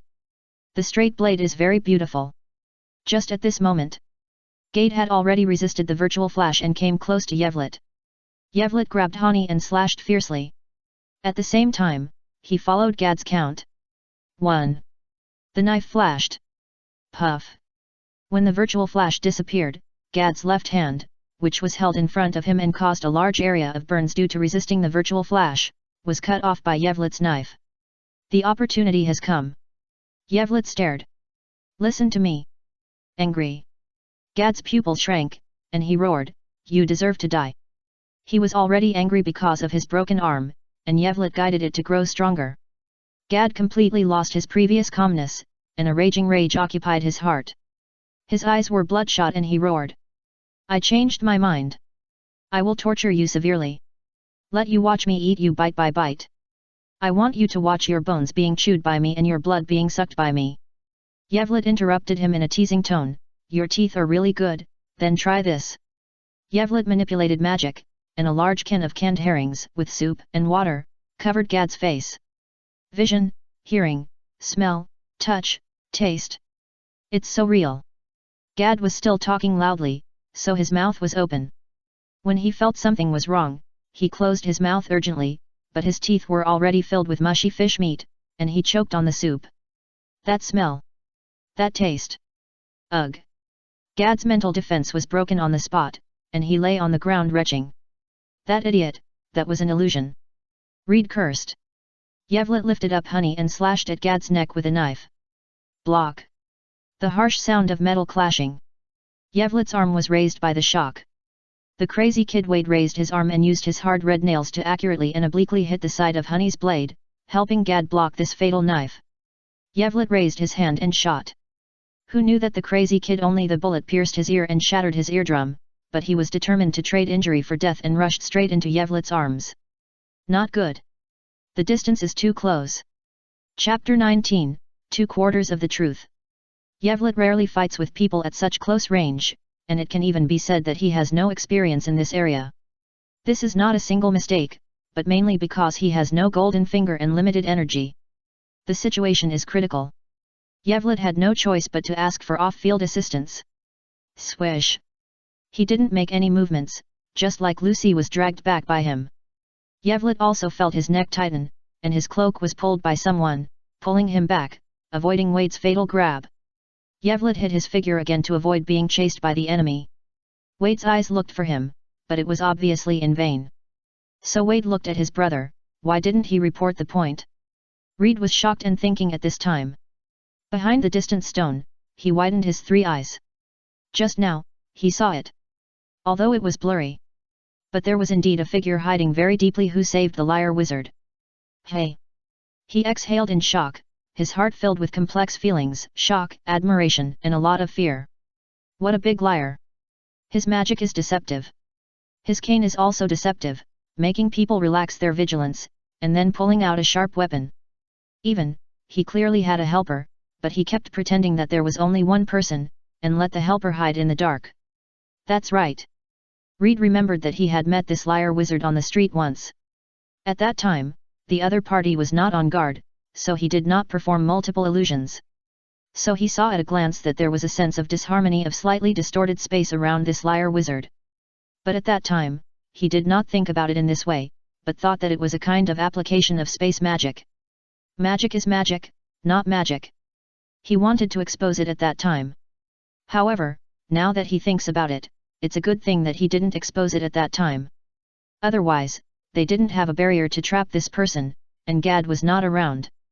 If he really angered this strong man, as long as he was a little careless, they would all die. As for the so-called magic, the card turned into ice cream. In fact, he handed the card to the invisible assistant, and then took the ice cream handed to him by the assistant. This is it. The truth about the cheating wizard. Reed figured out all the keys. He felt that he had a great enlightenment. Although he was very scared. But it's definitely not too late to understand it now. Reed shouted. There are 2 people. There is another person hiding in the dark. Gad, it's all an illusion. There's no time for you to kneel there and rest. It's not the time for you to be willful. Hurry up and attack them with Wade. Reed's chest rose and fell violently. They are about to defeat the most powerful deception wizard in the world. Although they are enemies, at this moment, Reed is deeply impressed by Yevlet's strategy. It's so terrible. It's terrifying to think about it. That is, he has the means to observe the opponent. Otherwise, he can't imagine what kind of strong man he needs to ensure that he will not be slaughtered by this person. Gad? Not qualified at all. In Reed's subconscious mind, he has regarded the 3 of them as challengers, challenging a powerful and wise strong man. Excitement and fear made his face red. He released magic with all his strength, and locked Yevlet's figure. 2 people. Wade tilted his head and grinned. I see, no wonder you can dodge my attack with that strange posture. Yevlet put the tip of his tongue against his upper teeth and rubbed it left and right twice. This was a rare and subconscious action for him. He was also surprised by this read. This guy is really smart. He actually guessed 2/4 of the truth. Since Yevlet joined Fairy Tale, this is the only smart person who has reached this level of intelligence purely by guessing. However, admiration is admiration. During the battle, he will not waver at all. This read exposed him and was persuading Gad. Is he going to fight 3 against 1? Good idea, but it's too late. Yevlet secretly used magic to lure Gad's heart. Angry. Continue to be angry. Continue to be angry. And feel aggrieved. Finally, do your best to maintain your self-esteem, proud Gad. Click. Gad's mind was previously broken by the anger guided by Yevlet, and now it was completely broken by Yevlet. With his mind lost and his emotions broken, he lost the ability to resist. Gad was shaking all over at this time, as if he had Parkinson's disease. His emotions had dominated his body. Various hormones in his body were like a toxic explosion. His self-esteem had been completely lost. It was just like an ordinary person suddenly facing a fight. Under the influence of adrenaline, his intelligence was reduced and his whole body was shaking. He was completely controlled by his emotions and his behavior was no longer under control. Gad pushed Wade, who had saved his life, away. A few meters away, with bloodshot eyes, he roared at him, "Get out! I don't need others to interfere in my battle. Otherwise, I will kill you too." Wade, who was refused to cooperate by Gad, looked at Reed, and Reed was also confused. He had never encountered such a situation before. Gad either killed the enemy instantly or crushed him from beginning to end. He had indeed never cooperated with Wade. Reed always knew that Gad was more arrogant than him.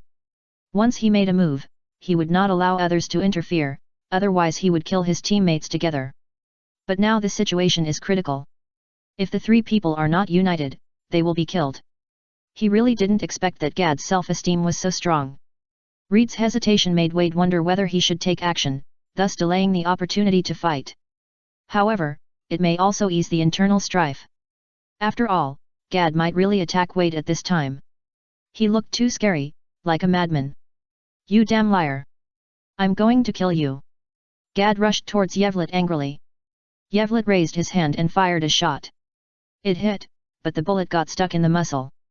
What a jerk! Yevlet couldn't help but sigh. "Your 10 seconds have passed," he said to Gad. "Let me count next." 10. Boom boom.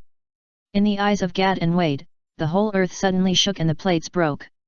They stood unsteadily and quickly stabilized their bodies, but they felt a huge sense of weightlessness. They looked down and saw magma below, and the hot breath hit them. They fell towards the magma lake below with the earth's plates.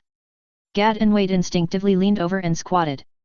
Their first reaction was to step on the plates and escape from danger with their jumping power. Even if they knew it was an illusion, how could they resist their instincts when they saw the extremely real flying knife stabbing towards their eyes? That real physical sensation, no matter what kind of strong person, will definitely have an instinctive reaction when facing such a life crisis. This is the trust in the 5 senses engraved in human genes. Of course, when treating Yevlet as an enemy, it is this trust that will harm them. 9. Yevlet switched to the windjet and flew over to approach Wade. He raised Honey and slashed at the neck covered with teeth marks. Oops! Reed was shocked. Although he said coldly that Wade's death was due to his lack of strength, from the perspective of interests, if Wade died, the one-armed Gad and him would be left, and they would be slaughtered one-sidedly. Wade can't die. He originally planned to use his ability at the most critical moment. But he must save Wade. Yevlet suddenly felt his body sink, the magic around him was in disorder, and his strength was greatly weakened. As soon as doubts arose, Yevlet immediately put away his knife and retreated. Chapter 20, Yevlet, if I don't tell you, no one can guess the other side of fraud magic? The experience of playing jungle in the previous life told him that he must ensure that there is profit before catching people. If he can't catch the jungle, he can't gamble on the probability. Otherwise, he can't reach gold. Ward! Reed shouted. Ward instinctively raised his hand and clawed. This kid has extraordinary intuition and has saved him several times at critical moments. Yevlet has retreated beyond the attack range. He changed his position several times and affected Ward's 5 senses, making it impossible for the opponent to chase. He looked at Reed again and smiled. You finally made a move. So that's it, it's a magnetic field. Gad and Ward were both deceived by him, and now they let him slaughter them. The one who had set the weakness on Yevlet must be Reed, who had never made an open move. Yevlet had been thinking about it before. Reed was also affected by the fraud magic, but how could he ignore those deceptions and keep locking his position? The answer is the magnetic field. Everything has a magnetic field. The 5 senses cannot observe weak magnetic fields. But this Reed should have magic related to the magnetic field. It allows him to sense the magnetic field directly. So, even if he is also continuously affected by Yevlet's magic, if he can observe or sense the magnetic field, then Yevlet is equivalent to a red dot on the radar in his eyes, and his position is naturally nowhere to hide. And Reed just now may have manipulated the Earth's magnetic field, thereby disturbing the natural magic around Yevlet and causing great interference to his actions. This is an all-round suppression. It is probably similar to a weakness. When Reed heard what Yevlet said, his body froze and he even forgot to breathe for a short time. As expected of the world's strongest deception wizard. This enemy is too smart. He only made a move once, but he was seen through by the other party. If possible, he really didn't want to fight such a powerful and smart enemy. But at this time, there is no turning back. Courage. Commendable. But there are more regrets, worries, and fears. Yevlet tasted Reed emotions. He was like a cook who saw that the food in the big pot was almost cooked. So he picked up a chopstick and tasted it. After tasting it, he suddenly poured a bag of salt and a bottle of vinegar, and finally burned it with a high fire, making this dish ugly and unpalatable. The final outcome was, throw it away. Reed clenched his fists. He didn't know why, but he suddenly felt endless regret in his heart. Why provoke this strong man? He can't beat him. Gad is already useless. If he relies on weight alone, it will be. Hey! Yevlet was slightly surprised. Something locked Reed's soul. Huff, hey! Reed suddenly woke up and breathed heavily. What happened just now? He suddenly fell into a huge regret and despair, which almost made him depressed on the spot. He even thought that in order to avoid being tortured, he might as well commit suicide and die happily. Fortunately, he thought of Wade, and then thought of the last possibility, so he could get out of that mood in a mess. Reed couldn't figure out his emotional state, and now was not the time for him to sort it out slowly. He forced these thoughts down. He shouted loudly to divert attention. He is an illusion created by magic. It won't change the terrain. There is no harm. He only knows that kind of cheating magic. Don't be afraid of any attack. Just follow my instructions and fight. Oh? Just follow your instructions? A smile appeared on Yevlet's face. You idiot! Gad roared, ignoring his body falling into the magma, and rushed directly towards Yevlet. He was played by Yevlet, and he had never suffered such a big loss since he left the factory. Looking at the crazy Gad, Yevlet frowned slightly. This crazy guy looks so scary. While thinking, Gad had already approached. For your strength. A savage who plays with fire, stupid, fragile, and ridiculous. Yevlet took a step to the side, raised the long knife Hani, and said calmly. This is what I give you the conclusion of your life. Gad had already rushed to the front. Yevlet was still standing there, and seemed to have not reacted. Right. Right. Asshole. Right. Reed shouted until his throat was about to tear. But this time, Gad completely ignored him and punched Yevlet. Puff.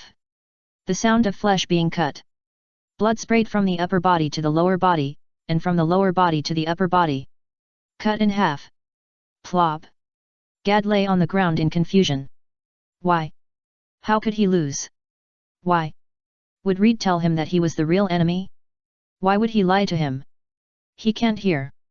Yevlet said to Reed. After saying that, Yevlet lowered his head and looked at his clothes and pants in front of him, which were all stained with blood. So. He would never use a knife to solve things that could be solved with a gun. He was a person with a little bit of cleanliness. He didn't like being splashed with the enemy's blood. But who told this guy named Gad that his physical strength could withstand bombing and flash, and bullets couldn't penetrate his muscles? Only honey could cause him harm. Why? Reed couldn't believe it. How did you do it? His common sense made it impossible for him to understand this situation. Gad died, and his death was inexplicable. He had been reminding him loudly. Why didn't he listen? No matter how angry Gad was, he knew that only by listening to him could he attack the enemy. Wait. Where is Wade? Reed was suddenly startled and looked at Wade. Wade ran to another direction and was punching the air. He was also being played, and he didn't even notice the truth. Inhale, exhale. Reed took a deep breath with a trembling breath, as if he was thrown naked into the wilderness at -30 degrees Celsius. A bone-chilling cold made him tremble from his limbs to his lips, through his mouth, through his throat, all the way to his heart and lungs. Maybe it's because my illusion magic is very strong. Yevlet replied with a smile. About him. Reed guessed 2/4 right. One of the mistakes was. Reed still thought that his fraudulent magic was to create an illusion. After all, this is the most common and most conceivable answer. This proves that Reed definitely did not use vision to observe him. Yevlet did not know Reed's ability before, and what kind of observation method it was. It is also uncertain whether the opponent can bypass the 5 senses to notify his companions since he can observe him. The battle of a wizard is similar to playing cards. You can't throw 4 2s at the beginning. What if the opponent has 2 kings? Of course, it is safer to test step by step. So, he has several cards in his hand. One of them is the other side of his fraudulent magic that he has never shown. No, in fact, he has been showing it all the time, but the other side is always ignored. Yevlet can create a deception scene that everyone can see and hear. They either believe it and get fooled around. But people like Reed, who think they have seen through the essence of magic, will not be fooled around.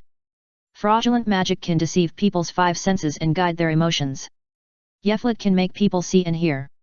It can also make people invisible and inaudible. The magician's performance method. Lead the audience to a wrong direction of thinking. The more confident the audience is, the easier it is to be guided. When the mystery is solved, the performance will reach its peak. At that time, the audience is confused and shocked. The magician is excited and proud. Scat. Yevlet smiled and said, "It's over." Chapter 21, Yevlet Valder, I paid a huge price. Ward. Reed had completely ignored everything. He left the cover of the stone and rushed towards Yevlet. This guy didn't make a move before, but now he released his magic power as if it was free. However, his magnetic field magic is not as powerful as gravity magic or gravitational magic, or in other words, it is more auxiliary. And Yevlet is not a wizard like Natsu who releases magic boldly. The characteristics of fraud magic itself focus more on the tiny control and condensation of magic. Therefore, Reed's magnetic field magic caused some obstacles to Yevlet, but not much. If it were gravity magic, with Yevlet's physical fitness, he would definitely be defeated in seconds. Of course, the premise is that the opponent can find Yevlet first. Ha ha ha. Die. Liar wizard. Wade couldn't hear Reed's words at all at this time. In what he saw, heard, felt, he pierced Yevlet's abdomen with one claw. The smelly, sticky blood sprayed all over his face. Wade, you're awesome, I'm going to take you to eat ice cream. Wade, you're so strong, I'm not as good as you. Wade heard his brother's cheers and heard Gad's praise for him. He looked at Reed and said, "Brother, I want to eat him." Reed said with relief, "Of course, my good brother." Wade looked at Yevlet and grinned triumphantly, "Big liar, you're going to be eaten by me." He bit down on Yevlet's palm, and the other screamed. "Day!" Yevlet flew and landed in front of Wade. "Lift up, honey." "Caught up." Reed felt that he had reached a distance close enough to sense it. He pulled up his sleeves, and there was a black belt on his wrist. He tore the belt off with force. "Dang!" Wade raised his hand and blocked Yevlet's knife with the iron collar on his wrist. The collars on Wade's limbs and neck were untied and fell off. "Danger!" Yevlet did not hesitate, used the wind jet, and retreated backwards. Shua! Wade's backhand claw almost made Yevlet flipped over. "Fuck! I knew this guy was not simple. Is it over yet? What kind of people are you? With so many cards in his hand, is he the protagonist of a wicked comic?" Yevlet was a little helpless. At this time, Reed finally ran to Ward. Yevlet tried to stop him, but Reed and Ward's magic power suddenly surged, and Reed used all his magic power to create a chaotic magnetic field, which made it impossible for Yevlet to bring them back into the influence range of the fraud magic in a short time. It seems that the other party has taken out a desperate trick. Fuck. I met Lao Lu. Brother, I need your strength. After removing the iron collar, Wade was no longer crazy. He looked calm and cold. Perhaps, the iron collar was actually a seal on him. As for why it was not removed at the beginning, Yevlet guessed that it was either very restrictive or the cost was second only to losing his life. He was more inclined to the second one. There is no other way. Reed bit Wade's shoulder. Compared with the huge price, only by defeating this powerful enemy can he have a chance to live. That's how I got the teeth marks on my body. Wade said to Yevlet lightly. Plop. Reed's body limp, lying on the ground, all the characteristics of life activities disappeared. He was dead. Wade walked to Gad, stretched out his foot, and said with disgust, bite it quickly before it's dead. Gad is indeed not dead. After being cut in half, he can still hold on for a short period of time, not to mention that Gad is a powerful wizard. Gad tried to open his mouth, bit on Wade's toes, and then closed his eyes. This is my magic. Wade's body expanded and grew rapidly. He changed from a teenager to a middle-aged man. He was 2 meters tall, with obvious muscle contours. Standing there, he gave people a great sense of oppression, just like Jura, one of the 10 great saint wizards that Yevlet had seen before. I can let others bite on my body, so as to imprison and obtain their souls and magic. Although the price for them is to go back to the factory for recreation. For me, the longer I use this magic, the younger and more stupid my body will become. But you have forced us into a desperate situation, so I have to use this method to deal with you. Look. Ward narrated slowly. Every tooth mark on my body represents that I have killed a strong man in this way. Fraud wizard, feel honored that you were killed by me in this way. Your weak life has been exchanged for my shortening of 5 years of life as a price. Ward raised his chin slightly and closed his eyes. Here I am, I feel the power of my brother. But I still need some time to understand. Then, fight like this, I hope you can hold on until I can see you. Ward closed his eyes and punched out instinctively. Yevlet quickly retreated, the other side found him. Boom. A 6-meter diameter pillar of fire hit the place where Yevlet had stood before. I was born with a strong intuition. Your deception magic is useless to me now. Ward appeared in front of Yevlet in an instant. He was too fast. Yevlet couldn't escape. It seems that you can't hold on until then. What a pity. Without that kind of magic that can only deceive people, you have become so weak. Ward punched out. Boom. The earth shook, and a mushroom cloud rose. Hey? Ward made a surprised sound, and he opened his mouth to blow out a strong wind. The smoke and dust dissipated. A red ball of string blocked his fist. The red ball of string spread out, revealing Yevlet standing inside. At this time, Yevlet's face was a little ugly. He raised his left hand and blocked it in front of his chest, with the back of his hand facing outward. The source of the red string was his ring finger. Here, if you wear a ring, it means getting married. The red string was tied to the ring finger of his left hand. What is this? Even I can't destroy it. Ward was very surprised. Yevlet stood still, and the red string instantly turned into a surging wave, hitting Ward and pushing him out dozens of meters away. I didn't want to use it at first. Yevlet's face was not very good. Use it once, and the red string will tighten a point. Really? It turned out to be a red string. Ward rushed over and punched again, but was still blocked by the shield made of red thread. He wanted to disrupt it with magnetic field magic to make this external magic ineffective, but he found that it was like punching a city wall with a fist. This shield made of seemingly soft and fragile red threads was actually indestructible. I heard that red threads represent marriage, right? Wade was even more curious. Yevlet's fingers trembled slightly. He did not answer, grabbed a long knife woven with red threads in his right hand, raised his hand and slashed. Wade had a strong intuition and quickly withdrew his hand, but half of his palm was still cut off. What a sharp red thread! It is indestructible and extremely sharp. Is this your trump card magic? It's really scary. Wade said with a faint smile. Even though he lost half of his palm, even though he was facing the overwhelming red lines, he was not afraid at all, and his face was still relaxed. With the tip of his toes, he escaped from the range of the red lines with extremely fast speed. Yevlet looked at the red lines all over the sky, but frowned, complaining to himself in dissatisfaction, "Why lend me so many, don't you want to die, idiot?" "Okay, I take back what I said before. You are the most special and powerful opponent I have ever met. But, that's it." Wade stood 100 meters away and paused his attack. "I have completely understood my brother's magic. Even if you have such a powerful red line magic. But, unfortunately, it's over." Wade scratched his forehead with his nails, and the flesh was cut open, and he created a third eye on his forehead out of thin air. "Let me see the true face of you, a liar. And where is your assistant hiding? I have now merged the magic power of 3 people, and my eyes are countless times stronger than my brother's. Everything hidden in the world will be revealed in front of me. If you can really see everything." Yevlet adjusted his glasses and said with a complicated expression, "Then I strongly recommend you not to do this."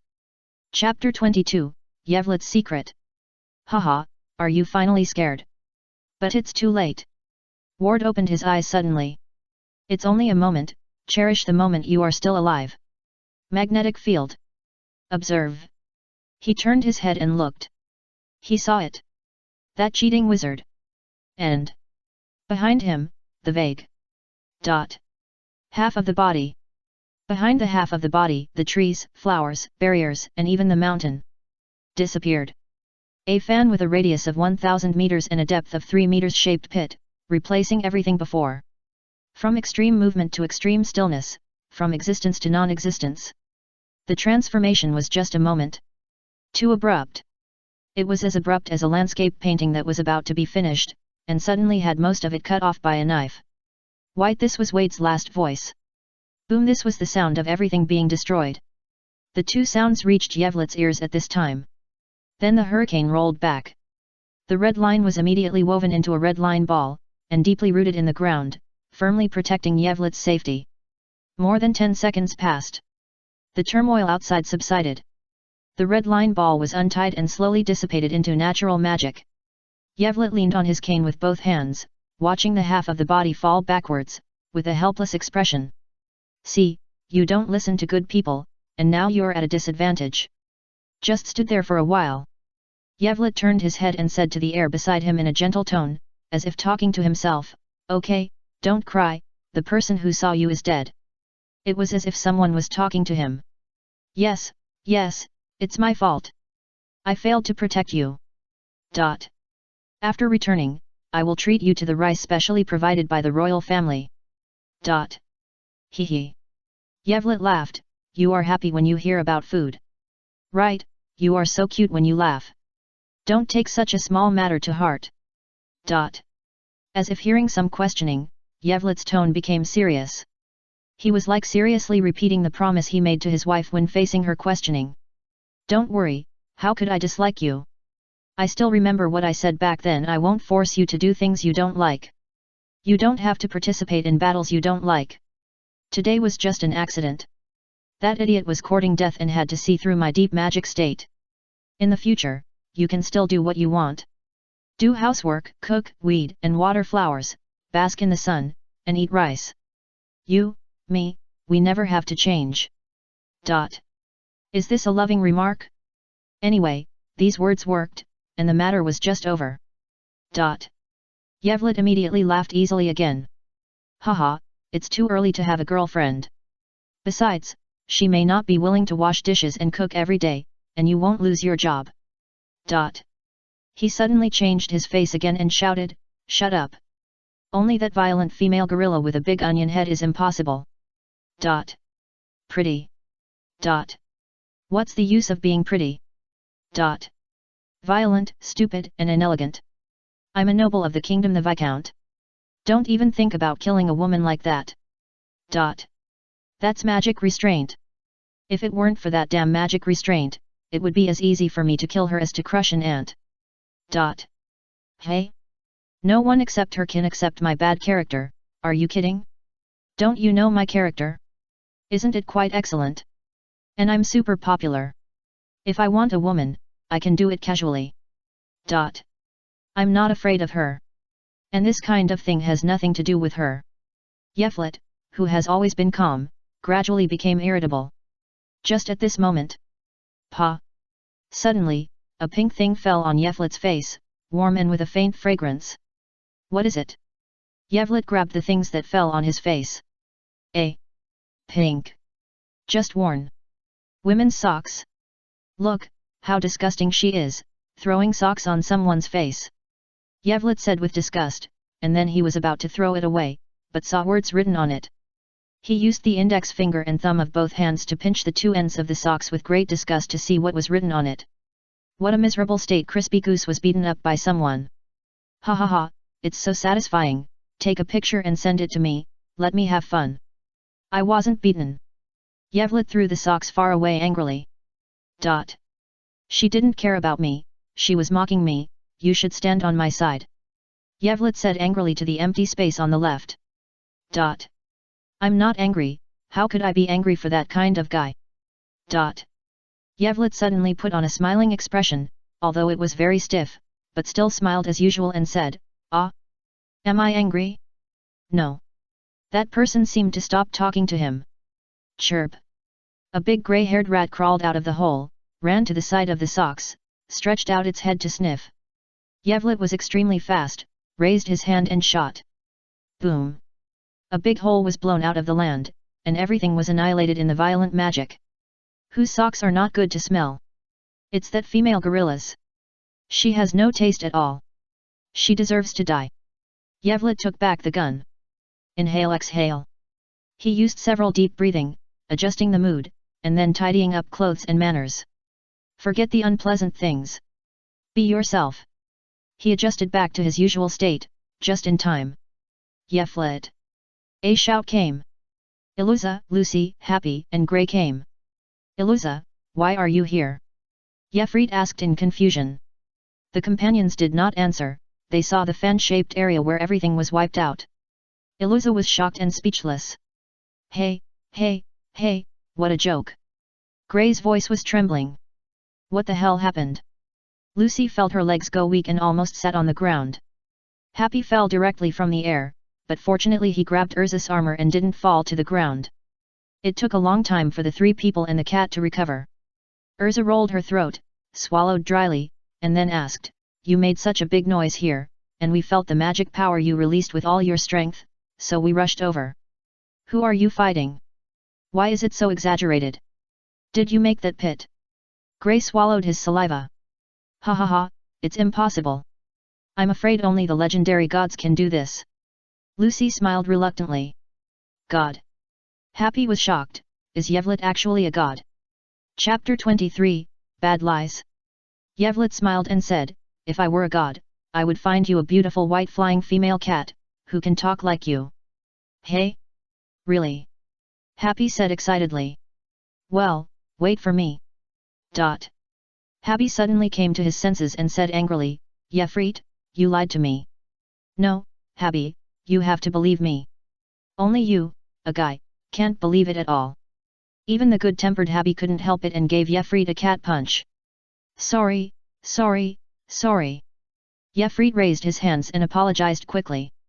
When Happy's anger subsided, Yefrit said, Actually, I didn't figure it out, but there was another group of enemies here, and I was in an encounter. They also set up a barrier to prevent me from escaping, so I had to fight. Escape. Lucy wanted to complain, but she choked when the words reached her throat. Are you okay? Urza asked with concern. No. Yefrit shook his head. You guys, you are really hidden, it's a pity that I didn't see you fighting with all your strength. Grey said regretfully. That's not worth mentioning. By the way. Yefrit changed the subject and said, Natsu is fighting a strong enemy. Let's not waste time and go help him. Okay. Iluza nodded. Although there were doubts in their hearts, since Yefrit didn't say it, everyone could only suppress it in their hearts. However, this time, not only Lucy, who had just joined, but also Urza and Grey, had a new understanding of Yefrit's strength. In the jungle. Saldi quickly ran to the temple, leaving his soliloquy along the way. What on earth is that? Such a powerful force. Even I couldn't handle Valder in that state, but he was killed in an instant, without any resistance. With such a powerful force that doesn't rely on magic, could it be a demon? Invisible demon. That liar wizard must not be provoked. My information was wrong, this guy is scarier than Urza. No. I can't let you interfere with my plan. Fortunately, you are also a member of Fairy Tale. I know your weaknesses. Yeflet and others rushed to the temple. But suddenly many people rushed out to block the way. These people wore uniform black robes, holding weapons in their hands, and looked aggressive. However, even Lucy could sense that the magic power of this group of people was very weak, and there were only 5 people who could be called wizards. These people were very weak, but their desperate attack still caused trouble for everyone. Yevlet, use your magic quickly. Urza said anxiously. No one wanted to kill ordinary people. Although these people were weak, their desperate fighting style made the 3 people feel helpless. Sorry. Yevlet pushed his glasses with his left ring finger, hiding his face behind his palm. The battle just now has almost exhausted my magic power. I can only take 1 person away. I'm leaving. Gray said immediately, I will defeat Leo. Okay. Yevlet nodded. He and Gray's bodies disappeared instantly.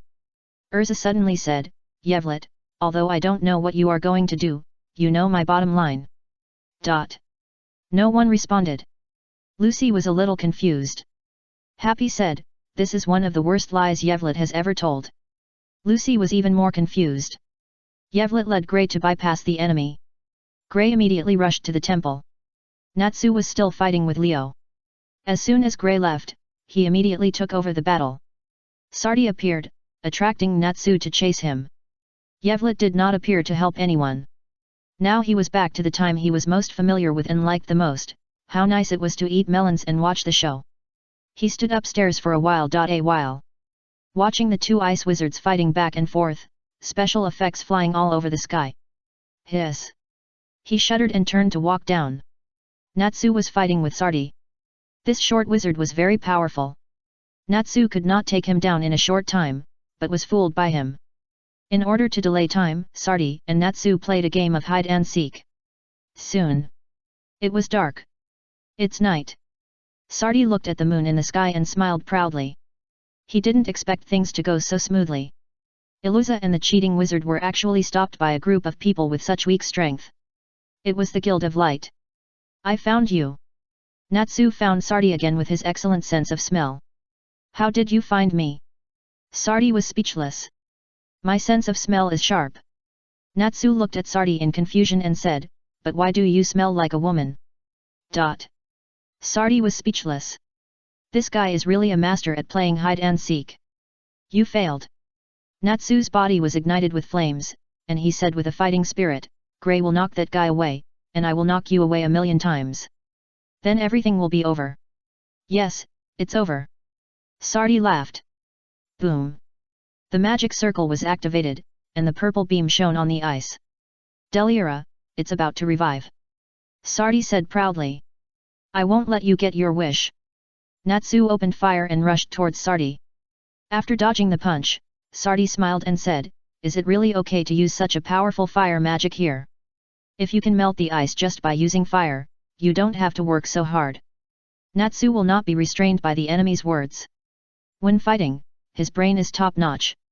Just knock you down quickly, and then knock down the guy who is preparing the ritual above. Sardi said admiringly, your flexible mind on the battlefield really surprises me. Stop talking nonsense. Natsu chased after Sardi, wanting to get rid of this slippery guy as soon as possible, but he couldn't do it. Crack. The ice began to crack. A white palm gently pressed on the crack. No one noticed. Yevlet was already standing here. The agreement is almost fulfilled. But before that, Yevlet took out the camera and took a picture of Deliera.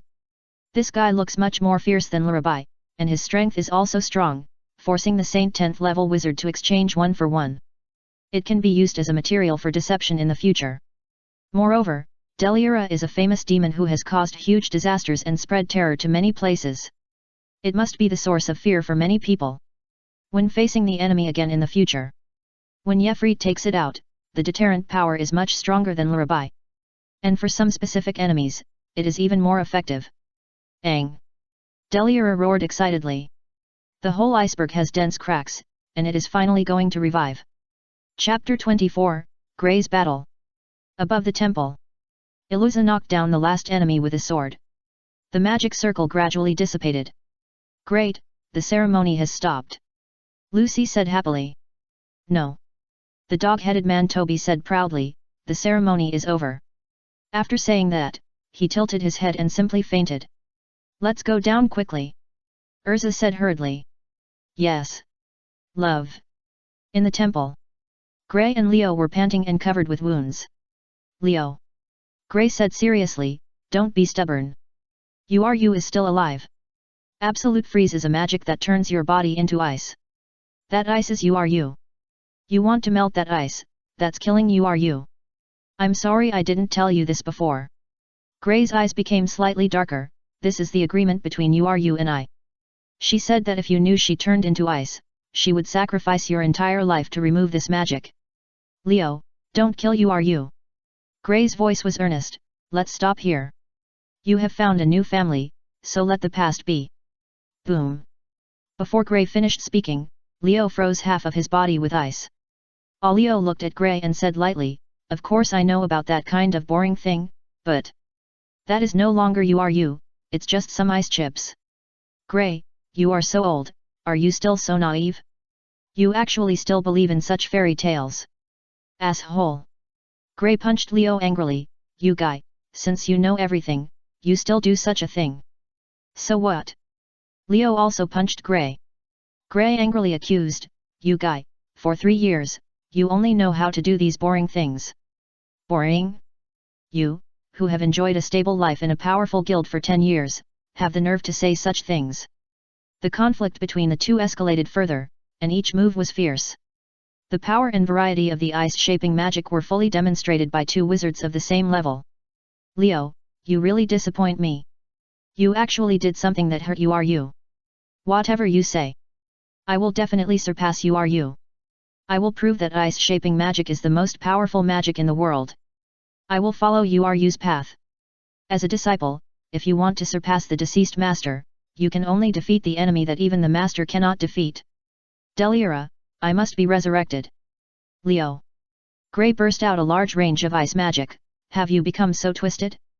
There is nothing wrong with becoming the strongest, but it must not be at the cost of sacrificing what you love. The one who took away my love is you, Gray. That's why we should cherish the living. We shouldn't revive Delira, who was sealed by you with his life. Look at you and your trusted companions, what dangerous things are you doing? Do you want to make the same mistake I made back then again? Gray. Leo cast a spell with one hand, and an ice brushed towards Gray, it's useless to say more. Anyway, Delira, I must revive it. Then I will definitely defeat you. Gray cast a spell with both hands, and an ice prison trapped the ice ape. How is it possible? Leo controlled the ice ape, but failed to break Gray's ice prison. You idiot who went the wrong way. Gray said, you taught us ice-shape magic is a free magic. When using magic, you must use both hands to master the balance of the shape. How can you, who has always used one-handed shape, exert the full power of this magic? You can't even recognize the essence of ice-shape magic, and you actually said something ridiculous like wanting to surpass you. Leo, you've gone the wrong way. Now, let me, your junior brother, pull you back. I won't lose to you, Gray. Leo gathered his magic power. Sorry, Leo, it hurts a little. Gray cast magic with both hands, and a huge ice cannon was created. Ice-shape ice cannon. Ice-shape eagle. Leo still insisted on one-handed shape. Boom. 2 terrifying ice magics collided, and the explosive power made the entire temple tremble. Gray. Leo roared, I am the pride of you. If you want that kind of thing, I'll give it to you.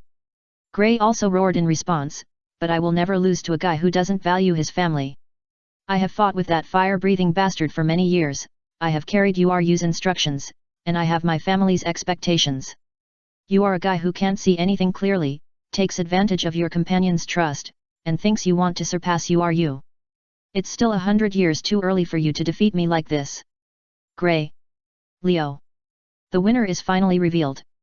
Leo, who was in a one-handed shape, wanted to use both hands as if to save himself at the last moment, but he couldn't stop Gray's magic from bursting out. Boom. The green ice shattered, and the white ice and snow slammed Leo against the wall with a terrifying impact. The power remained undiminished. The wall shattered instantly. Leo. Gray was shocked and wanted to rescue him, but it was too late. Shua! A red shadow flashed by. It was Urza. She cut the ice and snow with a sword and pulled Leo back in time when he was about to fall out of the temple. Gray, are you okay? Urza asked. Ahem, I'm fine. Gray breathed a sigh of relief and could only stand by holding the wall. Where are Natsu and Yefrit? Urza asked. Natsu is downstairs, Yefrit, I don't know where that guy went. Gray answered. Gray, potion. Yefrit suddenly appeared beside Gray and handed over 3 bottles of potion. Ah, that's the one you used on me last time. Lucy recognized it. That's right. Yefrit smiled and nodded at her, then looked at Gray. You still remember how to use it? Of course. Gray took the potion and used it while saying, have you been here before? No, I just got here too. You guys were fighting so hard, I thought it might be over, so I came up to take a picture of the final battle. Yevlet took out a photo. The photo was taken from the side, the handsome scene when Gray defeated Leo. It's a good shot.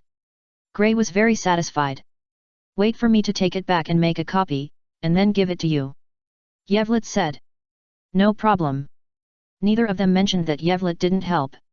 It's okay for ordinary enemies, but for Leo, Gray doesn't want anyone to help, he must insist on defeating him himself. And Gray believes that he will win. Okay, Gray, you rest here, we have to go down to help Natsu. Urza said. No, I've recovered some strength after drinking the potion, and I'll go with you. Gray said. There's no time to lose. Arisa said succinctly. There are enemies and demons below, and she is worried about Natsu's condition. Everyone hurried downstairs. Chapter 25, Natsu, we must defeat Deliura together. Aang!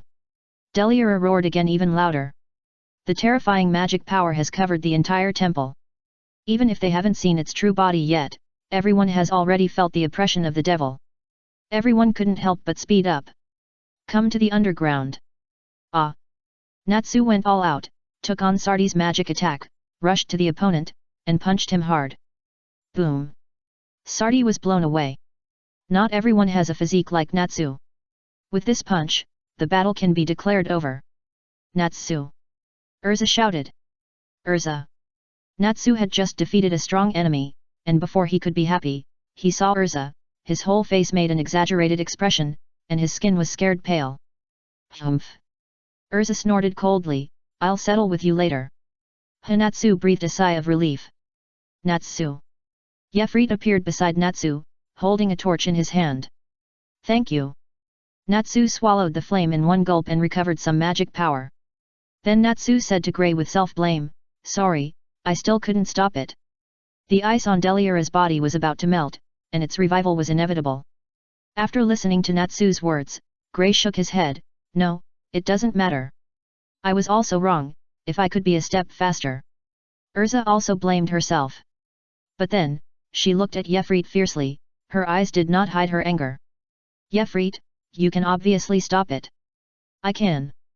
Yefrit nodded. Why is that? But it's not necessary. Why not? Urza was about to ask. Deliura roared even more horribly. Everyone couldn't help but cover their ears and mobilize their magic power to withstand the magic pressure of this powerful demon. Finally, Leo also came over with all his strength. I will defeat Deliura, and I will make the ice-shape magic resound throughout the world. Bang! Gray knocked Leo down with a gentle hand knife. You guys who can't even stand steadily, you better be quiet. Then, Gray's eyes became firm. Ice-shape magic, although it is cold magic. But, it is a magic that can protect the people you cherish. Last time it was you who protected me and Leo. This time, I will protect my family. Gray walked into the water firmly and posed in the shape of absolute ice magic. I absolutely freeze Natsu, what are you doing? A figure with a fluttering white plaid scarf stood between him and Deliura. It was Natsu.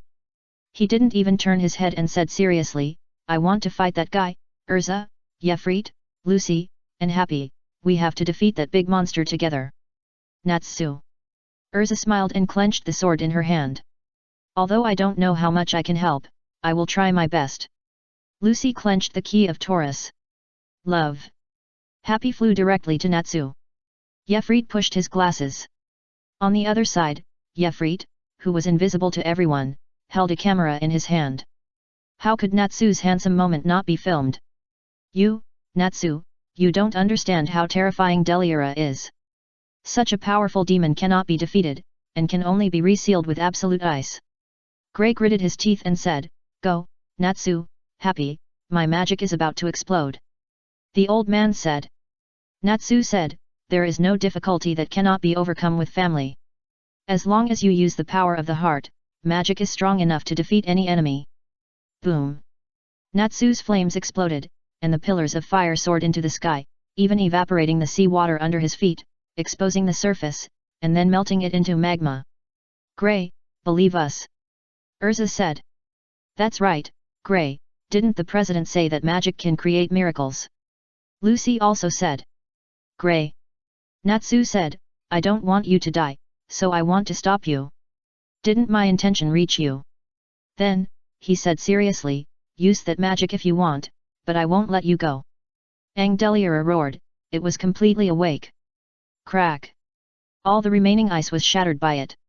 When Deliura woke up, he looked down and saw Natsu, who was bursting with flames and was very conspicuous. It punched down. Get out of the way, Natsu! Grey was shocked. Natsu roared, turning all his magic power into burning flames. Behind him, his companions stood. In front of him, there were enemies. The flames with powerful destructive power covered his right fist. With the intention of protecting his family, Natsu threw this handsome punch that did not succumb to the strong.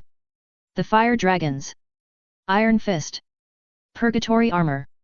Urza, wearing black armor, also jumped up, wielding a serrated giant sword, and slashed at Deliura fiercely. Open, Taurus Gate Taros. Moo. Taurus Taros appeared with a giant axe, he jumped high, and then slashed at Deliura. Flash. Yefrit also raised his gun and hit Deliura. You. Really? Grey retracted the absolute ice magic, and instead drained the magic power to cast the ice shape magic. Ice shape lancer. Boom boom boom. Even if it was a powerful demon. Under the concerted magic bombardment of everyone, Deliura couldn't bear it after all. He stepped back a few steps, and his back hit the mountain wall fiercely. Take it. Natsu, wait. Natsu was about to chase, but Urza stopped him. Something is wrong, look. What? Everyone was surprised to find that many cracks appeared on Deliura's body. Grey, you should understand. At this time, Yevlet walked to Grey. So that's it, Grey said blankly. Deliura let out a dying cry, and his body was rapidly collapsing. For 10 years, in the ice of Uru, Deliura's life has been constantly deprived. Leo's mentality collapsed, tears overflowed from the corners of his eyes, and he gritted his teeth and said, we just witnessed the last moment of this demon. I lost, I will never be able to surpass Uru. Damn it. Stupid.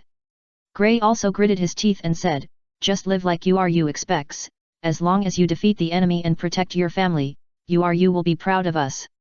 Surpassing is not important at all. So that's how it is. Natsu said with a smile, Grey, your master is so powerful. Uru is our role model. Grey covered his face, tears flowing out uncontrollably. He recalled what Uru said to him, Grey, I will seal your darkness. Thank you, Grey cried and laughed, Master. Until this moment, the shadow of many years ago, which was deeply rooted in Grey's heart, finally dissipated. Yevlet silently put down the camera, and didn't shoot this part. He slowly walked to Deliura. This demon is about to die. Maiko. Yevlet said lightly, hold the funeral. Hey. A breeze with the fragrance of soil and flowers blew out from behind him. Deliura's body was blown away by the wind and the magic returned to nature. Yevlet, what did you do? Ilusa noticed Yefrit's strangeness. Nothing, just recycling garbage. Yefrit responded with a sincere smile.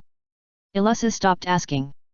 She never doubted Yefrit's feelings for everyone, so she had unreserved trust in Yefrit in major matters. No matter what he did, he would not harm everyone.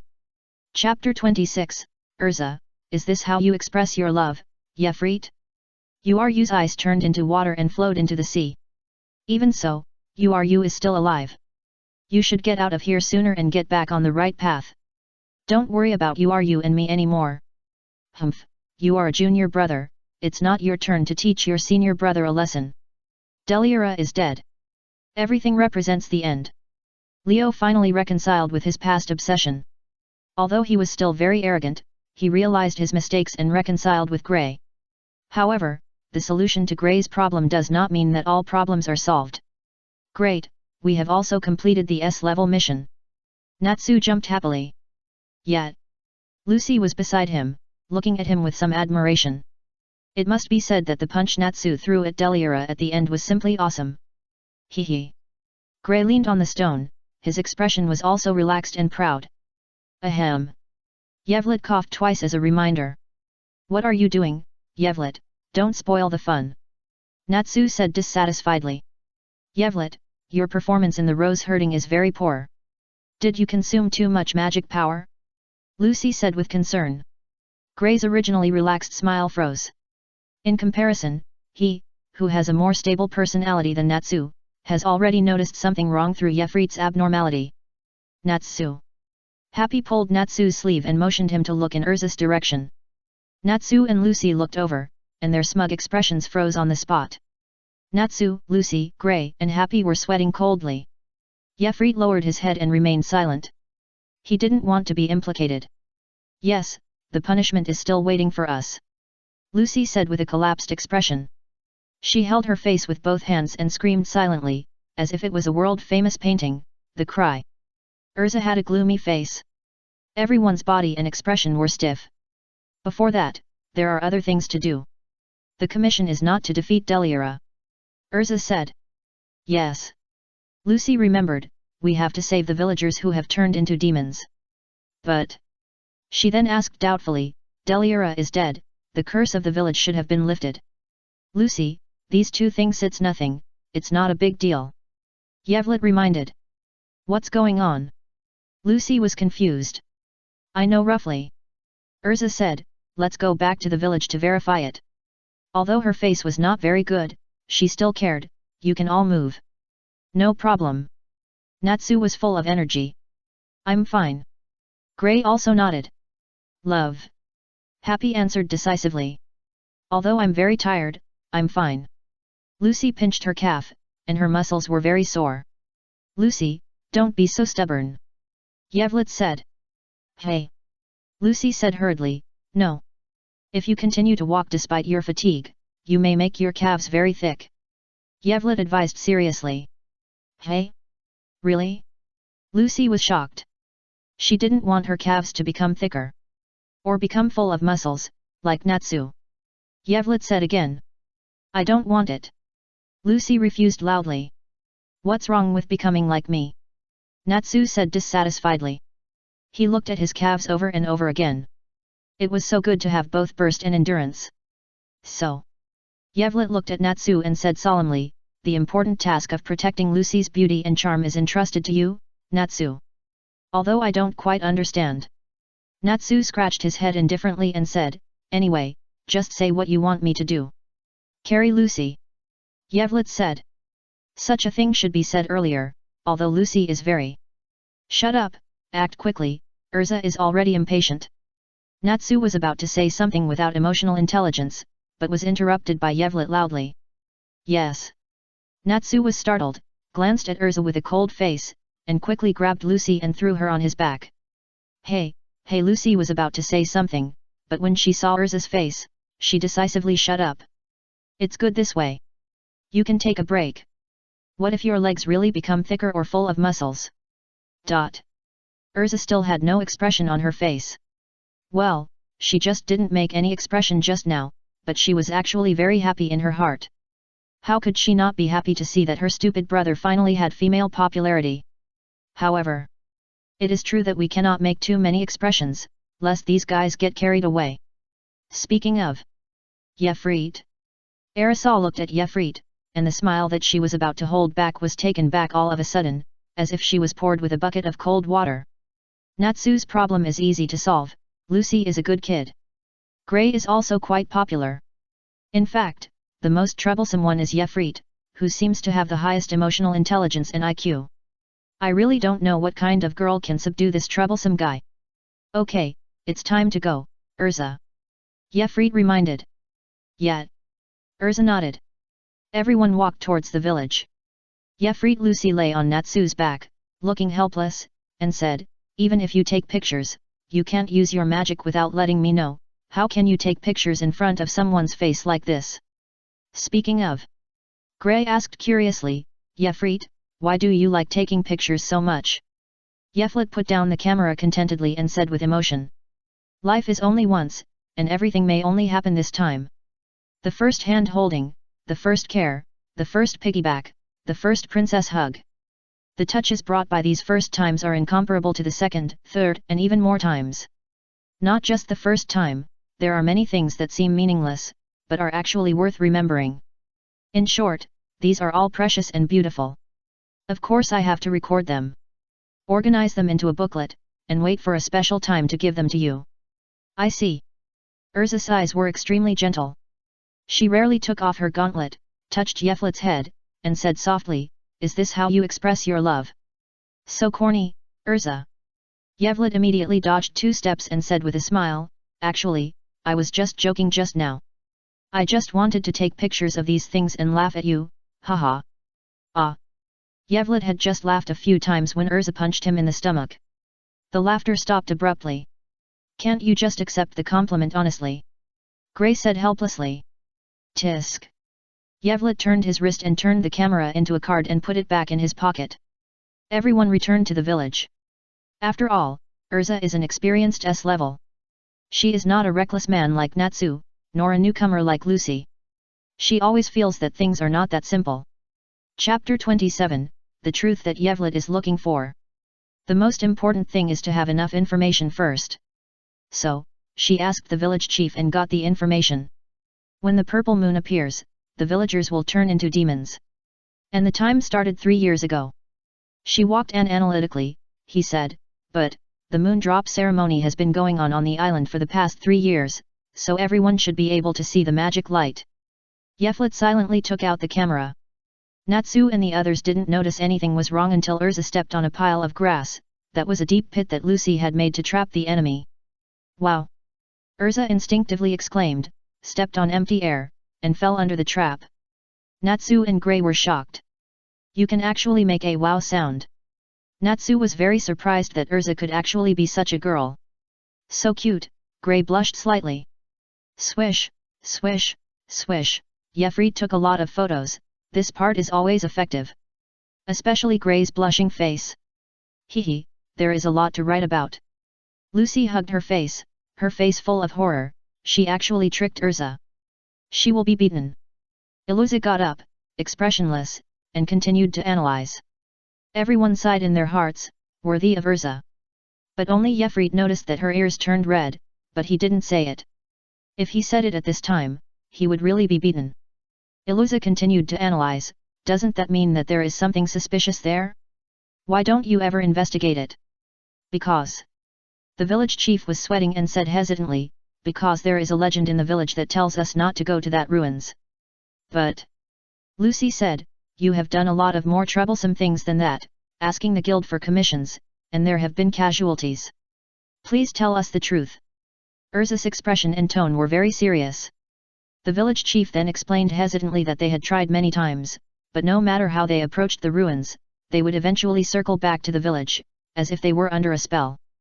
Yefrit, you are an expert in this area. Urza listened and looked at Yefrit. Yevlit said, it's not magic in the general sense. Anyway, I didn't notice any trace of magic. As expected. Iluza said. Iluza, did you know? Gray asked. Yet. In the distance. On the tree.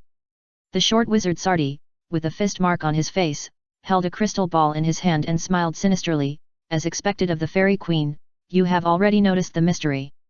You haven't left yet. Yevlit's voice came from his ear, do you still want to be beaten? Saldi was startled, and just as he was about to move, a gun was pressed against his temple. Don't move. Yevlit's voice came lightly. Yevlit looked at the crystal ball in his hand and asked, who are you broadcasting to? It's none of your business. Sardi smiled. Aren't you afraid of death? Yevlit tilted his head. Sardi thought for a moment. This guy really did not hesitate to act, so he asked, "What do you want to know?" "Leo, read, and this crystal ball." Yevlet said, "You have many loyal people." Sardi's pupils trembled slightly. "I want to know what happened to Reed and the others." Yevlet asked. He was only curious about this force. "I don't know either." Sardi shook his head. He saw that Yevlet looked unhappy. He said quickly, "I really don't know. They found me half a year ago and threatened me to become their spy. You know that Gad is very powerful. After joining them, they didn't trust me, so I don't know much. I only know that they are not from this country and came to the island to study Deliera. But before they succeeded, they were all killed by you." "It's true," Sardi assured again. "Forget it." Yefrit put away his gun and said, "Since you are a great beauty, I will let you go." "Why?" Sardi wanted to ask instinctively, but Yefrit's figure had disappeared. Sardi took a deep look at Yefrit's back in front of her and immediately turned away. Her heart was pounding. He was discovered. "Why?" Yefrit returned to the team quietly and replaced his fake body. No one noticed that he had left. In fact, he really didn't remember who Sardi was at first. Until Natsu said that this person had a woman's scent. He remembered. "Yerusha, you are Yu's daughter." He let Yerusha go, not because she was a great beauty or something like that, that was just an excuse. It was mainly for Gray's sake. Also, Yerusha had an unreasonable big move that could turn the tables. Although Yefrit is very confident in himself, who can refuse an extra trump card? Anyway, Ultia's survival will not harm his interests. Why should he kill her? Why do something that is thankless? So, let's destroy the moon. Iluza took a step forward. "How can this be done?" Lucy said in surprise. "Natsu, I need your help." Urza took the second step. The armor on the body surface is replaced. The golden armor is both handsome and cute, and there are two small ears on the head. The giant armor has the ability to enhance the throwing force. Urza said, and took out a handsome big gun. "This is a spear to break evil." "Natsu, use your magic burst to help me." "Of course, no problem." Natsu said excitedly. He opened his mouth wide, and everyone could see the small flames in his throat. "Find a high place." Urza and Natsu came to the observation tower. She raised the spear. "Natsu! I'm on fire!" Natsu burst into a terrifying flame. "Ah!" Natsu roared and punched the back of the spear. At the same time, Urza threw it with all her strength.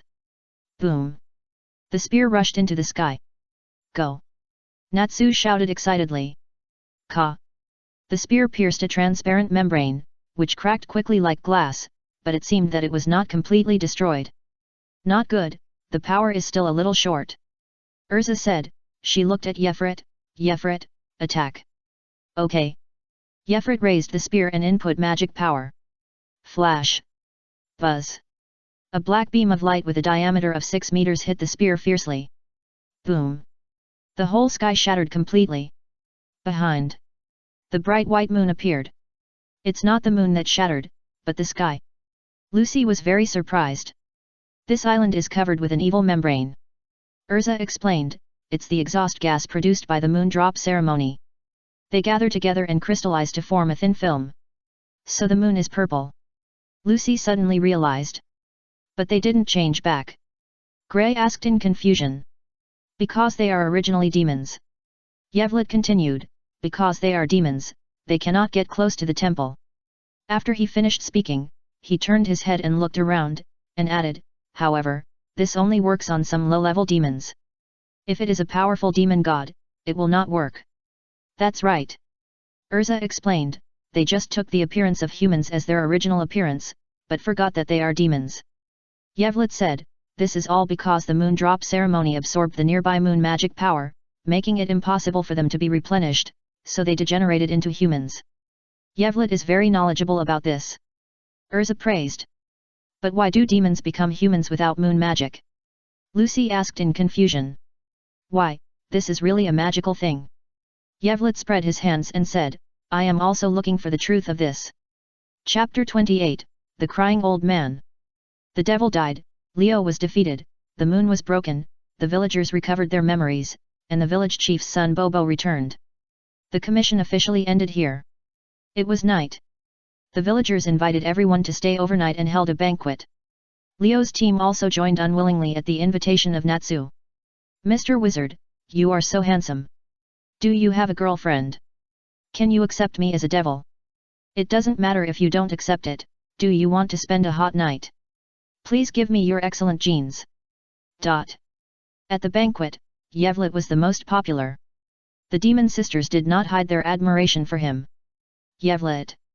Urza saw a demon lady holding a wine glass and was about to pass it to Yevlet's mouth, and said, "Come here." "Ha, I know." Yevlet stood up and sat down next to Urza. Urza's strength scared off the demon ladies. They pestered Grey again. "Grey, clothes." Urza reminded. "What?" Grey suddenly realized, where are his clothes? "Ha ha ha, Grey, you exhibitionist." Leo laughed. "Lord Leo, you are a jerk." Shirley next to him reminded with some entanglement. She wanted to see Leo's body, but she was jealous of being seen by other women. "What?" Leo also came back to his senses. "Ha ha ha, idiot." Grey laughed. "Asshole, it's time for you to remember how powerful your senior brother is." Leo was embarrassed and angry. Anytime. Grey was not to be outdone. So the two of them started drinking. "Natsu, try this, it's delicious." Lucy ate a delicious dish and quickly shared it with Natsu. Yet, Lucy originally planned to let Natsu taste the same dish, and asked him to pick up the chopsticks and pick it up from the plate. Who knew that Natsu bit the half of the food left on her chopsticks before Lucy could react? "You guy!" Lucy was really embarrassed and angry. She didn't know whether she was really hitting Natsu or acting like a spoiled child. Anyway, Natsu's body didn't shake at all, and he didn't stop her. He just showed his big teeth and smiled cheerfully, "Delicious." A banquet. Everyone ate happily. The next morning, everyone said goodbye to the village and Leo and others and left by boat. Harujian town. Everyone took a break here and had lunch. While eating the two tables of guests in the front right, a conflict arose. The guests at seat 7 were a man and a woman, who seemed to be a couple, enjoying a peaceful lunch. They were in a loving relationship and didn't want to be disturbed. There were 3 male guests at seat 9, one of whom had colorful hair. He stared at the waist and lower parts of the female guest with bad eyes. After looking for a long time, he finally couldn't help but stand up. He sat down next to his companion, sitting back to back with the female guest, and then dropped a chopstick. Ah, it fell.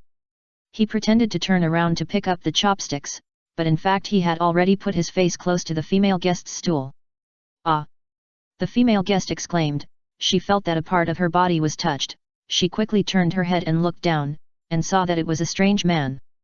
"Sorry, I accidentally touched it when I was picking up the chopsticks." The guest with colorful hair explained while rubbing his nose. "Be careful." The female guest's boyfriend reminded dissatisfiedly. "It's said that it was accidental, not intentional. What's your attitude?" "Who knows?" The colorful-haired guest suddenly exploded and looked at the male guest angrily. "I didn't say anything." The male guest was confused. "What does your look mean? Are you doubting me? Do you think I did it on purpose?" said the colorful-haired guest. "I didn't, you're crazy." The male guest said dissatisfiedly. "You're still cursing, bastard." The colorful-haired guest cursed, and his 2 companions immediately stood up and glared at the male guest. Okay, I don't want to have a conflict with you." Seeing that he was going to suffer, the male guest pulled his girlfriend to leave. The 3 did not stop them, but waited for the female guest to pass by them, and then stretched out their hands to take the other's private place. Seeing that the 3 were about to succeed, Yevlet took out 3 cards and was about to fly over. "Woo, don't quarrel." Suddenly a crying voice sounded in Yevlet's ears, and a strong sense of crisis made Yevlet instinctively turn around to defend. The person who came was an old man with no beard and messy white hair. He was wearing a white priest's robe and carrying a black coffin as tall as a person. He looked very dusty. He held a book in his left hand and wiped his tears with his right hand, crying as he walked. "Ah!" Just when Yevlet turned around, the woman screamed, obviously having been succeeded. "Ha ha ha, so soft! So fragrant! So slippery!" The 3 laughed triumphantly. "You bastards! How could the male guest bear it?" He clenched his fist and was about to hit someone. "Woo, Don't fight, love peace. The old man took a step forward, crossed a distance of several meters, came to the crowd, and grabbed the male guest's hand.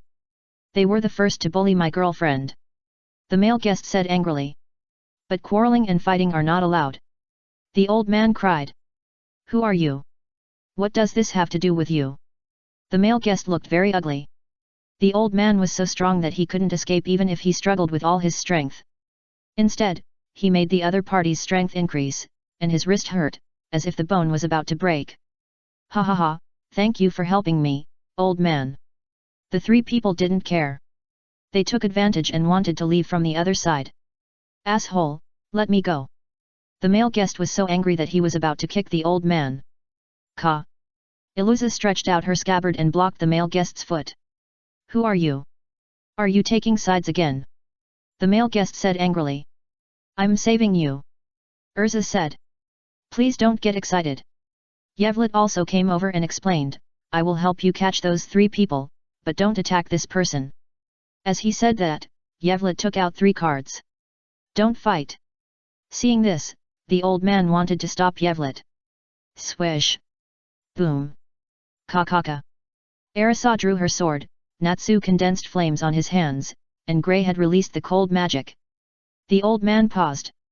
Yevlet was protected behind them. He ignored the old man's angry eyes and flew out 3 cards.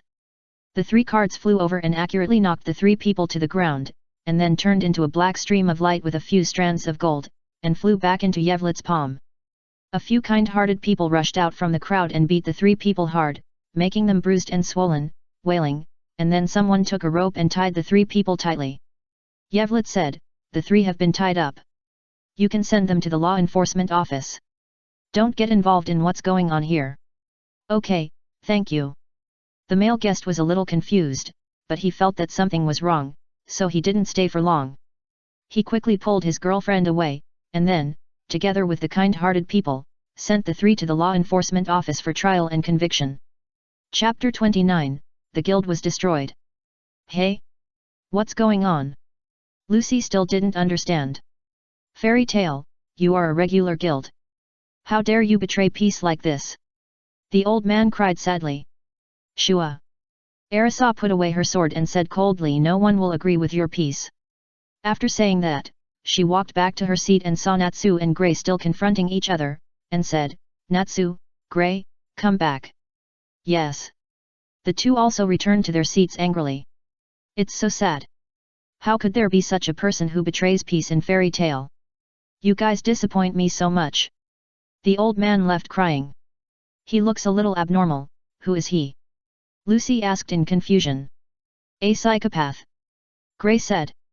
I really want to punch him hard. Natsu also expressed his dissatisfaction. Puddin, who claims to be a peace-loving wizard, is a hypocrite. Urza said. What he said seems to be about to attack our guild. Lucy said worriedly. Don't worry, no one can attack our guild. Natsu smiled and comforted. The hypocrite ruined everyone's mood for dinner. So everyone quickly finished eating and returned to the guild. But what appeared in front of him was a guild that had been destroyed by humans, with many iron rods inserted into it, and it had become tattered. Boom! Natsu's flames instantly exploded. Natsu, calm down. Urza quickly punched Natsu in the stomach. The attack that had always been successful was ineffective. Natsu stood up against Urza's fist, and the flames did not decrease, but instead exploded more violently. The surrounding temperature rose and instantly exceeded the highest temperature in summer. The guild was destroyed, and the guild was destroyed. Natsu, don't worry, everyone is fine, only the house is destroyed. At this time, Myra Jane came from behind with a large bag of things. She came to Yevlet's side. Yevlet stretched out his hand and took the things from her. Myra Jane said to everyone, it's hard to explain in a short time, let's go to the basement first. Natsu, put away your flames and stop causing trouble for the neighbors. Yevlet reminded. Yes, you are not the only one who cares about the guild. We are all very angry, but we have to figure things out first. Grey advised. Natsu. Lucy looked at Natsu worriedly. Natsu put away the flames, his cheeks trembling, as if he was about to show his teeth, but he held back. Natsu, I'm glad everyone is okay. Lucy quickly pulled Natsu's arm and comforted him. Let's go, we'll go down first. Myra Jane said. She then looked at Yevlet and said in surprise, Yevlet, you changed your clothes, did you encounter any powerful enemies? I'm so glad you noticed it. Yevlet was a little surprised. The color and style of the suit he was wearing were similar to the previous one, with only slight differences. After all, it's rare. Mirage replied with a smile. Well, it's okay, it's not very dangerous. Yevlet recalled that it was a little troublesome, but it was not particularly dangerous. If it is dangerous for you, I'm afraid it must be an S-class wizard. Mirage was very surprised. Is this a kind of recognition? Of course. Thank you for your recognition. Yevlet took out a card, and a square box with exquisite packaging appeared in his hand. Kind lady, I always can't help but give some small gifts. Thank you, can I open it now? Mirage accepted it with a smile. Of course. Mirage opened the box, and there was a bright red orange inside. It looks like a very expensive variety. Mirage smiled. Well, it's very sweet. Yevlet nodded. Then I will taste it well. While talking, everyone has come to the underground floor. Although the guild was destroyed, but everyone's mood didn't seem to be affected, and they were still eating and drinking cheerfully. But Yefrit took a glance and found that everyone is here. In fact, everyone is not so easy to let go. However, it still depends on the president's intention. President Makarov was drinking heavily. Seeing everyone coming back, he laughed and greeted, "How is Lucy, is your work going well?" Yet. Lucy nodded in confusion. "President, what's going on?" Urza asked with a gloomy face. "The guild was destroyed by someone." Natsu also said angrily. "Okay, don't get excited, calm down."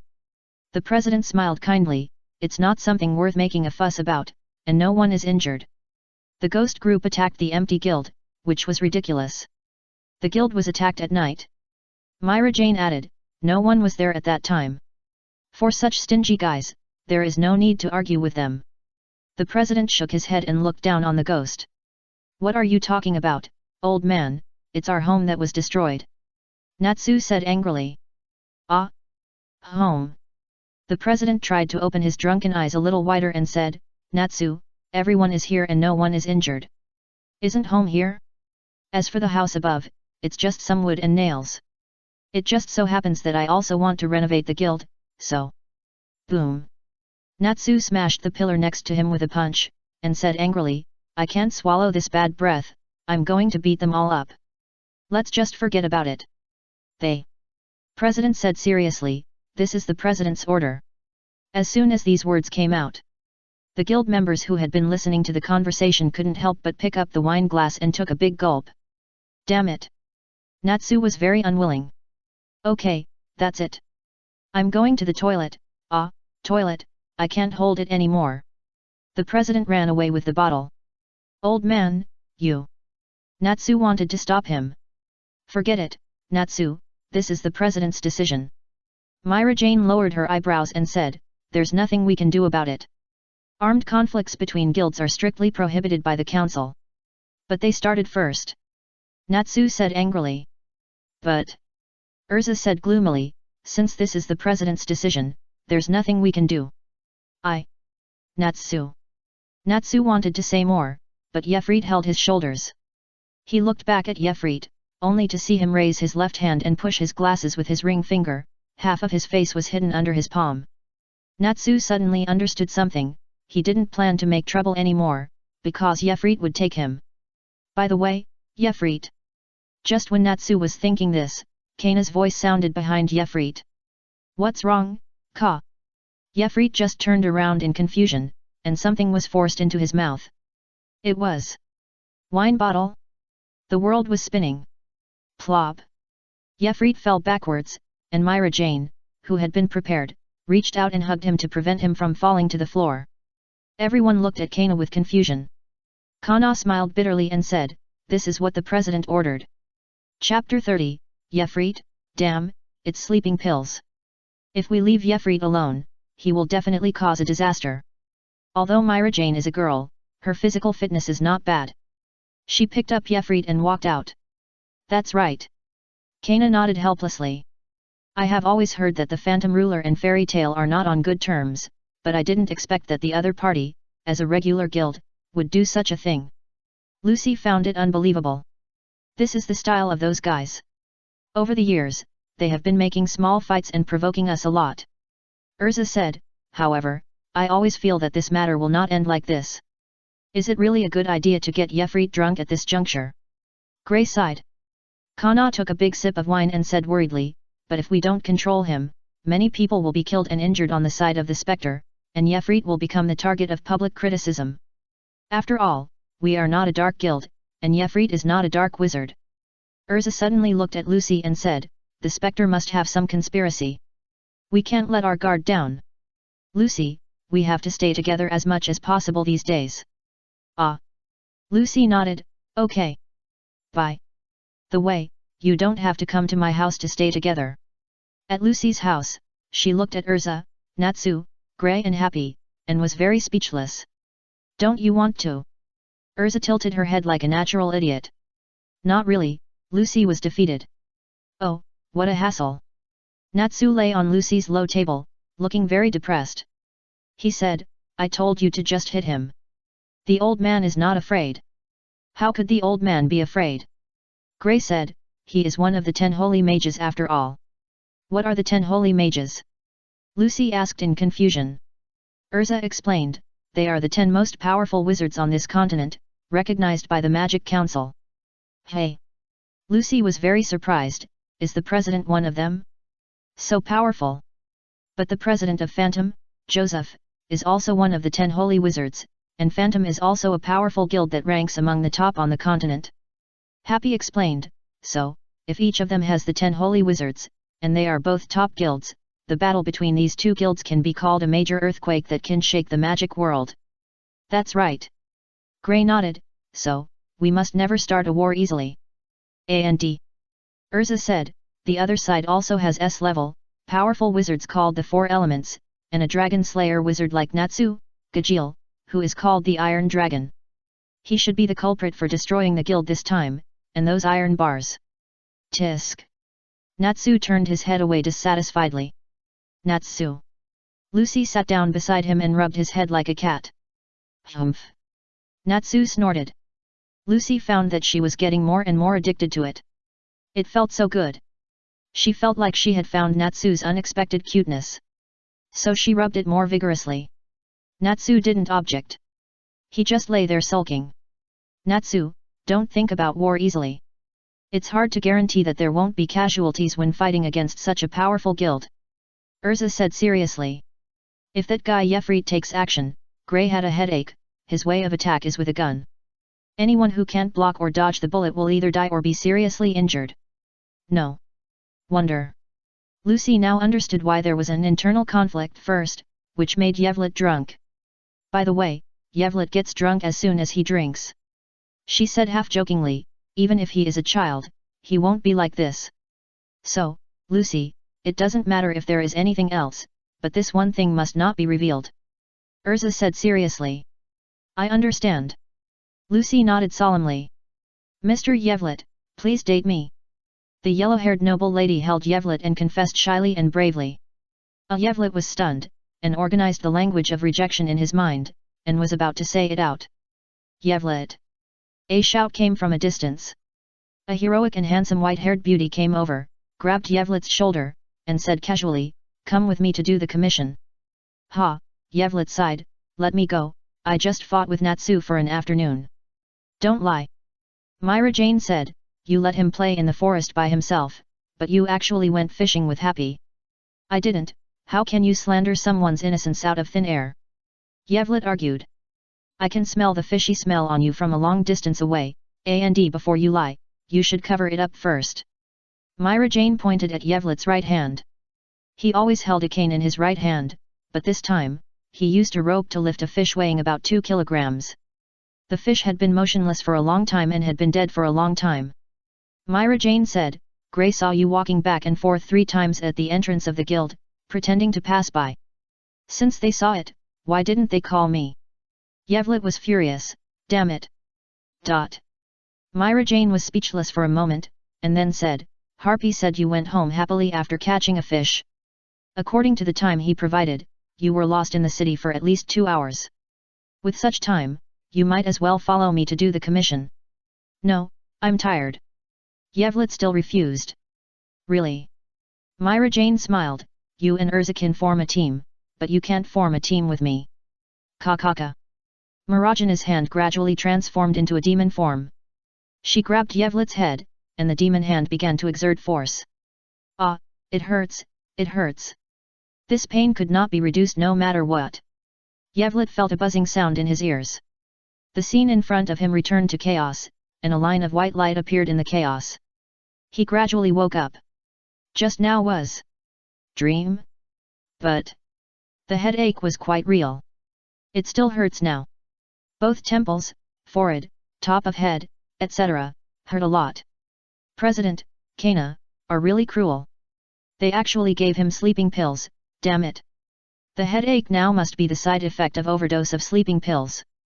Yevlet. A voice came from the side. Yevlet turned her head. It was Myra Jane. She sat on the stool with a melancholy look, her eyes were red, as if she had cried. What's going on? Yevlet supported her head and sat up slowly. The damn side effect made him not only have a headache, but also dizzy. He rubbed his temples, and the pain from pressing could slightly relieve the pain in his head. This is the infirmary that the Fairy Tale Guild rented for a long time in Magnolia Hospital. Libby Tomilich stood up hesitantly and pulled open the curtain separating the two beds. A blue-haired girl with wounds all over her body and who had been treated was lying here. It seemed that because of the pain in her body, she frowned even when she was asleep. Chapter 31, Yevlet was in a bad mood. Yevlet slowly withdrew her gaze. He released the hand pressing on his temple, got out of bed silently without saying a word. He took out a card, flicked his fingers, and changed his clothes instantly. Hat, suit, sneakers, knee-length wizard cloak. Pure black from top to bottom. No fancy decorations, no special style. Simple, pure black. It was like going to a solemn and heavy funeral. He was going to get the glasses on the table. Mirage grabbed the glasses first, clenched her fists lightly, put them on her chest, her eyes were full of worry, and she spoke, with some pleading in her voice. Yevlet, don't kill anyone, promise me. Yevlet smiled gently and said, don't worry, I'm not an impulsive person. Then you. Myra Jane reached out to pull Yevlet, but the scene in front of her changed instantly. She held a beautiful, fragrant lily in her hand. Yevlet was nowhere to be seen. Damn. My head hurts. Yevlet was sitting in a speeding carriage. He had a headache, and the carriage was shaking violently. It made him even more headache. It even affected his mood. In short, he was in a bad mood. Usually, Yevlet always watched Natsu and Grey being beaten, and he rarely helped. That's because he knew that such a fight and injury were not serious for the two. For example, Natsu was beaten by Kageyama before, and he looked embarrassed, but in fact, for him with thick skin and flesh, it was not much different from taking a bath. Not all wizards are good at direct combat, so some of them avoid combat. Ways to improve strength. But Natsu and others who are good at frontal combat must go through hard training and fighting to become strong. The fairy tale in the animation may be a fairy tale world. But the fairy tale that Yevlet came to is a cruel world. When he was very young, he saw two wizards fighting. The winner cut off the loser's head, refined his head into a black magic device, and raped the wife and daughter. That happened in front of Yevlet, a naked tragedy. At that time, he had just mastered the magic of deception not long ago, and he didn't have powerful weapons like the staff knife honey and the pistol till. He could only find an ordinary fruit knife and stab it from behind. Foul smell, thick, and hot. Blacker than pig blood. More miserable than a pig's cry. That face with the same facial features as him, a nose, eyes, and mouth became distorted and terrifying. That pair of eyes, angry and desperate. Failure is not fainting. Failure is death. Therefore, Yevlet never stopped his companions from becoming stronger.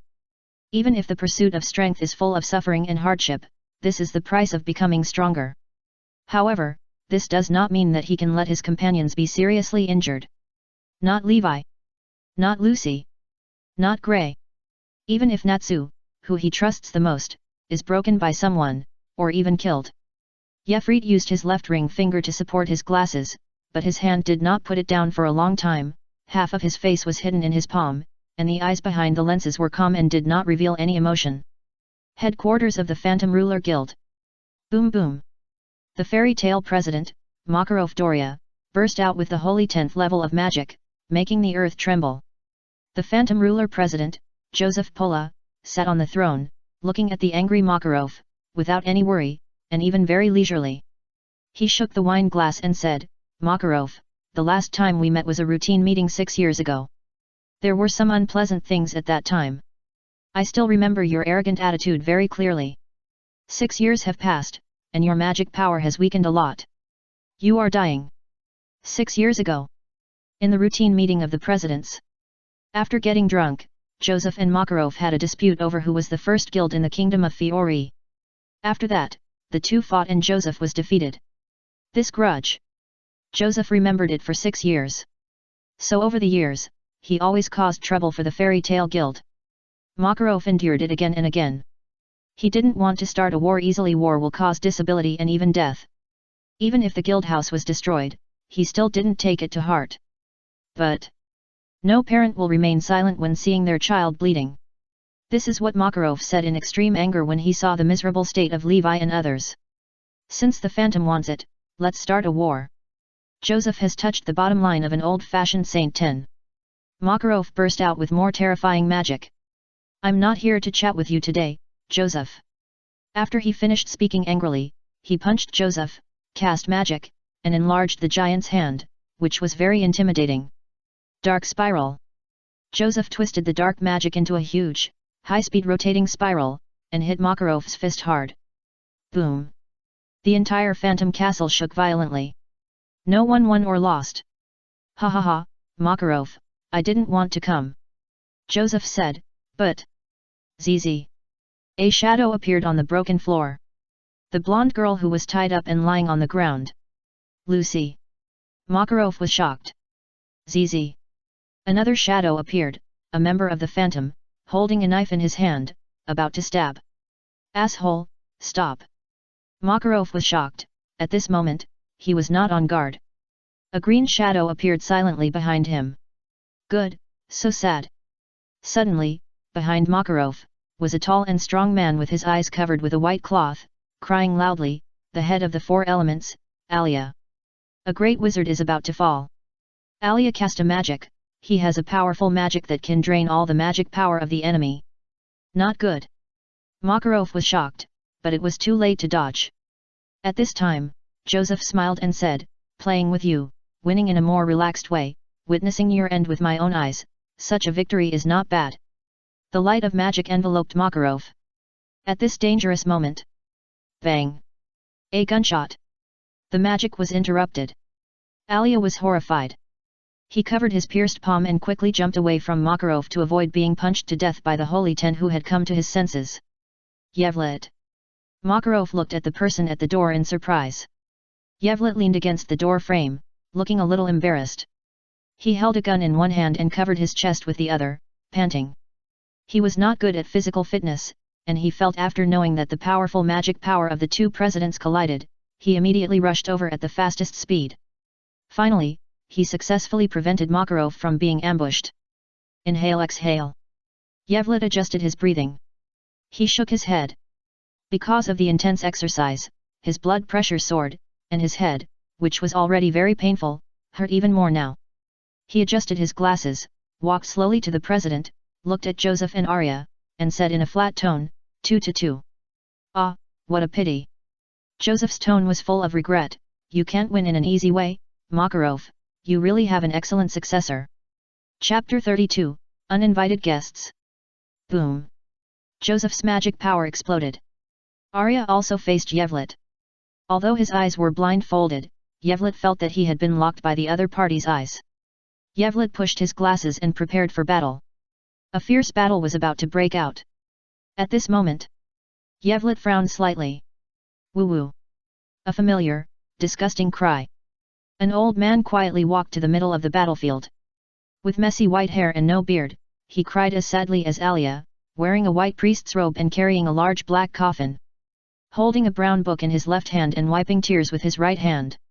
Woo woo, don't fight, love peace, the world is so beautiful, we should protect it with peace, not fighting. Both sides looked at the uninvited guest. Please don't fight, don't betray peace. The old man cried and spoke earnestly. Joseph looked at the other party and smiled. Putin, why are you here? Putin cried and said, because I heard the quarrel, so I came to stop it. President Joseph, President Makarov, don't quarrel, don't fight, you should love peace. You saw it too. Joseph smiled and said, they attacked my guild. I was just protecting myself. If you want to maintain peace, you should protect me. Is that so? Putin looked at Makarov and Yevlit with his eyes full of turbid tears. His eyes paused for half a second when he looked at Yevlit. Of course. Joseph pretended to be wronged and said, look, my guild is about to be demolished by them. Then, fairy tale, Mr. Makarov, can you stop such terrorist attacks? As a member of the guild alliance, you should not trample on peace like this. Putin looked at Makarov. Although his tone was pleading, his eyes with tears revealed an inexplicably terrifying look. 3 against 2. Joseph smiled triumphantly at Yevlit. Putin. Yevlit said, do you want to see your back? After speaking, Yevlit took a step forward, and the magic power in his body quickly spread outward, and even the air was slightly vibrating, making everyone in the Phantom Guild feel as if they were standing on the edge of the abyss, and fear rose in their hearts. Yevlit. Natsu in the hall looked upstairs and said blankly, I smelled his mood, very bad. When did he come? Gray wondered. It turns out that the thing I just vaguely sensed was really Yevlit. Urza frowned slightly. Yevlit, don't be impulsive. Makarov waved his hand to stop Yevlit behind him. Joseph's strength is not much different from his. Once the two of them fight, Yevlit will face Aliyah and Putin at the same time. This Aliyah is okay, if it's a one-on-one fight, Yevlit will definitely beat him. But this Putin is not weaker than the strength of the Holy Ten, and he must not be careless. Moreover, Putin is definitely an extremely difficult enemy to deal with, especially his magic, which is a relatively difficult type for Yevlit to deal with. It's a pity that Laxus and several S levels are not in the guild, otherwise this time, they will never suffer such a loss. This matter can only be dealt with temporarily. Your words are too scary. Putin cried. The attack came suddenly, and a sharp ground spike grew out of the ground, rushing straight to Yevlit's face, at an extremely fast speed. Makarov, who had been on guard, stretched out his hand without thinking to block it. But the giant's hand was pierced by the ground spike, and the sharp corner with blood was less than 10 centimeters away from Yevlit's eyes. Crack! Makarov crushed the ground spike with force. Yevlit's face was slightly moved, and he said, President, you know I am the most slippery, he can't hurt me. But, Yevlit. Makarov said without looking back, it is the instinct of parents to protect children from harm. Yevlit was silent. Makarov retracted his bloody left hand, looked at Joseph, and said in a serious tone, I will submit my opinion to the council and wait for a fair judgment. Yevlit, let's go. After saying that, Makarov turned around. You want to leave like this? Joseph laughed. Don't anger a lioness nursing cubs. Makarov turned back suddenly and stared at Joseph. Joseph's proud smile froze, and a drop of cold sweat slid across his forehead. There's still a little time left. Now is indeed not the time to completely anger Makarov. He had arranged a sneak attack before, and it was the best thing to be able to take down Makarov without injury. Good choice. If he can't take it down, he really doesn't want to fight Makarov to the death today. Even if Putin will help, he doesn't want to sacrifice his life or the magic road of the rest of his life for a desperate Saint 10. Besides, he doesn't believe Putin. Putin is not his ally. This man is a psychopath. He won't put his hope on such a person. Makarov left with Yefrit and Joseph, and Putin didn't say anything. President. Everyone in Fairy Tale looked at Makarov in confusion. Let's stop the war for now. We have injured many people on the other side, and there are also many injured people. Next, let's leave it to the council to judge. They will give us justice. Makarov said so. Although he himself didn't believe that group of people could make any useful decisions, he needed a reason now, at least not to continue fighting today. That Putin is a troublesome person, and his magic is extremely dangerous, which can easily cause disability or death. It is hard to say if we continue to fight. Yes, everyone was a little unhappy, but they didn't say anything. The middle-level combat power of the Phantom is very strong, and the gap with them is not very big, and they have more people. And their several S-levels are not present, and now the President's hand is injured again. It will be very disadvantageous for them to continue fighting. President, Lucy has been captured. Urza said.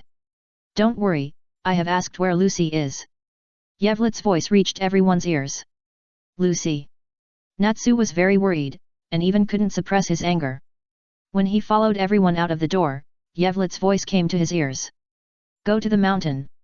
Natsu didn't respond. Everyone followed the president out of the Phantom Guild and walked on the street. With the help of Yevlet's magic, Natsu and Happy quietly left the team. Makarov glanced to the side and said, Can Natsu do it alone? I just asked, there are only a few people, Natsu is enough to deal with them. Yefrit replied. The top floor of the ghost. Joseph and Putin stood by the window, watching the fairy tale people leaving in groups on the street below. He picked up a goblet, poured some red wine, shook it gently, and said with some emotion, Makarov is old and has become timid. Putin cried and said, when people get old, they will become timid and desire to be protected by a fair order, but it is not shameful to be afraid of losing. This is also a way to yearn for peace. Joseph glanced at Putin with disdain. Just then, he suddenly stepped back. He felt the fluctuation of magic power. Although it was very subtle and almost imperceptible. But he did not hesitate and directly used darkness to wrap himself in Arya. Chapter 33, I Want to Stay in Fairy Tale. Putin reacted a little too slowly, and he was too late to release magic. He could only barely dodge to the right and back. Puff! A knife light pulled out a crescent moon and passed by Putin's neck. After all, it failed to cut, but passed through Putin's left hand holding the brown book, which had not been retracted yet. Day! It broke off from the wrist, and his left hand still holding the book fell to the ground. Putin's pupils shrank sharply, and Joseph's face was full of gloating. Suddenly, there was another more violent magic riot. Boom! The terrifying explosion lifted the ceiling of the top floor of the Phantom and completely flew up. On the street, everyone who heard the sound hurriedly looked back and saw a mushroom cloud rising from the top floor of the Phantom. Yevlet! Makarov was shocked. Shua shua shua! Something spun and flew out from the top floor of the Phantom. It was Putin's left hand. Pa! The bloody left hand fell at Makarov's feet. Everyone turned their heads to look at Yevlet standing next to Makarov. Yevlet adjusted his glasses and said nothing. The top floor of the Phantom. The darkness dissipated. Joseph's face was very ugly. He had just been gloating over the misfortune, but he didn't expect that his office would be blown up. There was also a ball of earth covered with spikes, which also collapsed into sand and fell down. Putin was inside. Putin silently bent down to pick up the brown book. He looked at the street in the distance and exchanged a glance with Yevlet. This glance contained no emotion. He retracted his gaze and then cried again. While crying, he opened the brown book with his only remaining hand. He turned the pages one by one, and each page had a name, and then was crossed out. He didn't stop until a blank page appeared. He cried and said, The Wizard of Fairy Tale, Yevret de Lavalier, is a man who betrays peace. Such an evil man should not live. I want to eliminate harm for peace. Joseph said coldly, Do you want my help? No, you have no reason to do it. Putin cried and said, the great Ansa has given me the supreme oracle. I will be Ansa's messenger. Toyfrit conducts a peaceful trial. Yefrit's name appeared out of thin air on the blank page. On the street. While walking, Makarov said, Yefrit, you are too impulsive. Yes, President. Yefrit nodded without making any excuses. This time it's a big trouble. Putin is a stingy guy. Urza said. Yefrit. Makarov said seriously, don't leave the guild too far recently. Yet. Yefrit nodded again. Seeing this, Makarov sighed, he knew that Yefrit didn't listen. We need to call back Laxus and Mist Gang. Gray said. Those two people. Makarov sighed, try to contact them. Laxus is in his rebellious period, Mist Gang has always been a loner, Guild Arts has been missing for nearly 3 years, and Myra Jane cannot fight. Therefore, Urza is the only one left in the S-class. Originally, if the opponent was only the phantom, it would not be impossible to fight this battle. But Putin came in. Putin is also a well-known strong man in the magic world. Just because of his special personality, although he claims to love peace, it is difficult for the Magic Council to define whether he is a light wizard or a dark wizard. Therefore, he has not been invited to the Holy Ten, but this person does have the strength comparable to the Holy Ten. Makarov is very worried that Putin is a stingy person. Yefrit cut off his hand to vent his anger. If you offend him, you will most likely be retaliated by him. But Yefrit did not regret his move just now. Besides, Spectre and Putin would not think that it would end like this. Neither would he. Everyone returned to the guild. This time they went to fight. No one died. But there were many injured. Natsu successfully rescued Lucy.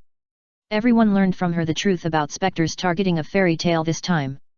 Lucy's father entrusted Spectre to take Lucy back home. This is what triggered this incident. Lucy felt very guilty. She was surrounded by everyone and kept apologizing. I'm sorry, I didn't mean to hide it from you, but I didn't expect my father to do such a thing. He obviously didn't care about his daughter who ran away from home for a year, and suddenly wanted me to go back, but used this method. Dad did such a bad thing. But in the final analysis, this incident was caused by me, causing Levi and everyone to get hurt. I'm sorry. I'll go back. Okay. Natsu interrupted her and put his hand on Lucy's head. He liked it when Lucy did this to him before. Lucy raised her head with tears in her eyes and looked at Natsu. Natsu, who was always frivolous on weekdays, had a serious face at this time, which was a bit handsome. No need to say more, Lucy. Natsu said seriously, Lucy, the tale of the lemon tomato elf, as long as you agree to this, this is your home, and no one can take you away. Natsu. Lucy was very moved. Lucy. Yevlet put a glass of boiled water in front of her and said, don't blame yourself too much. The Phantom is a big guild. They will not cause such a war with us for a little money. They have planned it long ago. Your matter is just a pretext. The war is not over yet, cheer up. If you are unwilling, use your own strength to repel the Spectre wizards. Prove to them, to your father, your strength, your determination, and your growth. Thank you, Yefrit. Lucy nodded. That's right, Lucy, as long as you want to stay here, we won't let you be taken away. Kana said. I have long been fed up with those bastards of the Spectre. When the president recovers from his injuries and Laxus and the others come back, we will defeat them squarely. Gray said. That's right. This time it's really too aggrieved. We'll fight him sooner or later. Protect Lucy. Protect our family. Fairy Tale, never surrender. Everyone also shouted loudly. Everyone. Lucy was so moved that her emotions were about to get out of control. Seeing this, Yefrit pushed Natsu. Hey, Yefrit, you. Just as Natsu was about to ask, he felt that he was hugged by Lucy. Thank you everyone, I want to stay in Fairy Tale. Lucy hugged Natsu and burst into tears in his arms. Natsu put his hand on Lucy's head and said with a cheerful smile, then I will protect Lucy. Tisk tisk tisk, touching. Yefrit on the side shook his head and sighed. Yeah, I really don't know when I can see Yefrit say such handsome words. Kana teased. Kana, I haven't settled the score with you yet, but you actually gave me sleeping pills, and it's overdose. I still have a headache now. Yevlet was immediately furious. Ah, sorry, it was just beer. Kana said. Are you kidding me? You mean I was just drunk by a bottle of beer? Beer is finished? Yevlet was even more angry. How can you say this in a questioning tone with such confidence? Kana asked back. Chapter 34, Prepare for the second battle. Okay. Yevlet nodded repeatedly, gritting his teeth and said, you forced me to do this. He took out a stack of photos, held them up, and said, who wants to see Kana's wedding photos? You guy. Kana, who always walks around in a swimsuit, blushed like a pure little girl whose first kiss was taken away at this moment. She shouted, don't use magic to deceive people. Cheating. Yevlet grinned, I'll give you the number 23. Wu Kana was choked all of a sudden. Kana, what's the matter with taking wedding photos? Are you getting married? Aerosol looked at Kana in shock. No, there is no such thing. Kana hurriedly approached Yevlet, grabbed his collar, took out a bottle of wine from behind, and stuffed it into his mouth. Gulp gulp. The person in front of him drank the wine, but it was not Yevlet. Kana suddenly found that she was pouring wine into Grey. Damn it! Kana turned around to find Yevlet. Kana, you should understand that if I am on guard, you can't touch me. Yevlet sat at the counter, and the photo was pressed by his palm. You guy! Kana gritted her teeth, came to Yevlet, and bent down decisively. I'm sorry for using sleeping pills on you. Very good. Yevlet nodded with satisfaction. Give me back the photo, and help me explain. Kana said viciously. Take it. Yevlet pushed the photo out. Kana quickly grabbed it, but after checking it, she found that it was not the photo of her wedding photo shoot, but just the photo of her victory in the town drinking competition. Kana was speechless. Actually I just saw it from a distance and didn't have time to take a photo. Yevlet laughed. He was far away at the time and thought he was dazzled, and even suspected that it was not the same person. When he got closer and confirmed that it was Kana, she had finished trying on and entered the dressing room. Kana, what's going on? Urza's gossip about this matter has reached its peak, and the others are also very curious. Even Lucy, who was crying just now, stopped crying and listened attentively. Kana said helplessly, that was a commissioned task. The store wanted me to endorse their swimsuits. I have to try them on before I can decide. Looking for Kana as the spokesperson? Everyone remembered Kana's usual outfit and nodded. This makes sense. Then the people in the bridal shop next door saw me and thought I was suitable for their clothes, so they wanted me to be the spokesperson. Kana pouted, I tried it on and didn't feel good, so I refused. Why didn't anyone ask me to be the spokesperson? Urza looked a little disappointed. Because you always wear armor, it should be the armor shop that wants you. Everyone thought so. So, Kana, you're not going to get married. A girl said disappointedly. Well, Kana said with a smile, there's no plan for that now. Laxus, what do you mean by not coming back to the guild? At this time, Marajana's angry voice came. Everyone looked behind the counter. Myra Jane was talking to Laxus using the communication crystal. Literally. Laxus on the other side replied. Maraja said angrily, Lucy, our companions are in danger, and the ghosts are eyeing us. The next war may come at any time. Laxus yawned, what does that have to do with me? Lucy? That beautiful girl, if I let her sleep with me, maybe I can consider saving her life. Laxus. Natsu's furious voice came. He burst out with terrifying flames, like an angry dragon. Natsu. Laxus frowned, looking at Natsu's angry look. He was silent for 3 seconds, and then laughed wildly, ha ha ha, Natsu, do you want to find a chain for yourself? Natsu, don't be impulsive, he is not here. Grey stopped Natsu. Laxus, how can you say such excessive words? Maraja said angrily. So what? Do you want to challenge me? Laxus said indifferently. Forget it, what's the point of telling him? Kana said angrily, we can do it by ourselves. Haha, in that case, then you can do it yourself. Laxus laughed. Wait until we and Spectre are both injured, will you come back to take over the guild? Laxus.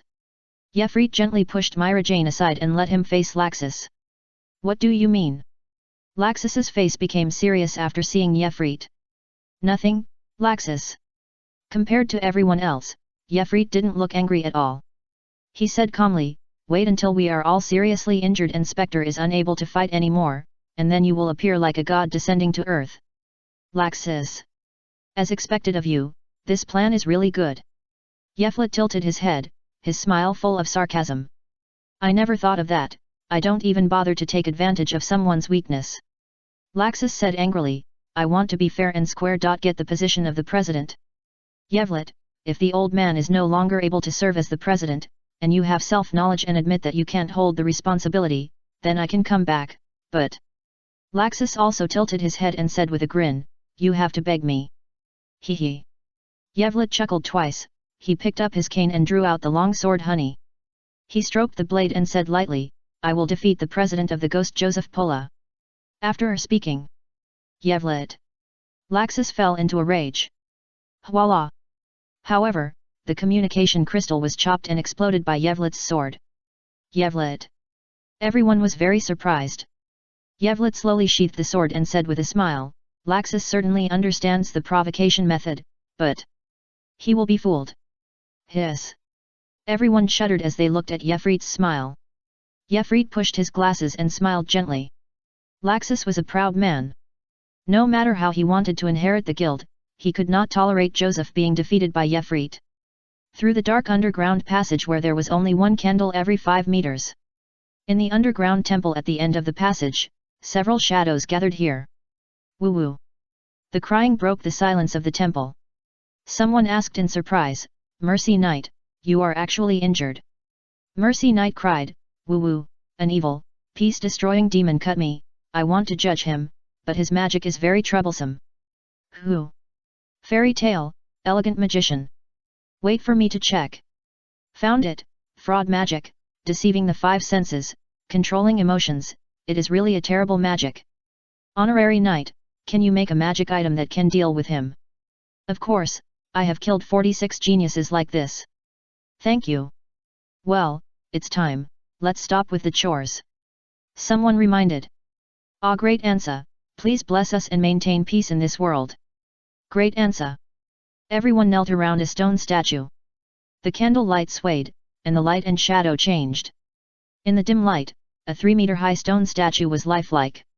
He had wings on his back, like an angel. He had 8 arms, holding 8 weapons. His face was compassionate and kind. Great Ansa. Everyone bowed again. Chapter 35, Before the War. Waking up. The big news in the newspapers set off public opinion on the entire continent.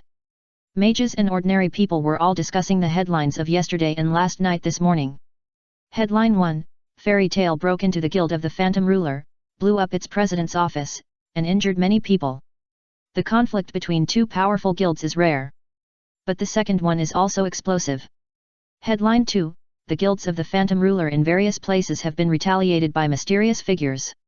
Experts in the magic world analyzed that it should be the 2S class of fairy tale who took action. Mr. Gang got the news. Laxus is really rude. In the guild.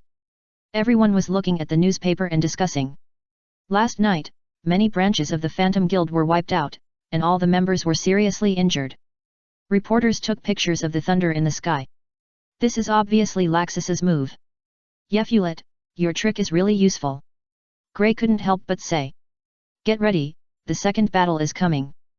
Yeflet looked serious. Yeflet. President Makarov came with a piece of letter paper and said, the Magic Council wants me to explain what happened. President, this is a trap. Grey said quickly. Of course. Makarov nodded, this shows that the Phantom is playing for real. The Magic Council is not clean either. Urza frowned. Not really. Makarov shook his head, they are just some self-righteous deaf and blind people. Old and conservative. Grey commented. Get ready for battle. Makarov said seriously. President. At this time, Yevlet shouted. Everyone looked at him. You go. Yevlet said. What? Makarov looked at him in surprise. Yevlet, this is obviously a dangerous plan to transfer the president and attack our guild. Everyone was puzzled. Of course I know. Yevlet rubbed the purple gem on the top of the cane with his fingers and said, instead of letting the ghost come up with a more vicious plan and find other ways that we can't control to attack the guild, it is better to take advantage of the situation and let the president pretend to leave. Yevlet, this matter can't be careless, if there is a slight mistake, it will be a big deal. Makarov said seriously. Knock knock. Yevlet tapped the newspaper with his fingers and said, Laxus's route to destroy the Phantom Ghost branch is right towards our guild. It is obvious that he also knows that the Phantom Ghost will attack us, and he wants to fight Joseph. With Laxus here, it's no problem to stop Joseph for a while. When it comes to Laxus, although everyone is troubled by this guy's awkward personality, it has to be said that they still recognize his strength. Indeed. Myra Jane nodded, Laxus plus Yefrit are enough to fight even against President Joseph. Miss Myra Jane, you flatter me too much. Myra Jane is gentle and kind. Yefrit smiled modestly. Yefrit? Myra Jane glanced at Yefrit and said with a smile, "If you can protect everyone this time, I can promise you what you said last time." "Really?" Yefrit was rarely excited. This surprised Lucy. What on earth could make Yefrit become like Natsu? "Of course." Myra Jane nodded. "Haha." Yefrit laughed with his hands on his hips like Natsu. Everyone was speechless. However, Yefrit would be like this sometimes. Everyone would remember at this time that he was only less than a year older than Natsu. "Yefrit?" Makarov was still a little worried. "Can you control Laxus?" "President." Yefrit smiled, "Laxus is not a beast. If you don't even trust him, he will really go all the way to the end." "And?" Yefrit changed the subject and said with a smile, "Don't worry, I have a secret weapon that Laxus will definitely listen to me." "Laxus?" Seeing Yefrit's obviously malicious smile, everyone suddenly felt a strong sense of sympathy for Laxus. Phantom Guild. Did that old guy Makarov really fall for it? Joseph was a little unconfident. He had originally prepared several plans that were troublesome but had a higher success rate, but he didn't expect that the first plan would succeed. "President, Fairy Tale also wants to fight us. They are using our tricks to expose their weaknesses to us, but this is indeed our goal," a slightly wise wizard said. "That's right. As long as Makarov can't get back in the first time, the rest of the people are nothing to worry about." Joseph nodded. That old guy doesn't really think that the kid who can only sneak attack is qualified to fight him. Ridiculous. Afternoon. The sun is shining. It's a good time to fight. Boom. Boom. Boom. The earth is shaking. The phantom is coming. Bisksa and Alzak, the couple with guns, ran into the house to report. "Let's go," Yefrit said. Everyone came outside. Behind the guild is an open space, and outside is a cliff facing the sea. A huge monster came on the sea. The headquarters of the phantom is a huge mobile fortress. A huge cannon barrel was extended from the top room, aiming at the Fairy Tale Guild. "Magic cluster cannon Jupiter!" Kana shouted in shock. "Hey, if this cannon is fired, our entire guild will be completely wiped out. The phantom is simply crazy." The fairy tale people who had some momentum just now were now a little scared. Seeing everyone like this, Lucy's courage, which she had just mustered, also sank. "Lucy," Yevlet said gently, "at the beginning of the guild, it was a group of people who longed for love and friendship, forming a big family. You protect us, we protect you. When one person becomes brave, he will infect everyone's emotions, and everyone will become brave. And everyone's bravery will also give you the courage to surpass your previous self. Then miracles can happen, and difficulties that were originally impossible to overcome will be overcome. Why are you trembling? Look! Isn't Natsu excited?" After listening to Yevlet's words, Lucy looked at Natsu. "Ho ho ho!" The hot air rose, making people involuntarily stay away. Natsu was covered with manic flames, even the light could be distorted, making it difficult to see his face, and could only be judged by the fluctuations of magic. He was full of fighting spirit. "Don't run away!" Yevlet patted Lucy's shoulder. Then he walked slowly to the front. Day! Day! Day! The crisp footsteps of Yevlet gradually quieted the noisy scene. When he walked to the front, the field was so quiet that you could hear a pin drop, and everyone was watching his back. Dong! He stuck his cane on the ground, raising some yellow dust. He looked up at the Phantom Guild, past the black muzzle, and looked at the building on the top floor. The powerful enemy Joseph was there. Buzz! The Phantom's magic cluster cannon began to brew, and a terrifyingly powerful magic power continued to shrink, forming a huge, black hole-like shell. Chapter 36, War. Change clothes. Iluza shouted and changed into a set of black and silver armor. This set of armor covers a lot of areas, and the exterior design is extremely heavy, and it looks like it has excellent defense. "It's impossible, Urza!" Grey shouted worriedly, "Even if the diamond armor has super strong defense, it can't withstand the magic cluster cannon." "Urza, don't do anything stupid. Let's go together, come and face it," everyone also advised. 5. Joseph's proud voice came from the Ghost Guild. 4. Yevlet calmly replied. "Yevlet, stand behind me," Urza said hurriedly, but Yevlet ignored her. 3. Joseph said. 2. Yevlet replied. 1. Joseph roared. Yevlet also spoke. War. Let's start. Boom. The moment the words fell, a bolt of lightning appeared out of nowhere and fiercely struck the highest building of the Phantom Guild. The magic cluster cannon that was about to fire was hit hard by a terrifying thunder as thick as a pillar, and exploded on the spot. Boom. The huge explosion destroyed the mobile device under the Phantom headquarters on the spot. The Phantom headquarters was like a robot that lost power and was forced to sit diagonally in the sea. Laxus! Everyone exclaimed. Ah! Natsu roared, turned into a fire dragon, and rushed straight towards the Phantom. Ice-shaped stairs. Grey released magic, and an ice staircase connected to the Phantom Guild. Charge! Iluza led the way, and everyone followed. Yevlet stood still and did not move. In the original plot, the president was attacked by Arya and fell into a coma after losing his magic power. Laxus did not return. Iluza was injured before the battle because she was hit by Jupiter. Lucy was protected away from the battlefield, which gave others an opportunity to take advantage of her. Jupiter was not damaged and could fire another round, which was like a heavy burden hanging over everyone's heads. Sword of Mokris. Finally, there is the powerful range magic of Phantom Guild President Joseph, which suppressed everyone and made them breathless. Almost all the middle and lower level combat forces were restrained by this magic. So this battle was extremely difficult. But the reality that is happening now is different.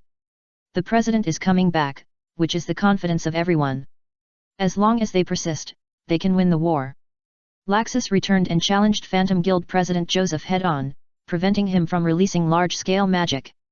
In addition, he made Jupiter explode, damaged the magic cluster cannon, and paralyzed the mobile device of the Phantom headquarters.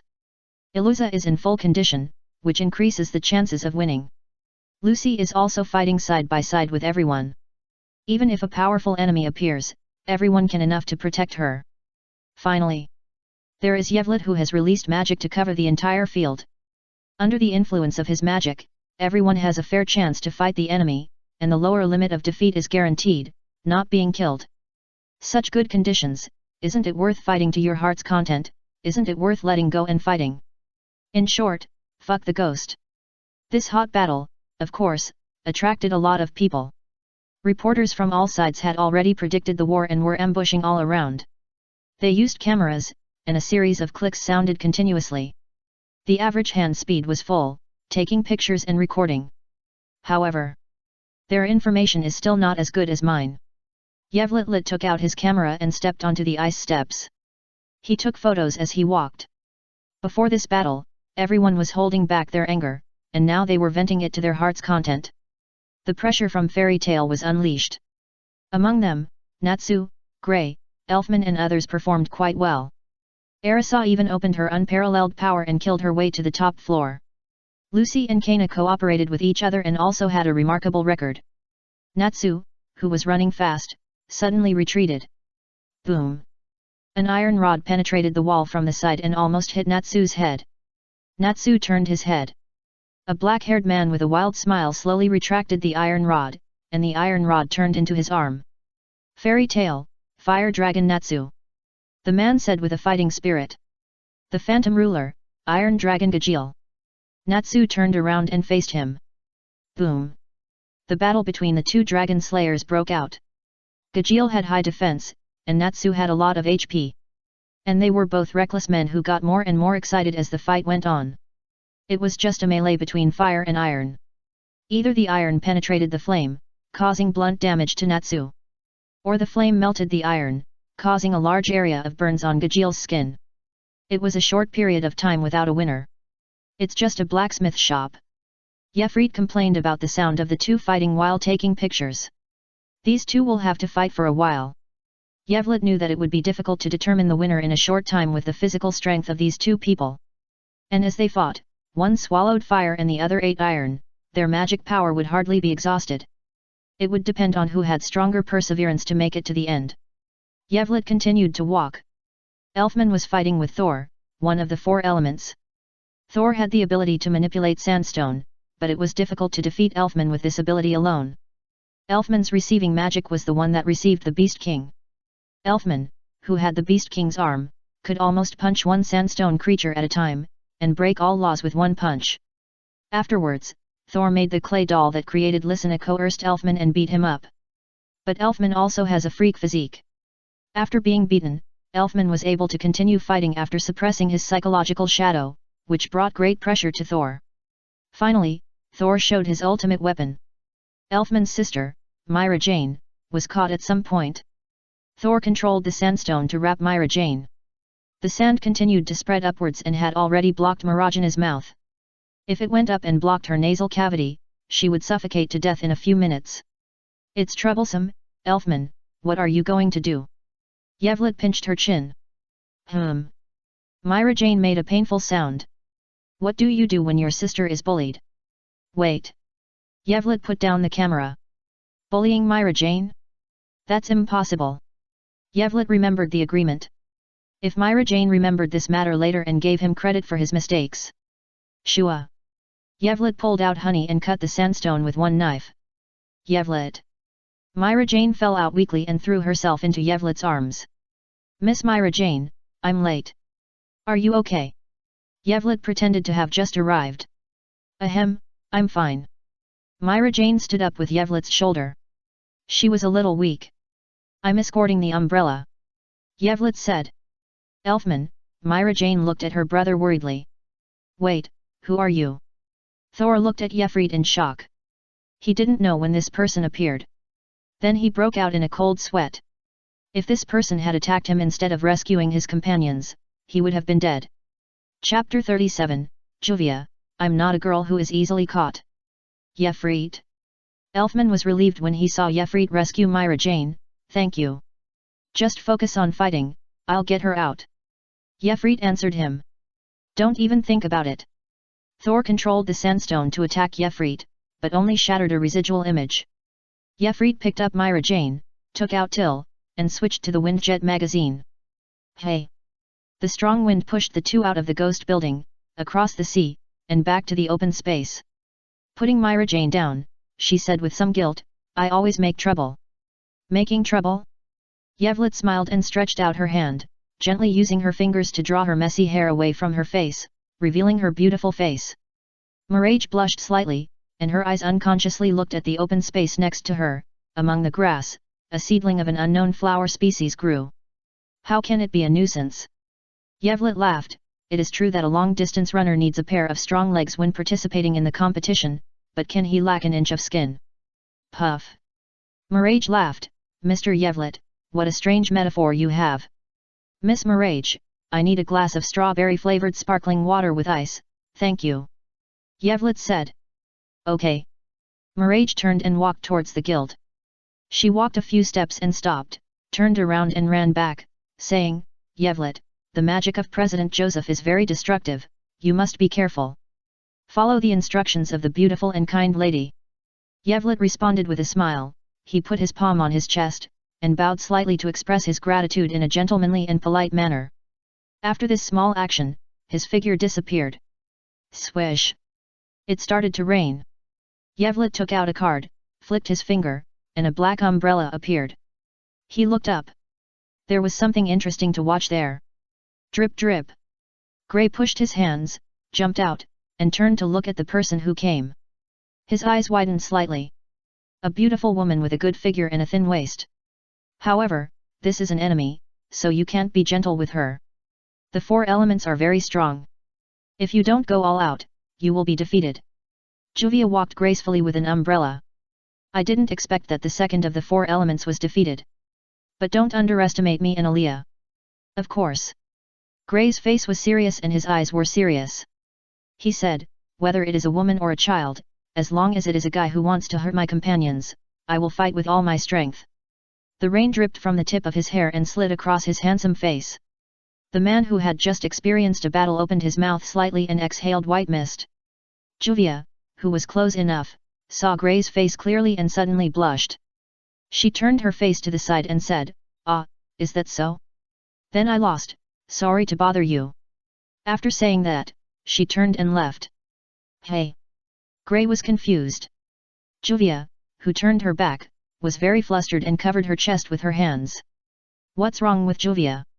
Why is my heart beating so hard? I feel like I have no strength in my body. Hey, wait a minute, I finally if you meet a strong opponent, I won't let you go. Gray hurriedly chased after him. Puff. Juvia felt as if her heart was shot by an arrow. Won't let me go. Is it a confession? How can this man be so frivolous? Although I like you very much, it's just the first time we met. Hey, I told you to stop. Gray had already run behind Juvia. One of the 4 elements of the ghost. I finally caught her, how could I let her run away? Although the opponent didn't seem to have the intention to fight, who could tell what happened on the battlefield? In the world of magic, it's not difficult to transform. There are many wizards who were deceived by children or pregnant women and then killed by sneak attacks. Although she is a woman, since she is one of the 4 elements, her strength must be very strong. If she gets away, it will be troublesome for other companions to meet her. Come, come, and catch me. Juvia blushed and turned around to cast a magic. Water binding. How could I let you catch me so easily? Ah! Gray was trapped in a big water ball. Sure enough, this woman is very resourceful. She first let him relax his guard and then attacked him suddenly. But if you want to take him down, you are underestimating him. Kaka. The icy magic burst out, and the water ball instantly turned into an ice ball. Gray struggled to break free, and the ice ball turned into fine ice crystals and scattered. So handsome. Juvia stared at him. No. You broke free from my water binding so easily. You are a strong enemy. Ice wizard. What a fateful encounter between water and ice. What are you talking about? Gray took off his clothes and officially entered the battle state. Ice-style lancer. Gray released magic, and countless ice spears rushed towards Juvia. Juvia was still staring at Gray's upper body in a daze. Damn it! Gray was startled and quickly controlled the ice spear to avoid the vital parts, but the ice spear still penetrated Juvia's body. Is this enemy crazy? He didn't even dodge. Hey, are you okay? Gray's words have 2 meanings.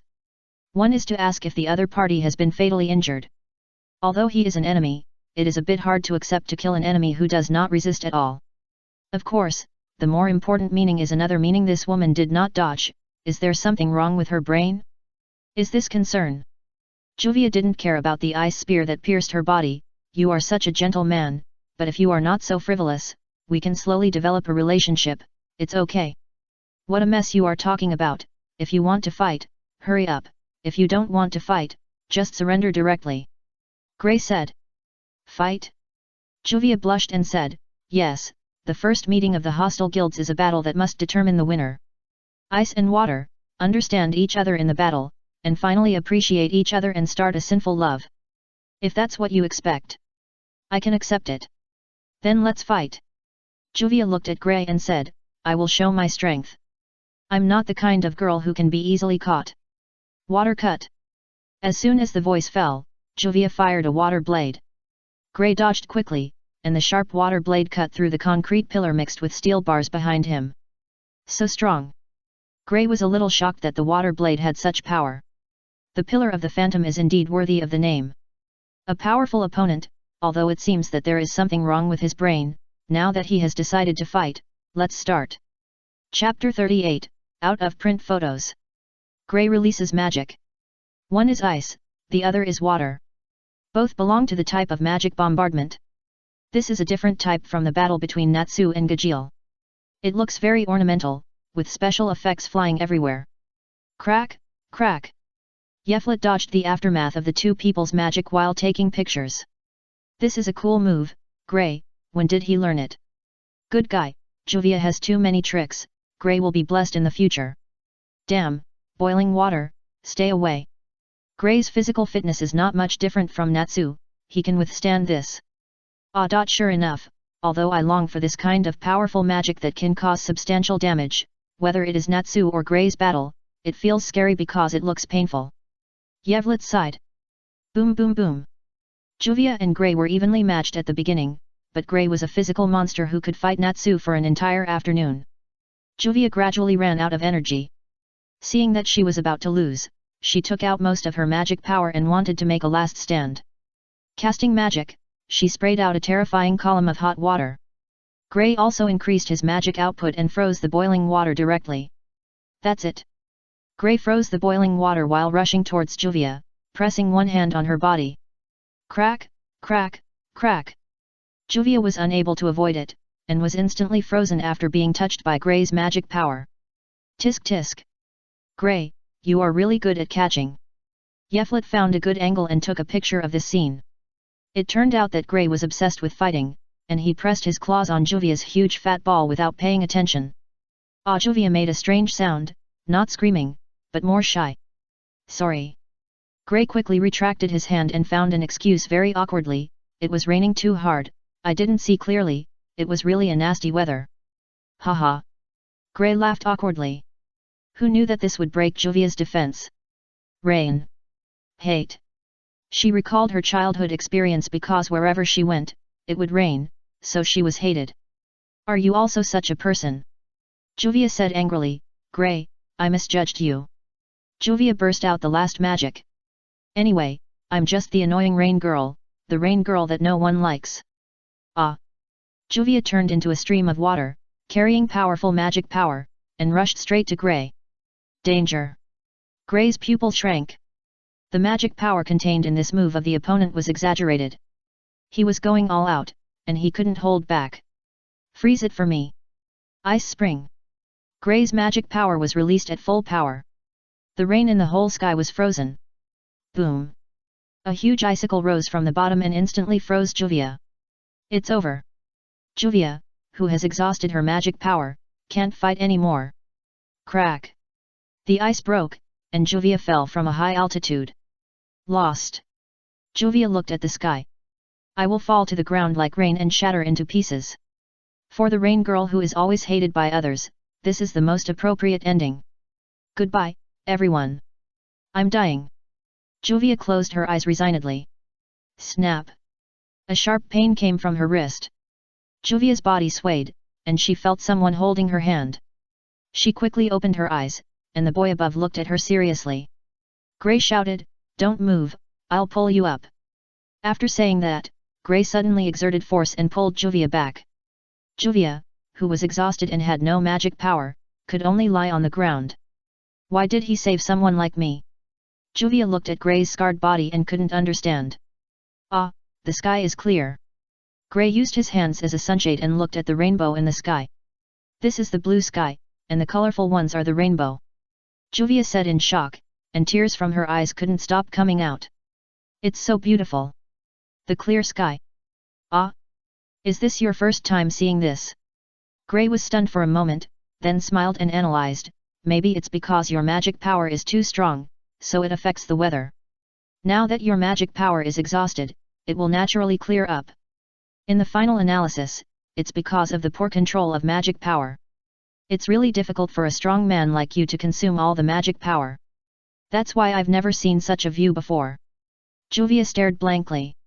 Under the blue sky, the sunshine made the battle damaged and soaked Gray very charming, not to mention the beautiful rainbow embellishing the background of the blue sky. Ah! Juvia felt her heartbeat was too fast to control. Juvia was caught. After saying that, she fainted because of exhaustion and excessive excitement. Hey, are you okay? Gray was startled, and after checking that the other party was still breathing and heart-beating, he breathed a sigh of relief. What a strange woman. Although she is very beautiful, she always feels very troublesome. Ah, her strength is really strong. I am a little overwhelmed. Take a short break. Gray sat down on the spot. Click. Yeflet took the last photo. Boom. Suddenly a golden figure fell and hit not far behind him. Crackling the sound of fine electric current. Laxus climbed up from the pit in a panic and saw Yeflet's half-smile. His face sank. Just when he wanted to use force, his body shook and he quickly held the pillar with his hands. Laxus. And Yeflet. Gray saw the two. Yeflet retracted his smile because the crisis was about to come. Darkness spread out from the top floor building. This is Joseph's magic power. Judging from the fluctuation of magic power, he is very angry. Gray, go find Natsu. I'll ask you to help me when I need you. Yefret's voice sounded in Gray's ears. Okay. Gray didn't waste any words, picked up the unconscious Juvia and quickly fled the scene. Laxus, how is it? Yefret asked Laxus. Humph. Laxus snorted proudly, took a deep breath, and adjusted his state. Cooperate, Laxus. Yefrit said. No need. Laxus raised his chin. Really? Yefrit took out a card and said, Gildarts has we have lost contact for nearly 3 years. I really don't know who is stronger between you and him now. Of course it's me. Laxus said confidently. Yeflit rubbed his fingers and the card turned into a photo. That's great. It seems that this photo of Laxus challenging Gildarts in a secret place one afternoon 3 years ago and getting beaten black and blue will become a rare and famous scene. By the way, Laxus, it seems that you haven't returned to the guild or gone home for a whole month. Yeflit smiled strangely. Yeflit. Laxus stared at Yeflit fiercely, baring his teeth and looking ferocious, as if he was going to turn into a dragon and eat him. Chapter 39, The Oppression of Saint Ten. Don't scare me. Yevlit said quickly, you know me, I'm very timid. If my hand shakes, this photo might fall on Natsu's face. He might be surprised by this photo. Laxus' teeth were about to break. Okay, Joseph is very strong. It would be embarrassing if he was defeated in a battle alone. Yevlit said seriously. Laxus was silent. He had just fought with Joseph. Although he didn't want to admit it. But unless he used that move, it would be difficult for him to defeat Joseph. But Joseph would not give him the opportunity to use that move slowly. Fuck me. Laxus gritted his teeth. Okay, Laxus, the attack is coming, you dodge to the left. Yevlit nodded, then immediately threw the photo to Laxus and ran to the right. Laxus grabbed the photo. At this time, Joseph's long-range attack magic had hit his face, and he could not help but dodge to the left. After dodging, he realized something was wrong. Boom! A big hole was blown out of the roof. Yevlit looked at Joseph, who slowly appeared in the darkness. He raised his hand and fired a false flash. Buzz! A black light column with a diameter of 3 meters pierced through the darkness, but Joseph, a Saint Ten strongman with close to full combat experience, would not be easily hit by this shot. Ghost soldiers! A large number of dark soldiers rushed towards Yevlit. The overwhelming magic pressure pressed down. Yevlit retreated and disappeared. Cheating the 5 senses? Joseph snorted coldly, his whole body was full of magic power, and the dark magic laid a net that directly covered the entire battle area. Yevlit, who had already circled behind Joseph, immediately switched to bombing and fired a shot. Boom! The huge magic explosion blew a big hole in the dark net. Yevlit took the opportunity to get out. Although he failed to catch Yevlit, he destroyed the big net, and Joseph would naturally know that he was near that place. He did not hesitate at all. Directly released a huge amount of magic. Ghost arrow. Hundreds thousands of dark arrows completely bombed the loopholes, saturation strike. Fortunately, Yevlit's flying speed was very fast and he had already left the attack range. Boom! A huge demon suddenly hit the sea, raising a wave several dozen meters high. Fierce and terrifying. It was Delira. Delira's body was taller than the phantom headquarters. As soon as he appeared, the huge demon eyes stared at Joseph. Ang! Delira roared, then waved his huge fist and hit Joseph. Ha! Deception! Joseph completely ignored it. He knew that Yevlit's magic was just a visual deception. Wait! No! There is a magic fluctuation. At the last moment, Joseph reacted suddenly and quickly dodged to the side. Bang! A magic bullet flew past his cheek. It was a close call, he almost got his head blown off. Joseph broke out in a cold sweat. Death storm! The black and purple light beam swept across a large area. Facing a powerful enemy of the Saint Ten level, Yevlit always adhered to the principle of shooting and moving to another place, and he would never stand still and get hit. So he was not hit by the attack. Just couldn't help but sigh. It's worthy of being the Saint Ten. This sense of oppression is too strong. It's far beyond what guys like Wade and Reed can compare to. As the president of a super guild and one of the 10 great magicians of the Saints, Joseph has extremely powerful magic power, and he also has extremely rich combat experience and a strong fighting will. Yevlit's fraud magic is divided into 2 uses. One is deception, and the effect of deception will not be weakened by the opponent's strength. The second is fraud, through guidance, to achieve the purpose of controlling the opponent's emotions. Perhaps Yevlit did not study the second use deeply enough, or it may be the characteristics of magic. His current emotional control will be limited by the strength of the opponent's willpower. If the opponent's willpower is strong, the effect of this emotional guidance will be weakened. Therefore, guiding emotions will not be very effective for Joseph. Although the effect of deceiving Joseph's 5 senses is very good and can achieve perfect deception. But when Yevlet attacks, the magic power is not the secret infection application of fraud magic, but the direct attack application of magic power. Fraud magic, deceiving the 5 senses, is always effective because of the secret infection of magic power. Infection, this is undetectable, even the President Makarov will be infected and affected. When Yefret really attacks, he will use teal and honey. The 6 functions of teal are always to detonate magic, similar to Natsu burning flames and Grey using magic to make ice. And the reason why honey is so sharp is that it is assisted by magic, similar to Urza using weapons. Neither of these two belongs to the original use of fraud magic. In short, it will reveal a flaw at the moment of attack. Even if this flaw is very small and the time is so short that it is only a moment. Even S level is difficult to detect. But this does not include Joseph. Joseph, who has extremely strong combat experience, can complete the action of dodging and counterattacking at the moment he detects the flaw. This is the power of a Saint 10. Whether it is magic power, fighting will, or combat experience and reaction ability, they are all top-notch. Troublesome boy. Joseph was constantly affected by Yevlet's magic, and he frowned. Sometimes, various powerful enemies appeared in front of him, including Makarov, who became taller than the devil. Sometimes, the ground under his feet collapsed, and the feeling of weightlessness was extremely real. Sometimes, it was suddenly black in front of his eyes, and his ears could not hear anything, and his body could not feel anything. Sometimes, he saw Yevlet's traces. Yevlet used almost every imaginable scene and combination to deceive Joseph. But Joseph could always distinguish between deception and real attack. He could wake up from the deception with a sudden realization the moment Yevlet showed a flaw, and then complete the counterattack while defending. This is the combat power of the 10 holy wizards, which should not be underestimated. Fairy Tale Kid. Joseph once again ignored the deception, completed the counterattack in the moment of dodging the attack, and then praised with emotion, "I have to say, you really have a terrible magic. Complete deception of the 5 senses, and even want to penetrate into my heart and guide my emotions. If you are given time to grow and make the magic more profound, I am afraid I will also feel tired. Or let you cooperate with Makarov, I will definitely be defeated. But there are not so many ifs. Okay, I have figured out your tricks. Now, it's my turn." Joseph asked, "Boy, where is the darkness hidden and most easily overlooked?" Chapter 40, Cooperation in Hard Fight. Yevlet reacted suddenly and quickly used the wind jet to fly into the sky. But he did not succeed in flying this time.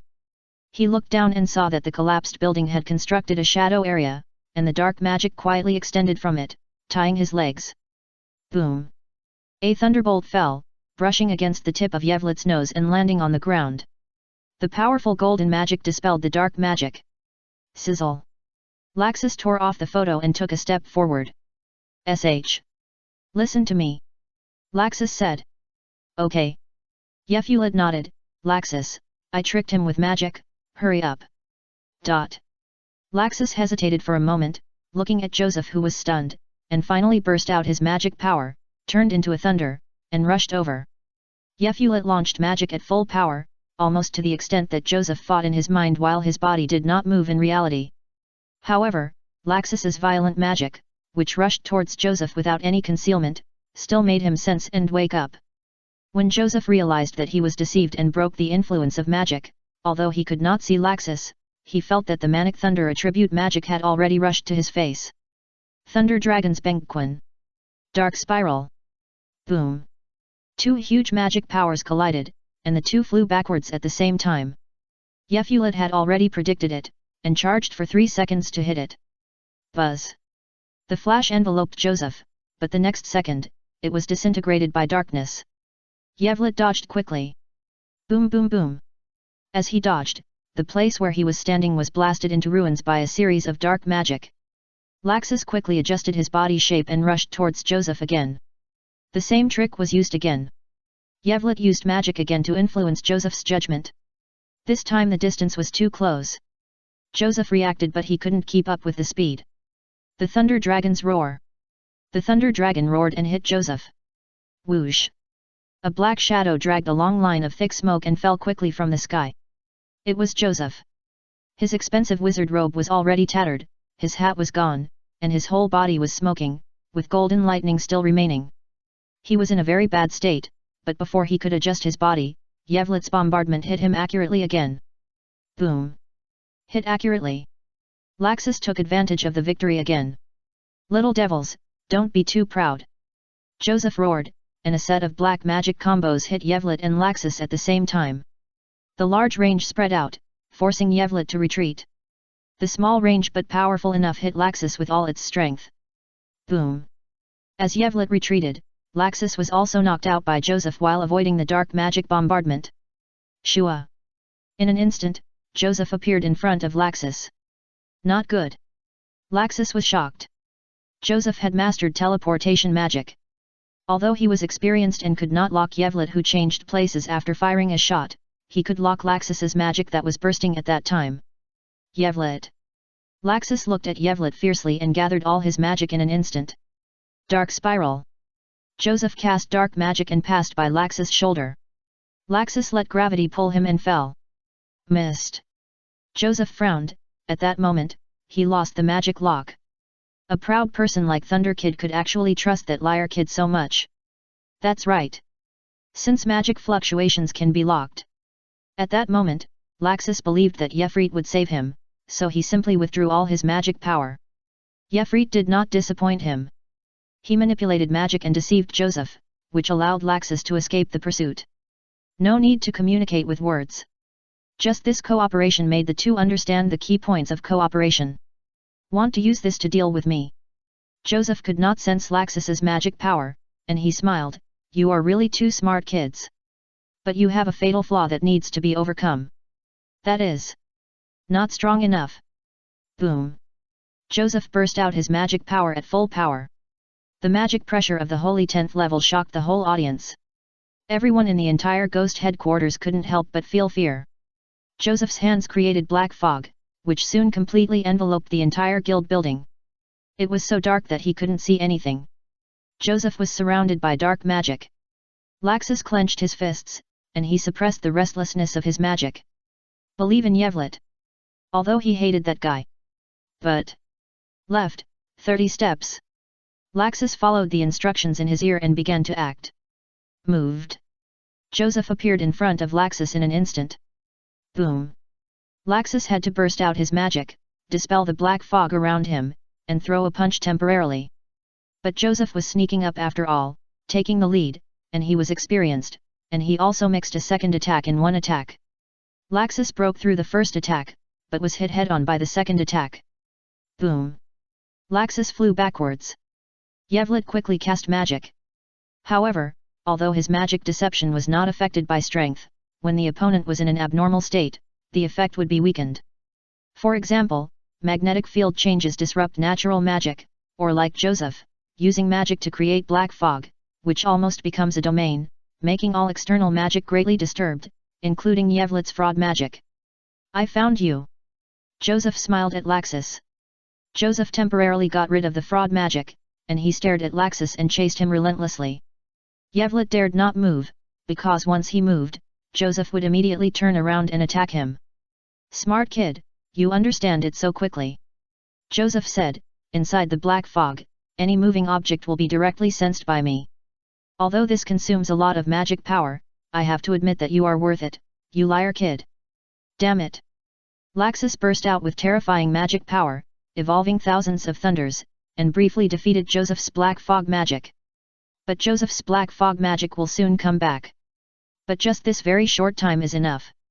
Yevlet's magic affected Joseph again, deceiving him to chase in the wrong direction, which allowed Laxus to escape the crisis. Yevlet! Laxus spoke, I have never lost to the enemy, may ca IKEA. Of course we won't lose. Yevlet replied. 3 minutes. Laxus said something without a beginning or an end. Ah! Yevlet was a little surprised, the young master bowed his head. It seems that facing Joseph put Laxus under a lot of pressure. The real decision of the battle is time, in fact, less than a minute. Yevlet said. Chapter 41, Victory. The fighting style of the wizard is basically to test first, and after having a countermeasure, the victory or defeat will be decided in a very short time. It is very obvious in the animation.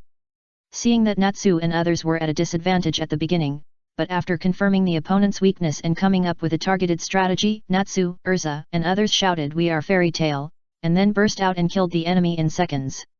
This is because wizards are human bodies after all. Even if everyone has their own defense methods, the most common magic shield also has a damage tolerance limit. So dragon slayers like Natsu are especially popular. As long as the power gap is not too big, he can lock your health and use high mana recovery to attack you with waves of stronger attacks until you can't bear it. Yeflet is not a dragon slayer, he is just an ordinary wizard. He has no outstanding abilities, at most he has better observation skills. After all, a wizard who makes a living by deceiving and working part-time as a street magician can't make a living if his observation skills are not good enough. Almost. In the series of battles just now, Yefret has I have roughly mastered Joseph's attack mode. Including the casting speed, power, physical and magic consumption, attack habits, etc. of his various magics. These subtle points will become the key to defeating Joseph. But the key now is: this black fog magic is very troublesome. To dispel this black fog, a lot of Laxus's magic power will be consumed. And even if it is dispelled, it will come back in a very short time. So, the decisive battle cannot be fought in the black fog. Then what way can Joseph get out of the black fog? Excluding Laxus, there is only... Yevlet looked down at the revolver till. The black revolver with gold edges looks very handsome. This gun has been with him for a long time. But in fact, when he was on Karna Island, it was a bit difficult to use it to face the enemy. Now facing Joseph, it can hardly provide any effect. Although I don't want to say it, but... this till 6.0 that has been with him for a long time is going to be eliminated. He said, "Laxus, your health bar is longer than Joseph's." Zus frowned. "Follow my command." After speaking, Yevlet drew out the long sword Hani, holding the gun in his left hand and the knife in his right hand. Hi la la la la. Laxus was covered with golden lightning and rushed towards Joseph. "Are you desperate?" Joseph sensed that Yevlet had moved. This kid who was afraid of getting his clothes dirty in a fight, since he took out a close combat knife, must be planning to fight desperately. He didn't dare to be careless, defending Laxus with one hand and controlling magic with the other hand to attack Yevlet. "Don't underestimate me," Laxus said angrily. "It's too much to use one hand to defend him." Thunder Dragon's Bengquin. Dark Spiral. Joseph's pressure increased dramatically. On the other side, he used a large-scale bombardment on Yevlet. Ghost Arrow. In the purple-black magic circle, hundreds of ghost arrows were fired continuously. Yevlet had already mastered Joseph's magic attack mode, but even if he knew the answer, it was not easy to write a perfect process. He switched the wind jet shells, and if he could give in, he would give in. If he couldn't, he could only use honey to cut off the ghost arrows. Laxus. Can't you be more powerful? It's not Yevlet's forte to charge into the opponent's face with magic bombardment. Asshole. Laxus gritted his teeth, and dragon scales appeared on his arms. Dragon killing secret technique. Ming Yu Lei. Dragon killing magic with full power output. Even Joseph was trembling with fear. He had to resist Laxus with all his strength. Yevlet finally found a chance to get close. Damn it. Joseph sensed the danger. After all, he was an old man, so he immediately wanted to withdraw. But Laxus tried his best to stop him. Ka. Yevlet's wave wheel returned to the right first, then rotated left 3 times and right 6 times before unlocking the last shell effect. Self-destruction. He threw Teal directly at Laxus. Laxus already knew what Yevlet was going to do, but he grabbed Teal. Self-destruction started. Joseph sensed the powerful and chaotic magic fluctuations. Not good. Joseph was horrified and quickly activated the magic shield to defend against the terrifying magic explosion. How can I let you do what you want? Thunder Dragon Jaw. Laxus rushed towards Joseph like crazy. Are you going to die? Joseph roared. Boom. Laxus's right hand, dragging thousands of golden lightning, punched Joseph's shield hard. Crack. The shield was cracked. Laxus took the opportunity to tear the shield apart. At the same time, Teal's gun body expanded and magic exploded. Self-explosion. Boom. The earth shook, the sea boiled, and the black fog was completely dispersed by a huge mushroom cloud. 2 black shadows flew out of the smoke. One went diagonally downward, and the other went diagonally upward. Gray. Natsu. Yefrit shouted. Ah! Gray roared, squeezing out all his magic power. Ice shape, ice spring. Boom. A huge icicle rose from the ground, freezing the upward black shadow. Don't underestimate our fairy tale. Natsu roared. Dragon Slayer secret technique. Red Lotus explosive blade. With the flames of the fire dragon wrapped around his arms, Natsu stepped on Gray's icicle and rushed into the sky, wielding the sharp blade of fire, fiercely using the fire slash, mercilessly breaking the icicle, and fiercely hitting Joseph. Puff. Joseph continued to fly backwards with blood spurting out of his mouth. Iluza. Yeflit shouted. Iluza, who had just defeated Aliyah, was already prepared. When she heard Yefrit's words, she immediately cast magic. Change clothes. Purgatory armor. Wearing a full body of pitch-black steel armor and holding a serrated giant sword, Aerosol leaped high and slashed down with a knife. Ahem, damn it! Joseph could only raise his hand temporarily.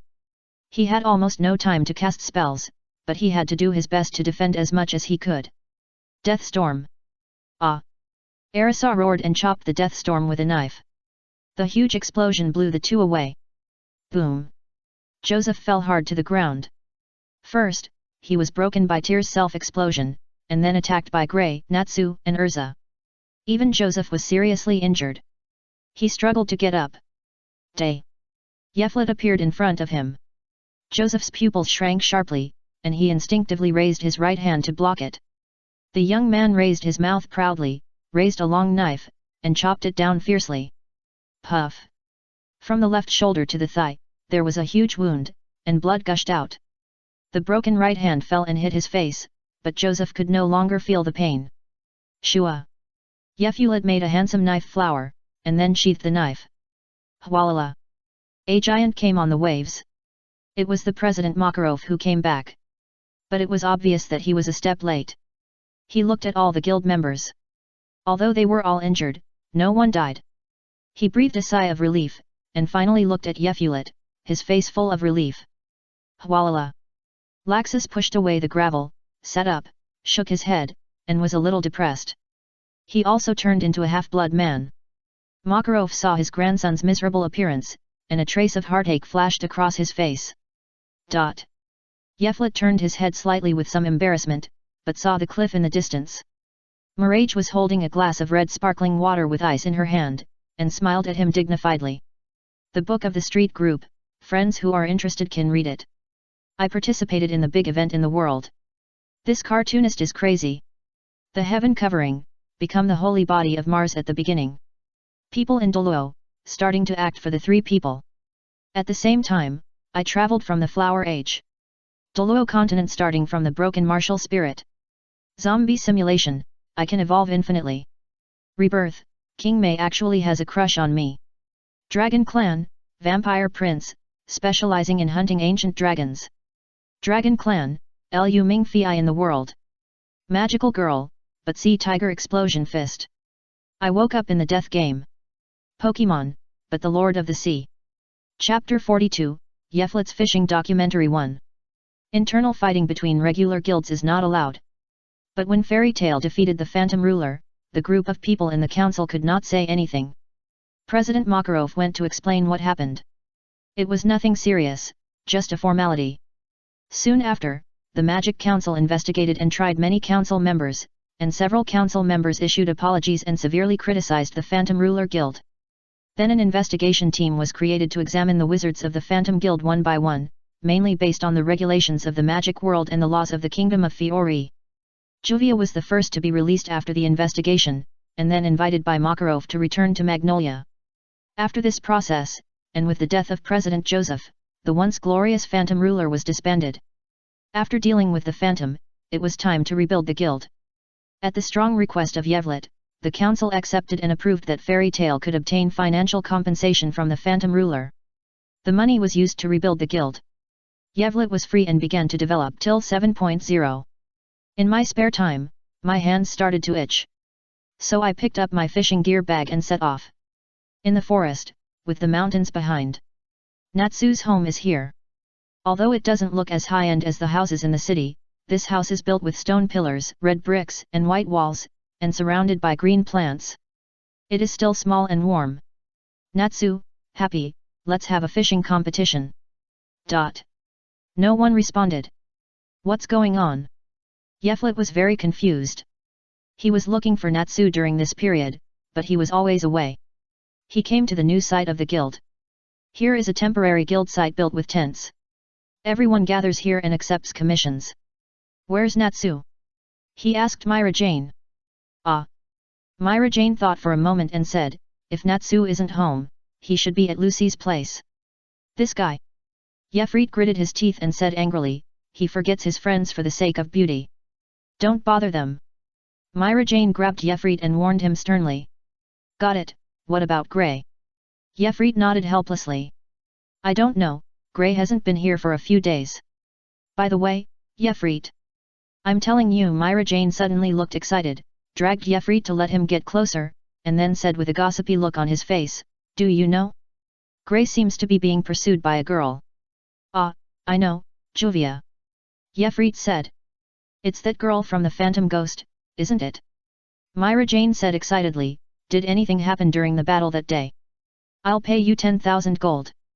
Yevlet immediately stretched out his hand, with the card in his palm.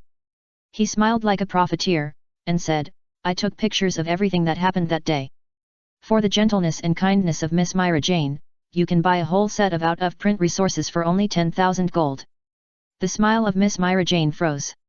Although he was still smiling, his eyes were shaking slightly. It was obvious that he had changed from a happy mood to a bad mood in a very short time. 8,000, no less. Yevlet looked painful, as if he had suffered a great loss.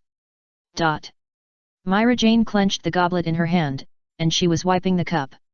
6,000, any less would be too much. Yevlet said. Crack. The cup in Milage's hand was crushed. She smiled and narrowed her eyes, leaving only a crack. She said smilingly, Mr. Yevlet, you will not be welcomed by girls like this. Yevlet looked at Milage's palm. As she kneaded it, the glass fragments gradually turned into glass shards. Crack, crack, a tooth-grinding sound. The noisy guild gradually quieted down from some time, and everyone looked over here. Yevlet looked left and right, and suddenly his eyes lit up. He slapped the cards on the table, and when he raised his hand, it had turned into a stack of photos. Then he immediately turned around and waved. Ah, Laxus, let's go fishing. Tisk. Laxus was sitting on a chair with his feet on the table, his body was covered with bandages. Hearing what Yevlet said, he grinned and said, I'm not interested in fishing. Why don't we go to the dance hall to have fun? You bastard. Yevlet was sweating.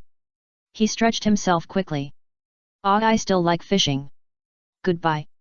After saying that, he ran out. Stupid. Kana shook her head and picked up the barrel and started drinking. Riverside. Yevlet brought a lot of bags and came to the most commonly used place. On the way here, he bought some snacks, such as potato chips and beef jerky. He also bought a few books, including new magazines and novels. With meticulous movements, he placed all kinds of expensive equipment in order. Yevlet was ready. While waiting for the fish, you can eat something and read a book. This is a state of accidental acquisition. Yevlet used this state to catch fish in fishing. Beat Urza in the fish competition. Crack, crack.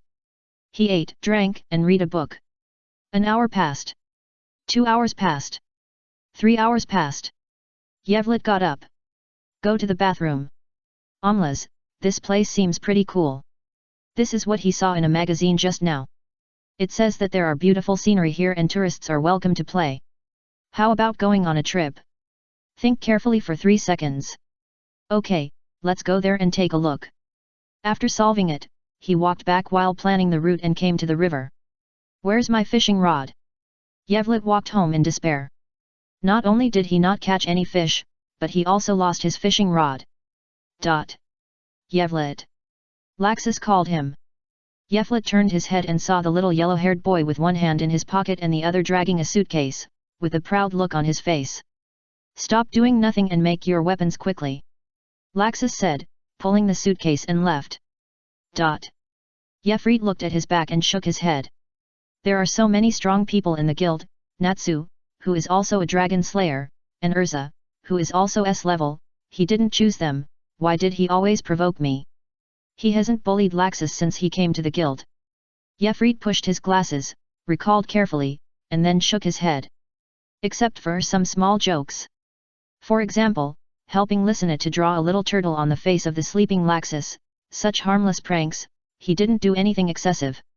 It's far from secretly cutting a hole in Natsu's fish basket. It was also for winning at that time.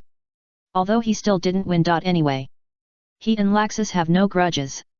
It can't be because of such a small matter as breaking his headphone cable. Laxus, so stingy. The setting sun is slanting down. The golden sunlight covers the yard. There is a large barrel in the yard, with several layers of grapes in it. The white-haired beauty, wearing sports shorts, washes her feet carefully.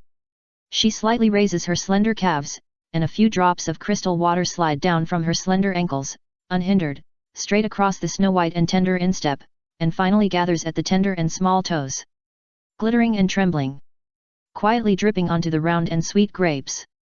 The white-haired beauty stepped into the wooden barrel and stepped on the grapes. Her movements were light and graceful, like an elf dancing happily. "Is Miss Myra Jane here?" A shout came from outside. "Yevlet." Mileage quickly jumped out of the barrel, walked barefoot across the lawn, and trotted all the way to the main entrance. Yevlet's eyes could not help but be attracted by the pair of delicate and cute little feet. As if she had noticed the strange eyes, her toes shrank back shyly. Yevlet raised her head and looked at Mileage. "What's wrong?" "Yevlet?" Mileage asked in confusion. "Oh, I'm going to travel for a while." Yevlet said, "Before I leave, I came to say hello to you." "Not only that." Mileage tilted her head slightly. The promised thing," Yevlet smiled ingratiatingly. "Don't worry, since I promised you, I will definitely fulfill the promise." Mileage said with a smile. "Thank you very much." Yevlet took off his hat, bowed slightly, and saluted very gentlemanly, "I praise your gentleness and kindness." "Have a pleasant trip, Yevlet." Myra Jane said with a smile. "Thank you for your good wishes." Yevlet stood up, "Then I won't bother you anymore." Chapter 43, Yevlet, from now on, fraud magic is also a magic that can create miracles. Yevlet has always been a person who values enjoyment. After all, he died suddenly from overtime in his previous life. In this life, he came to this magical world and didn't want to be so tired. In fact, if you think about it carefully, fraud magic is quite suitable for him. No need for fierce battles like Natsu, even if it is a crushing game, you have to punch people in the face with your fists. Although it is handsome, it is exchanged for so much hardship and pain. And he is also very good at escaping. Relying on fraud magic, he is comfortable, without any pressure, and can have fun from time to time. Therefore, over the years, including the years after joining the guild, his strength has hardly improved. Of course, his magic power has increased a little, but there has been no qualitative change in the path of magic. This can be seen from the fact that he has used the TL 6.0 for so many years. Weak ones can basically be solved with one shot, and he will not take the initiative to accept commissions for strong ones.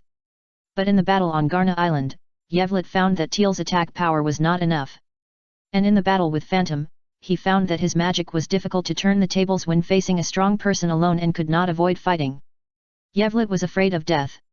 After many years, he finally felt a sense of crisis, so he had the motivation to move forward.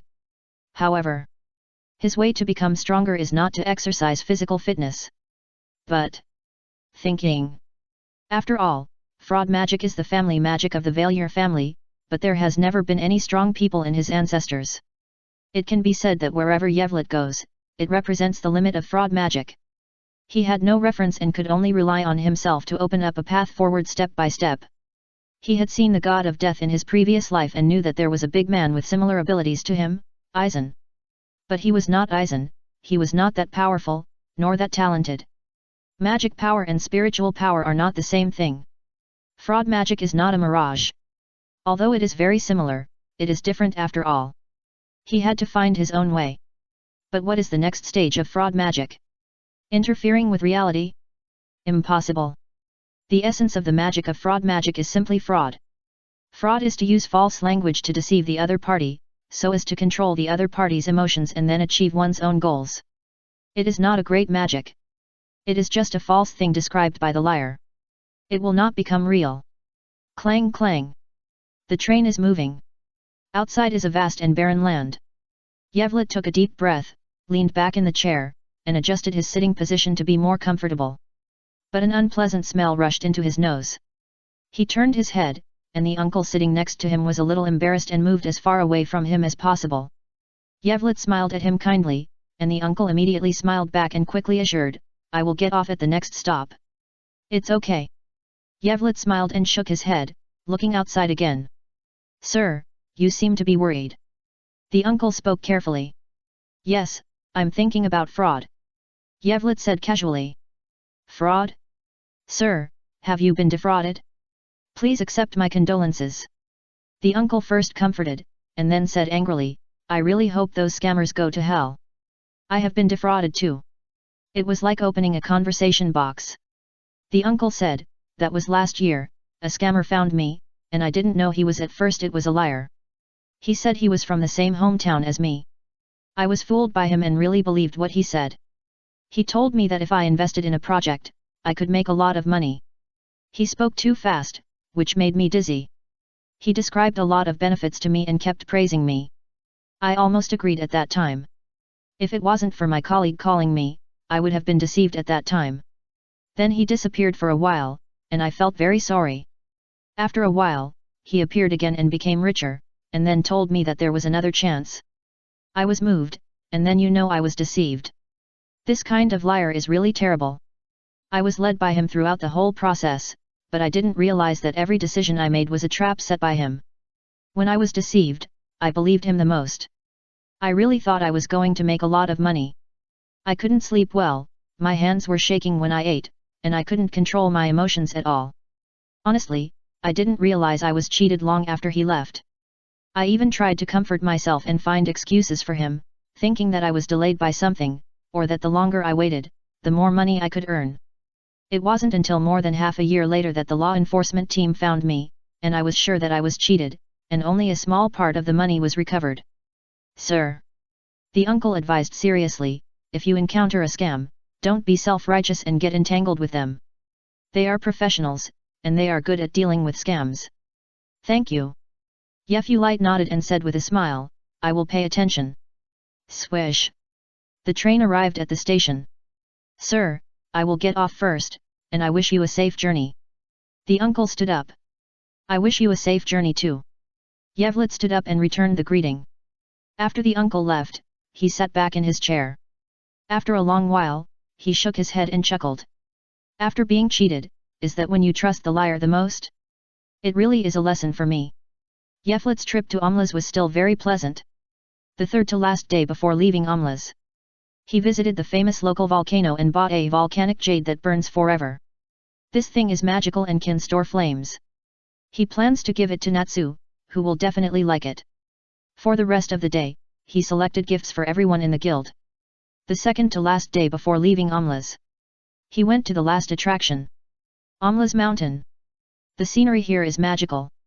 Although Amlas Mountain is ordinary, there is a basin next to it, which is full of fog all year round. He followed the tourists into the mountain. After getting away from human traces, the leading tour guide began to sing loudly. The tourists just listened at first, but couldn't help singing along. Yevlet was no exception. This was a very relaxed, even indulgent mood. After walking through the mountains, we arrived at the basin. The tourists began to get nervous. The fog here was too thick, visibility was very low, and only 2 or 3 people in the front row could be seen, and the front was swallowed by the white fog. Everyone's right hand was tied with a rope to prevent getting lost.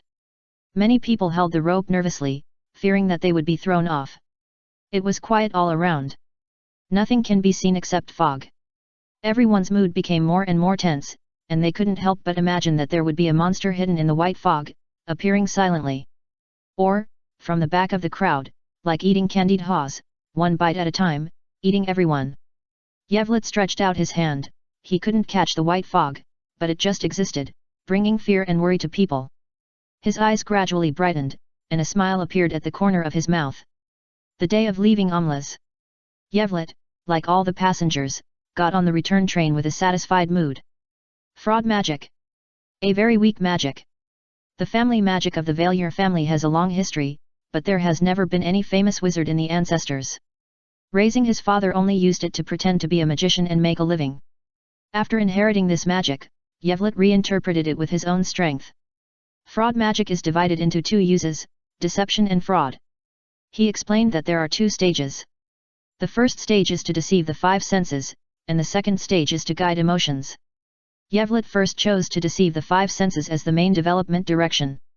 So, he developed two realms in the first stage. Combined into Mirage Deep Realm.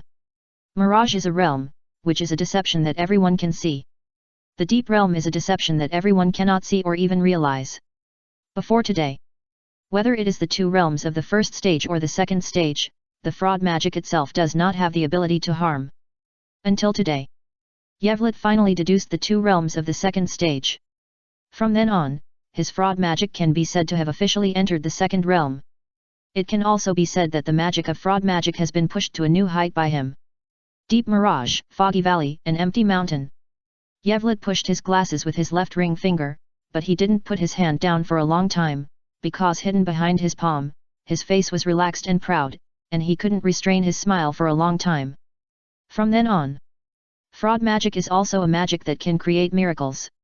Chapter 44, Go to Paradise Hotel. Return to Magnolia. Yevlet went back to the guild to say hello as usual, and then planned to calm down and make tier 7.0. Ah, Yevlet, you're back just in time. As soon as he arrived at the guild, Natsu hooked his arm around his neck. What's wrong? Yevlet asked in confusion. Loki, that guy, gave us a few tickets to Paradise Hotel. This is a super high-end hotel. Let's go together. Natsu said excitedly. Loki? He's so generous all of a sudden. Yevlet said in surprise. Ah, I'm planning to go back to the celestial spirit world, so I prepared gifts for everyone.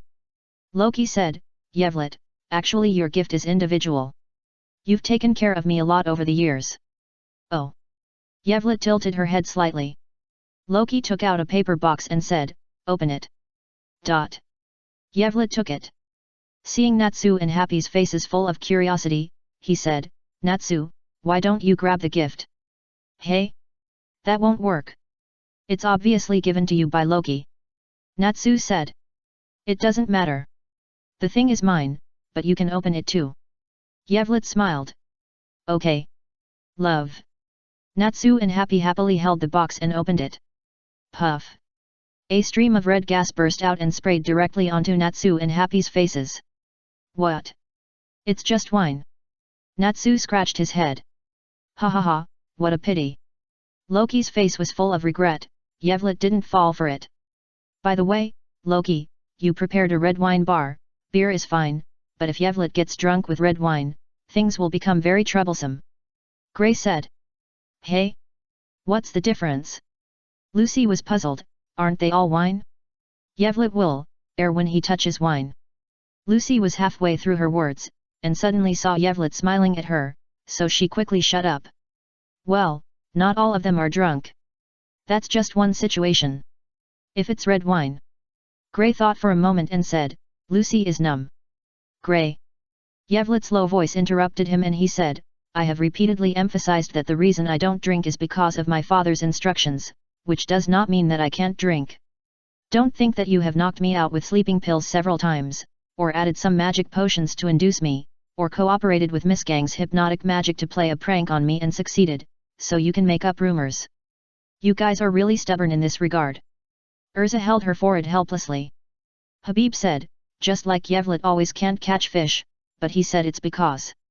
Natsu continued, it's cold in winter, fish hibernate, it's too cold in winter, fish hibernate. Gray continued, it's hot in summer, fish sink, it's too hot in summer, fish sink to the bottom.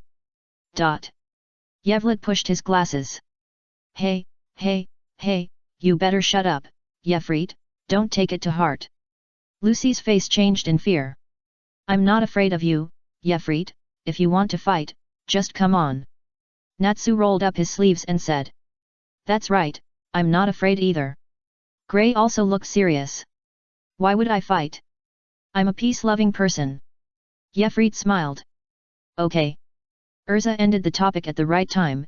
Anyway, let's talk about it on the way. It just so happens that the number of votes is enough. Yefrit, if you have nothing to do, come and play. Okay. Yefrit nodded, but then said, but let me unload the goods first. As he said that, he took out a cart and threw it into the open space. Boom boom. Cargoes of all sizes suddenly appeared and piled there. What is this? Everyone looked over curiously. The small gifts I bought for everyone are all marked with names. Yefrit said. Thank you, Yefrit. Everyone expressed their gratitude. Okay, let's go. Urza said. Let's go. Natsu excitedly dragged Lucy to trot. Wait, slow down, Natsu. Lucy said helplessly, while speeding up her pace to keep up with Natsu's speed. Lucy's physical fitness is getting better and better. Yefrit couldn't help but sigh. Will you become a muscular girl, Lucy? Happy said excitedly. No way.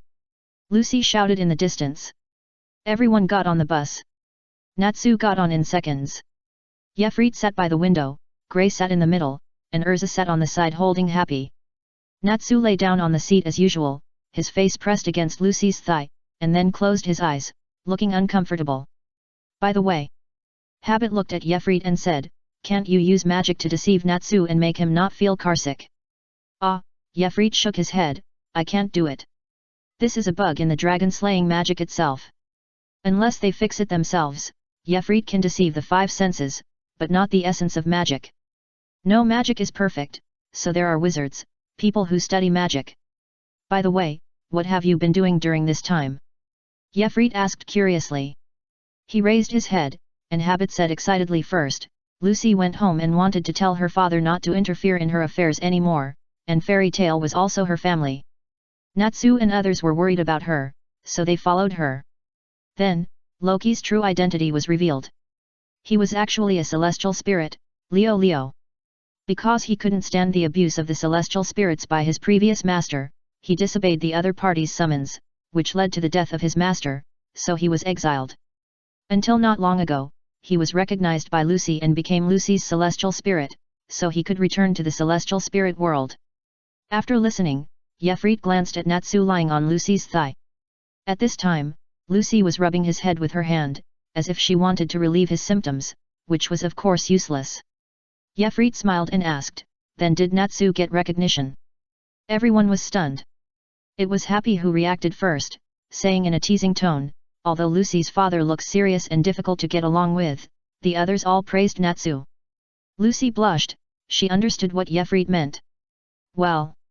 Gray said with a strange expression, it should be considered as recognition, this guy Natsu. Lucy's ears were red, she lowered her head and rubbed Natsu's hair hard. Woo Lucy, Natsu cried out. Ah, sorry. Lucy reacted and quickly let go. Urza smiled with relief. There is a leg. Happy covered his mouth and made a strange sound. Woo Lucy held her head with both hands and shut herself up on the spot. On the sea, a ship was floating in the waves. At the bow, a beautiful woman in a beautiful kimono and pink hair sat dignifiedly. She put the long sword on her legs and held a photo in her hand, a family photo with many children. Emily, she said, her red lips parted slightly, her face full of worries. Captain, since you have accepted the mission, don't think too much. A strong man with an owl head stood next to him, and he advised, only by conscientiously carrying out the commission can it be called justice. It is not justice to hurt innocent people. She sighed.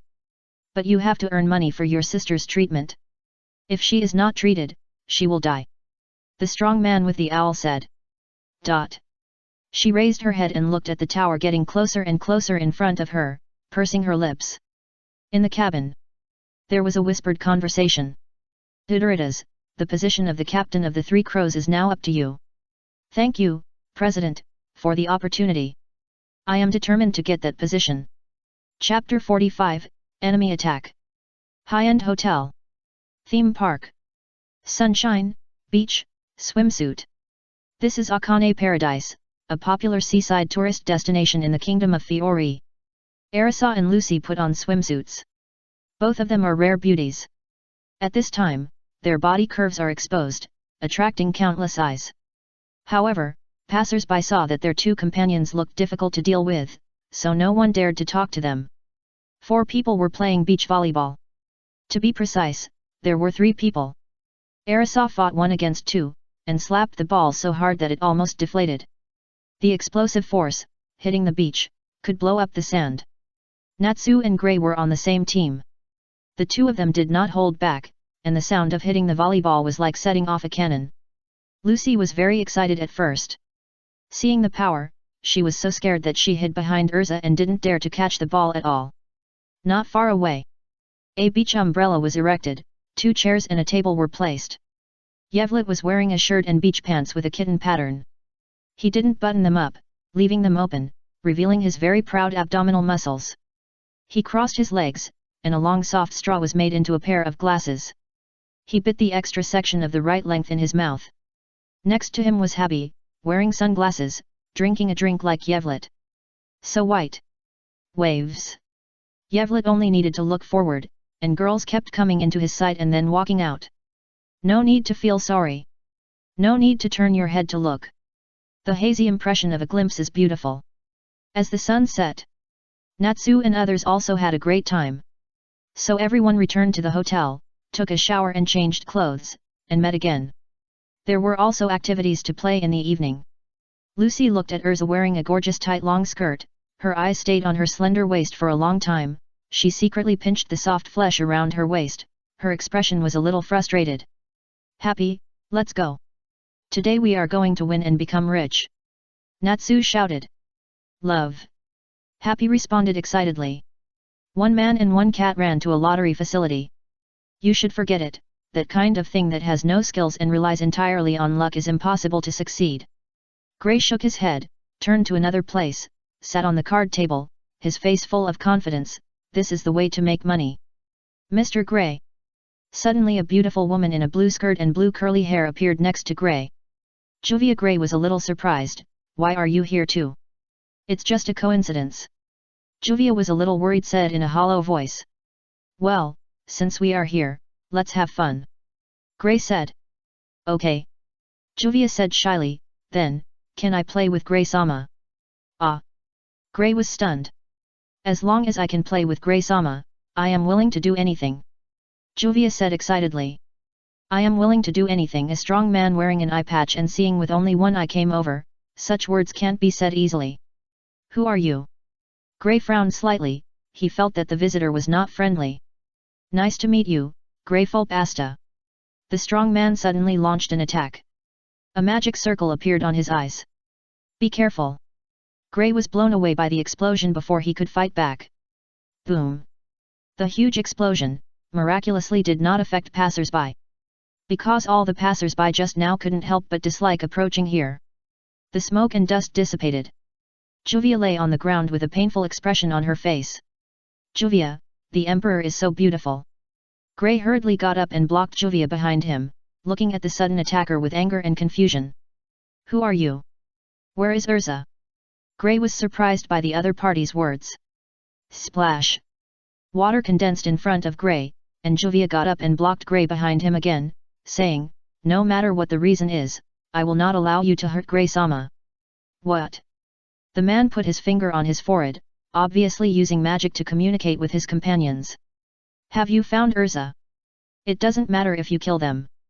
Okay, I understand. The man looked at Gray and Juvia, and without saying a word, he used magic. Dark moment.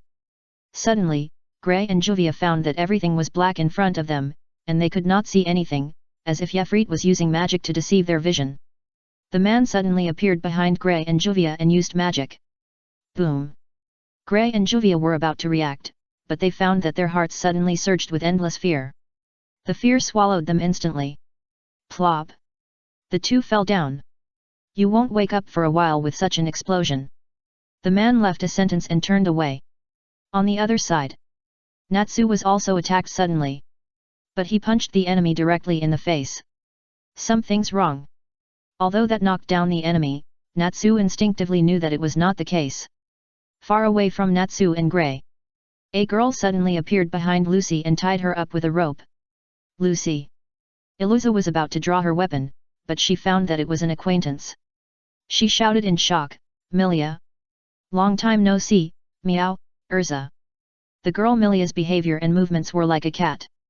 Can you use magic, Milia? Iluza said anxiously, let go of Lucy, she is my companion. We were companions, Sister Urza. A little yellow-haired man appeared behind Urza, and he said angrily, before you betrayed us. Iluza turned around and saw this familiar yet strange man with a complicated expression. Iluza, you have become very beautiful now. A man with a building block face suddenly appeared and greeted. Iluza, long time no see. The strong one-eyed man appeared from the darkness. Suwali Simon Urza's expression was complicated, you all learned magic. Magic is something that anyone can learn as long as they master the tricks. The strong one-eyed man said lightly. Urza was silent for a while, and said, so, what are you doing here now? After she finished speaking, her face became serious, and she said, you are my companions, but Lucy is also. I won't hurt you, but I won't allow you to hurt Lucy. A strong magical fluctuation broke out from Urza's body, and she said confidently, although you have all learned magic, if you want to fight, I am confident that I can catch you all without hurting you. Simon. Urza looked at the strong one-eyed man and said seriously, let go of Lucy, and say whatever you want to say. Chapter 46, Yefrit, your acting skills are not good. Stared at by Urza with sharp eyes, Simon said lightly, we are building a road to paradise, Urza, we need your strength. Paradise. Urza was stunned for a moment, and then gritted her teeth and said, are you still building that kind of evil thing? Evil. Zio said dissatisfiedly, sister, you don't understand the greatness of the Paradise Tower at all. Great. Urza sneered, sacrificing innocent people to build a building that will bring greater misfortune, how can it be called great? Didn't our misfortune in the past all come from the construction of the Paradise Tower by the black magic cult? Now, my sister is a little bit angry, and the father is a little bit angry. The people on the opposite side were silent. Urza took a deep breath and said, it's Jalal. Yes. Puppet-faced Wali said, he said that he needed the power of a traitor like you. Urza's expression was a little dim, and then full of fighting spirit, she turned to look at Lucy, smiled gently, and said, Lucy, tell Natsu and the others that I have some personal matters to deal with. Iluza. Lucy is a smart girl. She has guessed what Urza is going to do. She shouted, don't do anything stupid. We are companions, we should face it together. Sister is not such a person. Little yellow-haired Hugh smiled sarcastically, she is the one who can abandon her companions without hesitation when encountering a crisis. Shut up. Lucy yelled at him, Iluza is not the kind of person you said. No need to argue. Urza said coldly, Hugh, I don't want to make any explanations.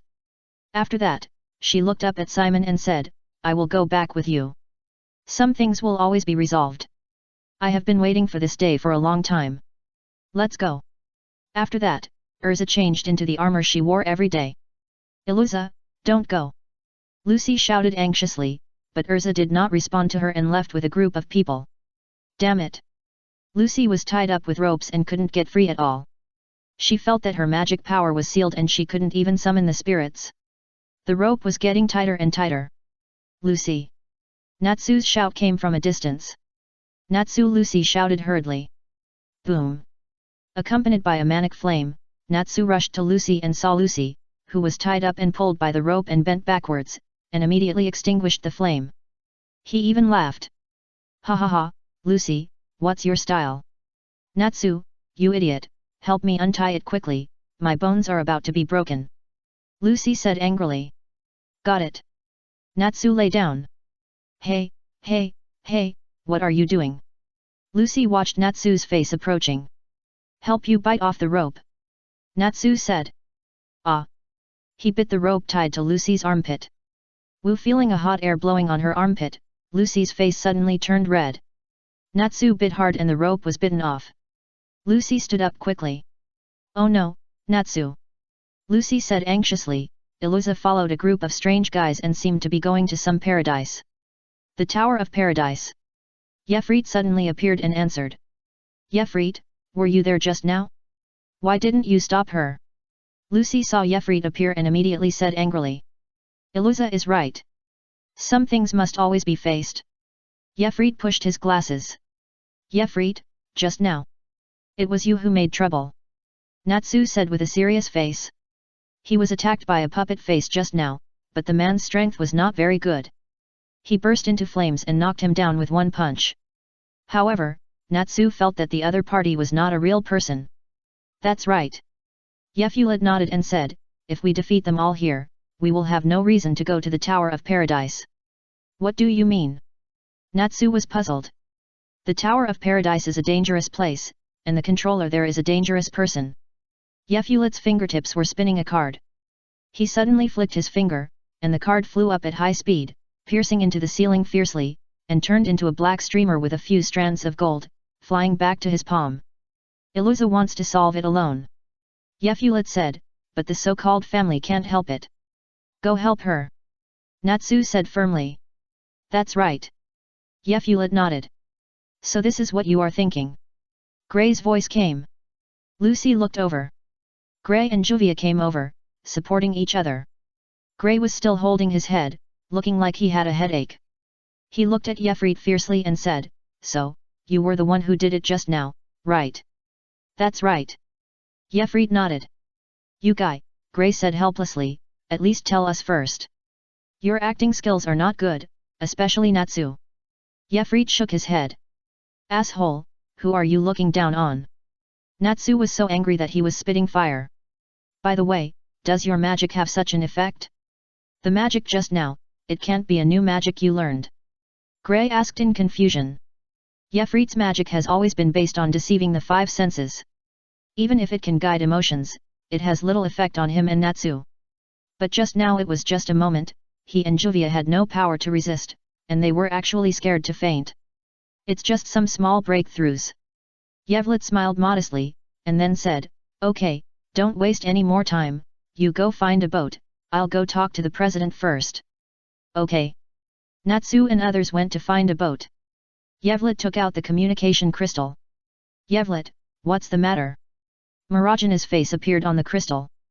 Ms. Myra Jane, good evening, is the president in the guild? Yes, I just went to bed drunk. I'm so sorry, President, but please wake him up, I have something important to do. Report to him. Yefrit said seriously. Okay. Myra Jane nodded. The endless sea. The direction is not deviated. Gray was a little uneasy. No. Natsu, who was lying on the edge of the boat, reluctantly raised his trembling hand. Dragon Slayer, is it like this? Mr. Gajeel is also completely unable to deal with transportation.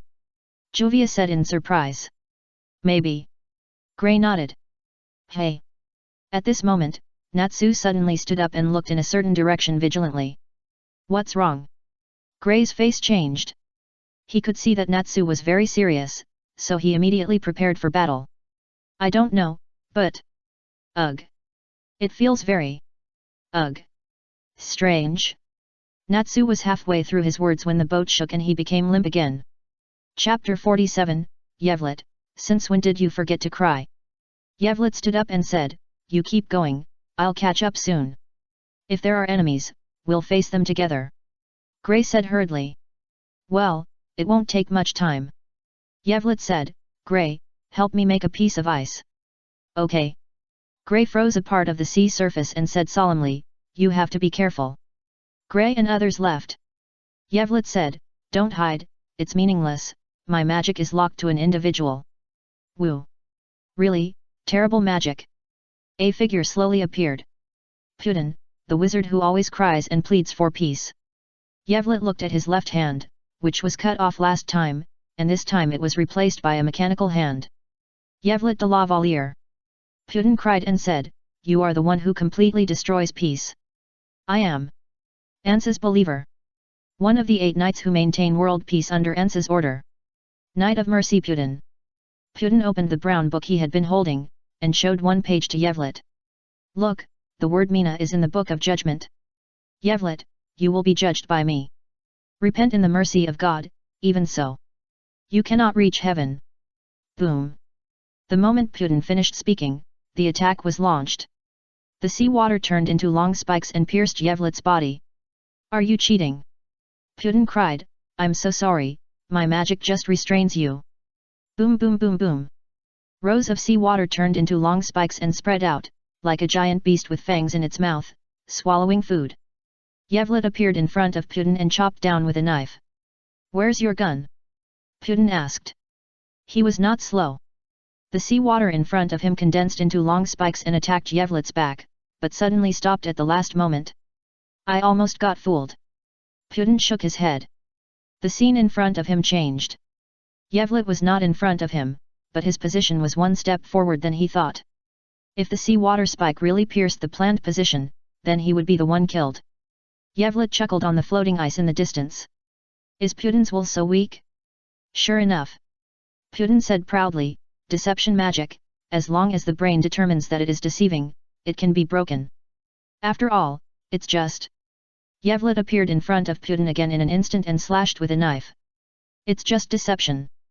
The illusion was shattered again. Yevlet still stood there. Putin laughed, however, even if one layer of deception is broken, there will be a second layer of deception immediately. As long as you are within a certain range, you will always be affected by magic.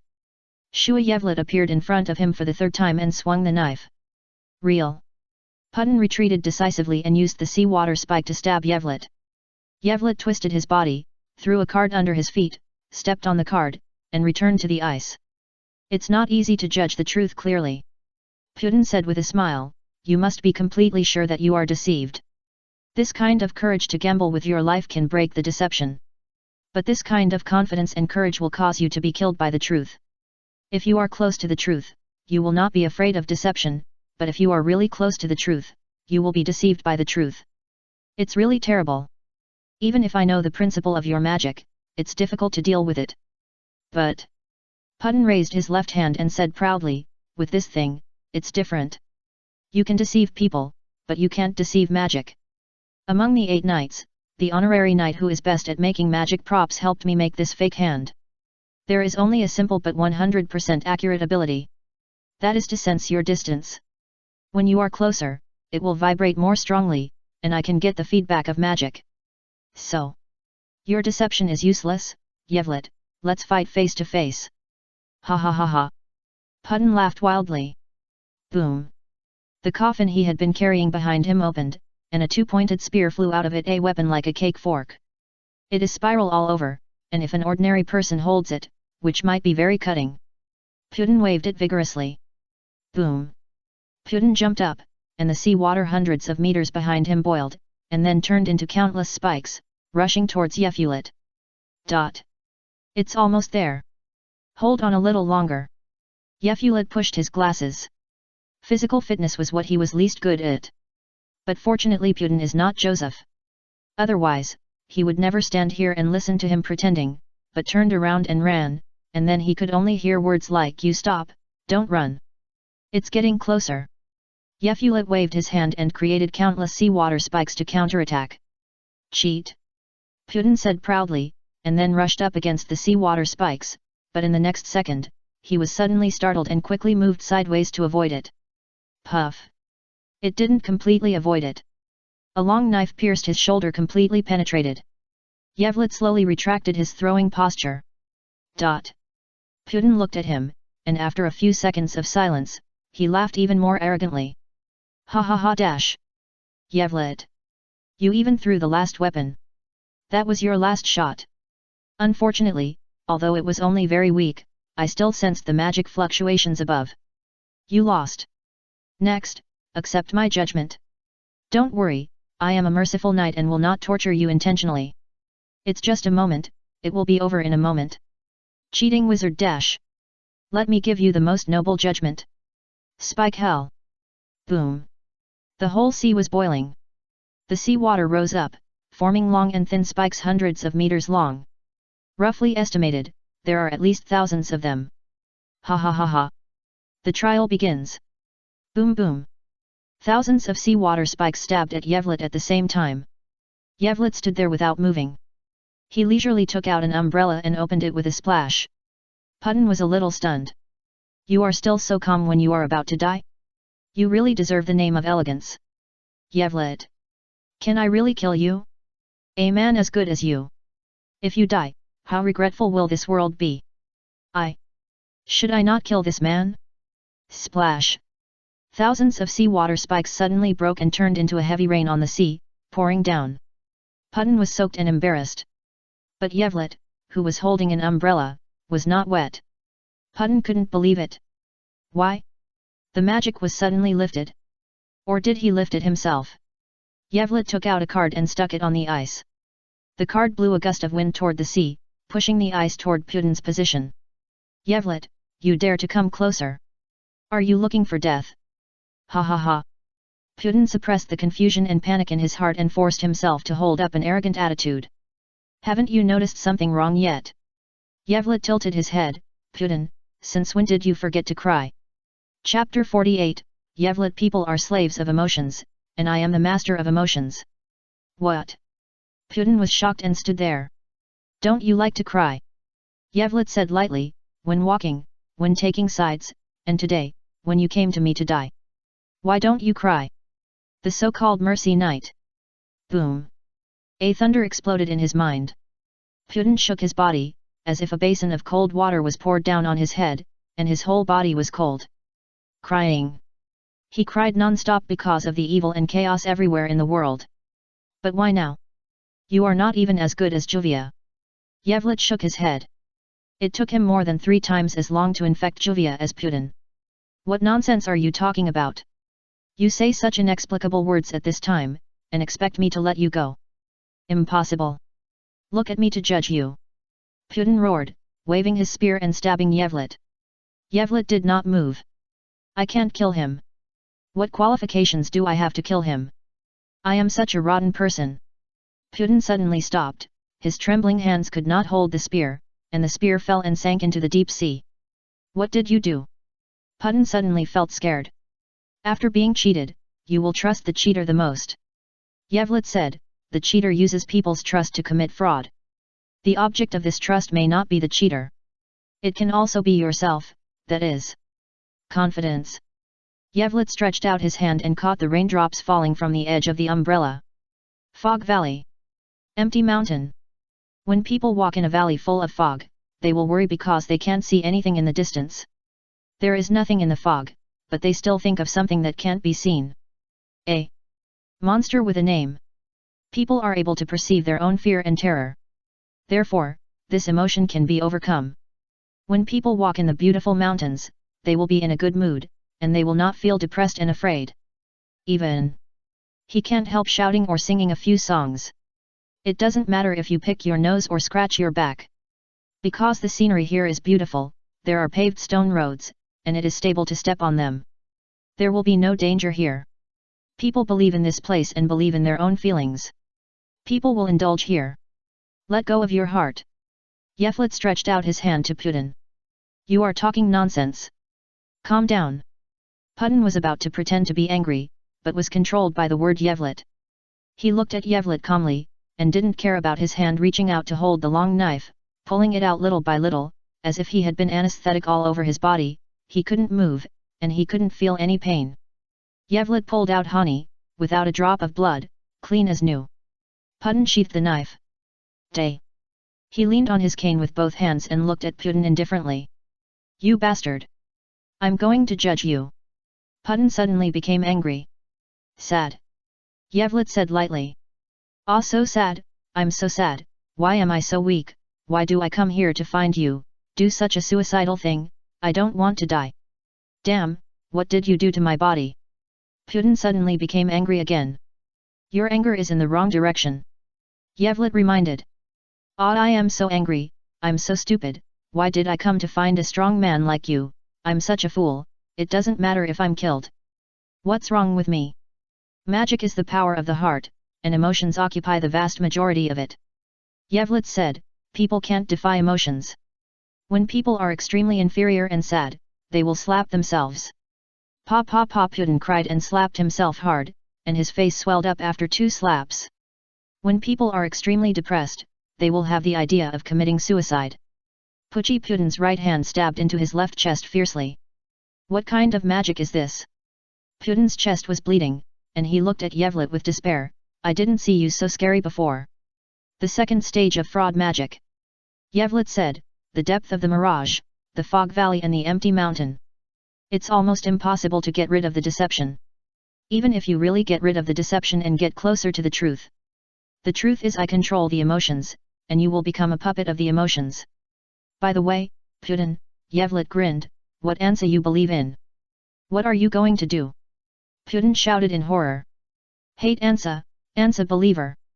Yevlet chuckled, he changed the direction of the ice, turned his back to Putin, and walked away. Putin's roar came from behind. Damn Ansa!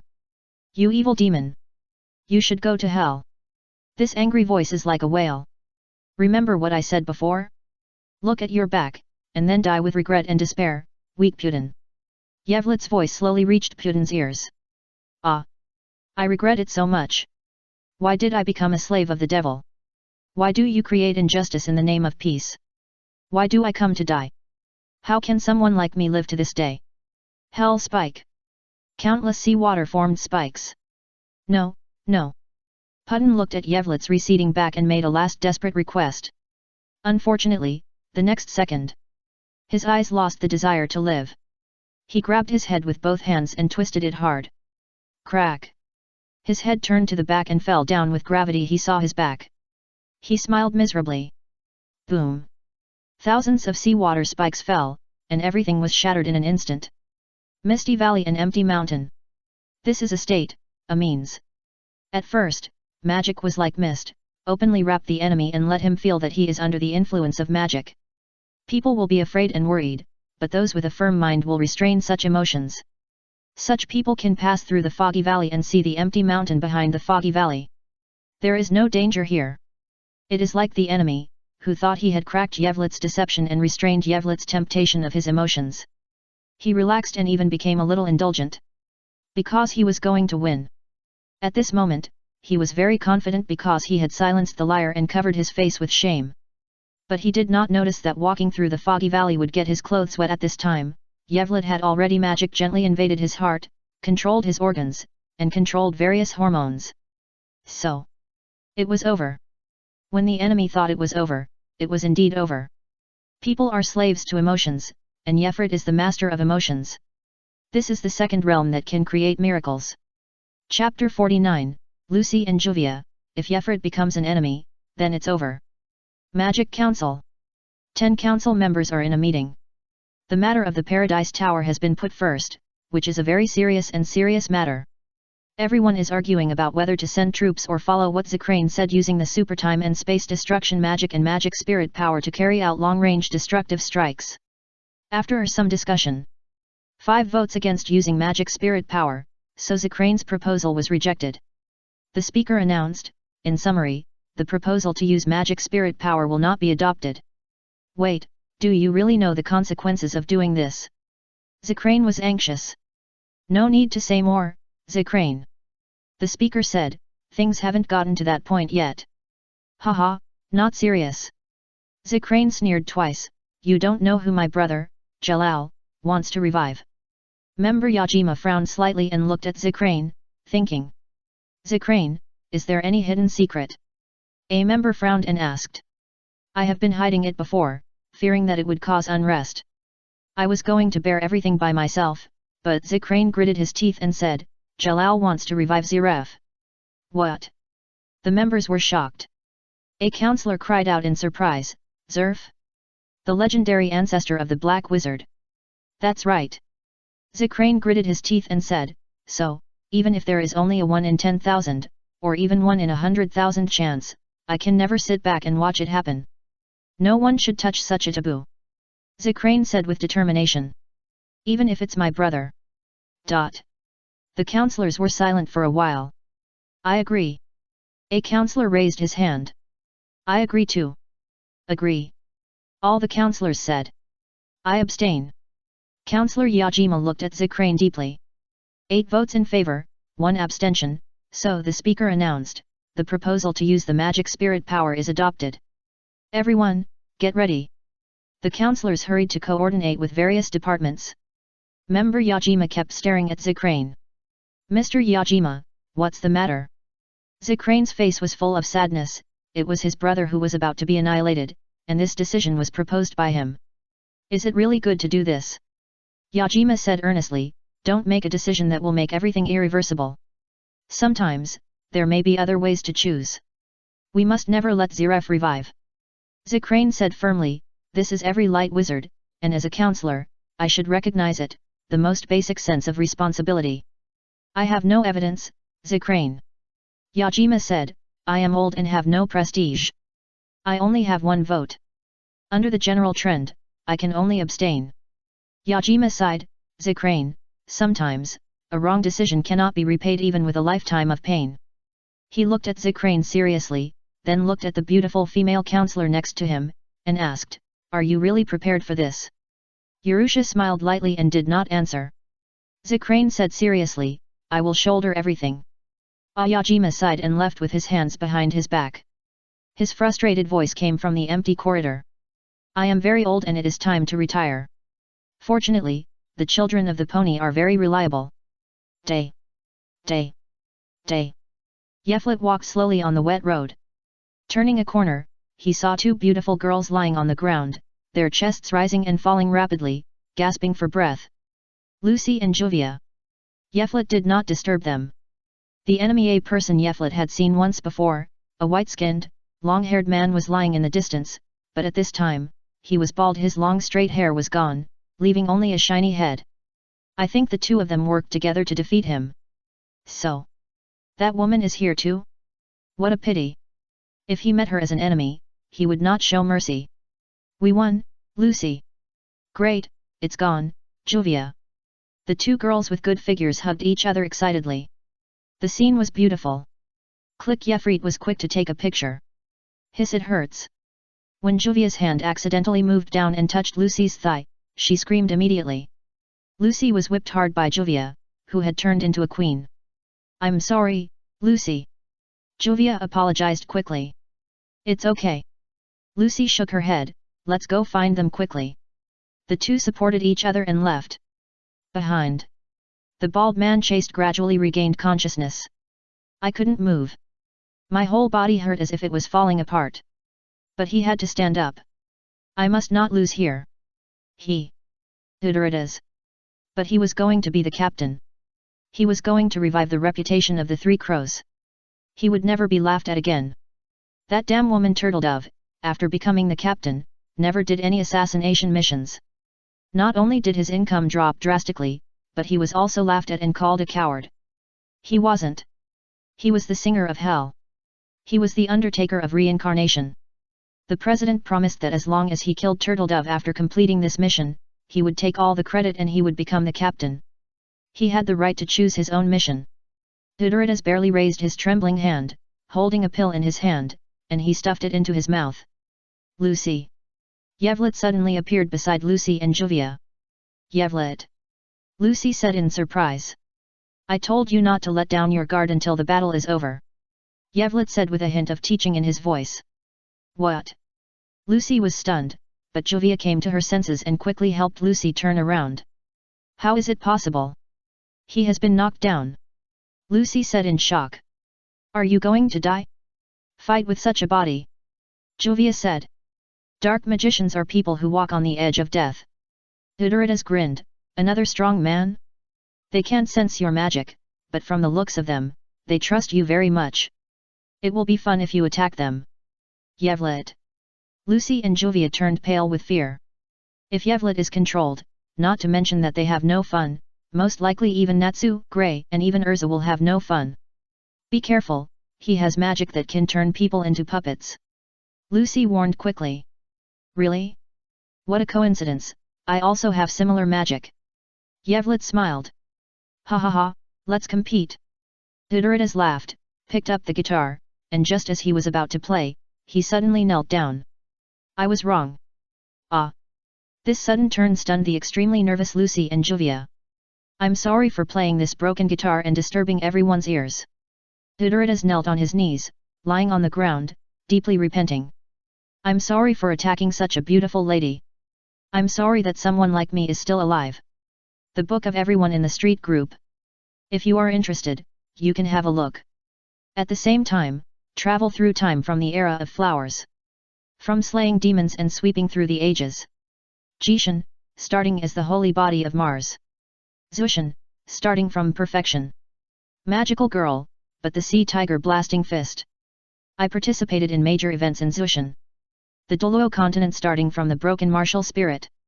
Chapter 50, Withering is the fate of love and life. As he said, Udaritas directly stepped on the guitar and broke it, removed the thin strings and wrapped them around his neck. Don't. Udaritas looked at Yevlet eagerly. But he suddenly exerted force on his hands. Hiss. Lucy and Juvia turned around quickly. Take a break before taking action. If you are like this, it will be troublesome if you encounter a strong enemy. Don't worry about Natsu and Grey. The potion is in your pocket, Lucy, you know how to use it. Yevlet said and left. Yevlet feels so scary. Juvia said. Well, Lucy sighed, in this case, he can be trusted. Mr. Grey. Juvia put her hand on her chest and prayed devoutly, I hope you won't lose. Natsu. Lucy also whispered, you won't lose. Ahem. A cough came from the front. Yevlet walked through the passage, and the place suddenly became clear. A wide room with many bird cages hanging in the air with iron chains. There is an enemy in front. A muscular man with an owl's head. There are ice blocks nearby, and it seems that he has just been defeated as Grey's opponent. Such a failure, Owl tried hard to prop up his body, can't be considered justice. Only true justice, justice recognized by me, can defeat me. Day. Footsteps came. Xiao turned his head to look at the person who came and said, are you the companion of the guy who made ice? Wait a moment, I will be able to stand up soon. Your will is very firm, but... Yevlet slowly drew out the knife. You take advantage of others' misfortune like this, it can't be regarded as justice at all. Xiao was excited, burst out his potential, and stood up. But suddenly he was kicked hard in the abdomen.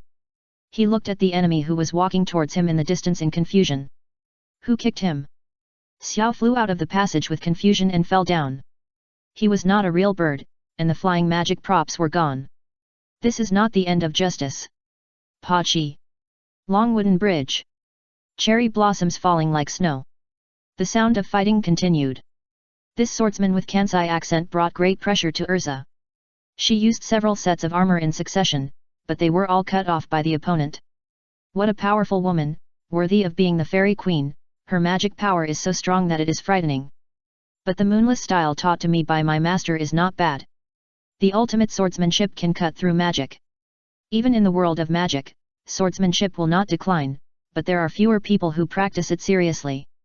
Everyone wants to become a great magician, and believes that there is nothing that can change fate except magic. But they ignore the power of weapons that has been passed down since the beginning of human civilization. When cold weapons were cast with copper and iron, the power of people who do not have magical talents the way of weapons. Akarika held the hilt of the knife, and Urza looked solemn. The magic is brilliant, just like the sun in the sky. The light of the sword can also reflect the moonlight in the sky. Queen of the fairies, my name is Kakuju, moonless style, Kakuju. Almost instantly, Kakuju appeared in front of Urza. Change clothes. Urza quickly switched to a set of armor and held a long sword. But Kakuju was too fast. Shua. In an instant, Urza's armor was chopped off. Urza hurriedly retreated. Skywheel armor. The skywheel armor with 4 steel wings is very gorgeous. It not only has outstanding attack and defense power, but also has many weapons. Skywheel, circulation sword.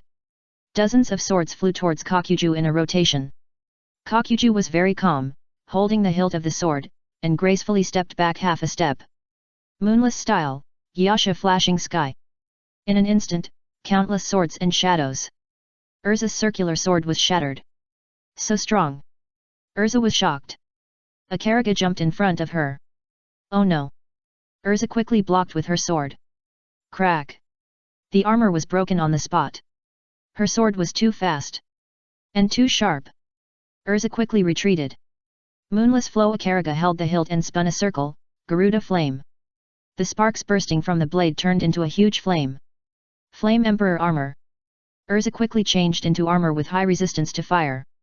But the sharp sword of moonless flow still forced her back, and the Flame Emperor armor on her body actually crackled and made a broken cry. Change clothes. After changing into the jet black armor, Urza held the serrated giant blade. This set of armor, you can't stop. Urza said. Come on. Banjiu was not afraid. Boom. The battle broke out. Arasa was so strong that Banjiu did not dare to take it head-on. But Banjiu was fast and Urza suffered a lot. The fierce battle almost completely destroyed the environment here.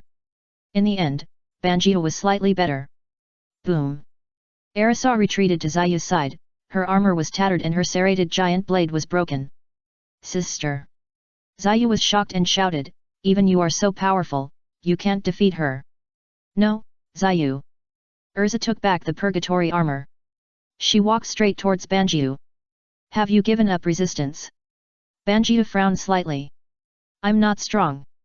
Urza changed her clothes. The new outfit was not armor, but just a pair of red trousers, and the upper body was only covered with cloth strips to cover privacy. She gave up all defense. But whether it's your lives or Natsu's lives, I have to carry them forward. I will never fall. Two long swords appeared in Urza's hands. She looked at Banjiu with a firm look and said, your swordsmanship is very powerful, but I have a reason why I absolutely cannot lose to you. Banjiu smiled lightly, holding the hilt of the knife, and opened her red lips slightly, withering is the fate of love and life. Boom. Urza burst out her magic power with all her strength and jumped towards Banjiu. Emily must survive. Ryder must be a role model for his brothers and sisters. Banjiu smiled lightly, and when she slashed at Urza, her fingers loosened the hilt. Shua. In an instant, the winner was decided. Banjiu's long sword was broken, and the beautiful kimono was completely stained red with blood. Why? Urza turned around and frowned at Banjiu's back. It is because cherry blossoms can only bloom for a week that they are so precious. The turtle dove fell down. The consciousness gradually blurred. The past memories came to my mind. The cute little girl asked, Master? Why is our sword art called Wuiliu? Lying on the bed the thin and pale woman smiled and said, magic is like the miracle of the sun. It makes flowers bloom in spring, it makes leaves lush in summer, it makes fruits ripe in autumn, it brings warmth to people in winter. It is a magical power, isn't it? But not everyone has powerful magic. It is hard to, don't you think that without powerful magic and the talent of becoming a wizard, you can't create miracles? No. The moon can also create miracles. It can dispel darkness and guide night travelers when the sun is not around, it can also make the sea flow and form beautiful tides. Moonless flow, sword path, let every practitioner become the gentle moon, and then pass on this gentle miracle, let countless moons illuminate the world without the sun, so that the only moon in the sky is no longer lonely. When there are more moons, and they complete the same miracle as the sun, then, even if I don't exist, what's there to be sad about? Turtle dove, you are very much like me. I didn't intend to teach you, but this is your choice.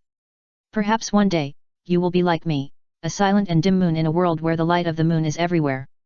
Like this beautiful flower, something that can convey and store love will always wither, which is its fate. But new love can grow beside it. Turtle dove, are you afraid of withering like it?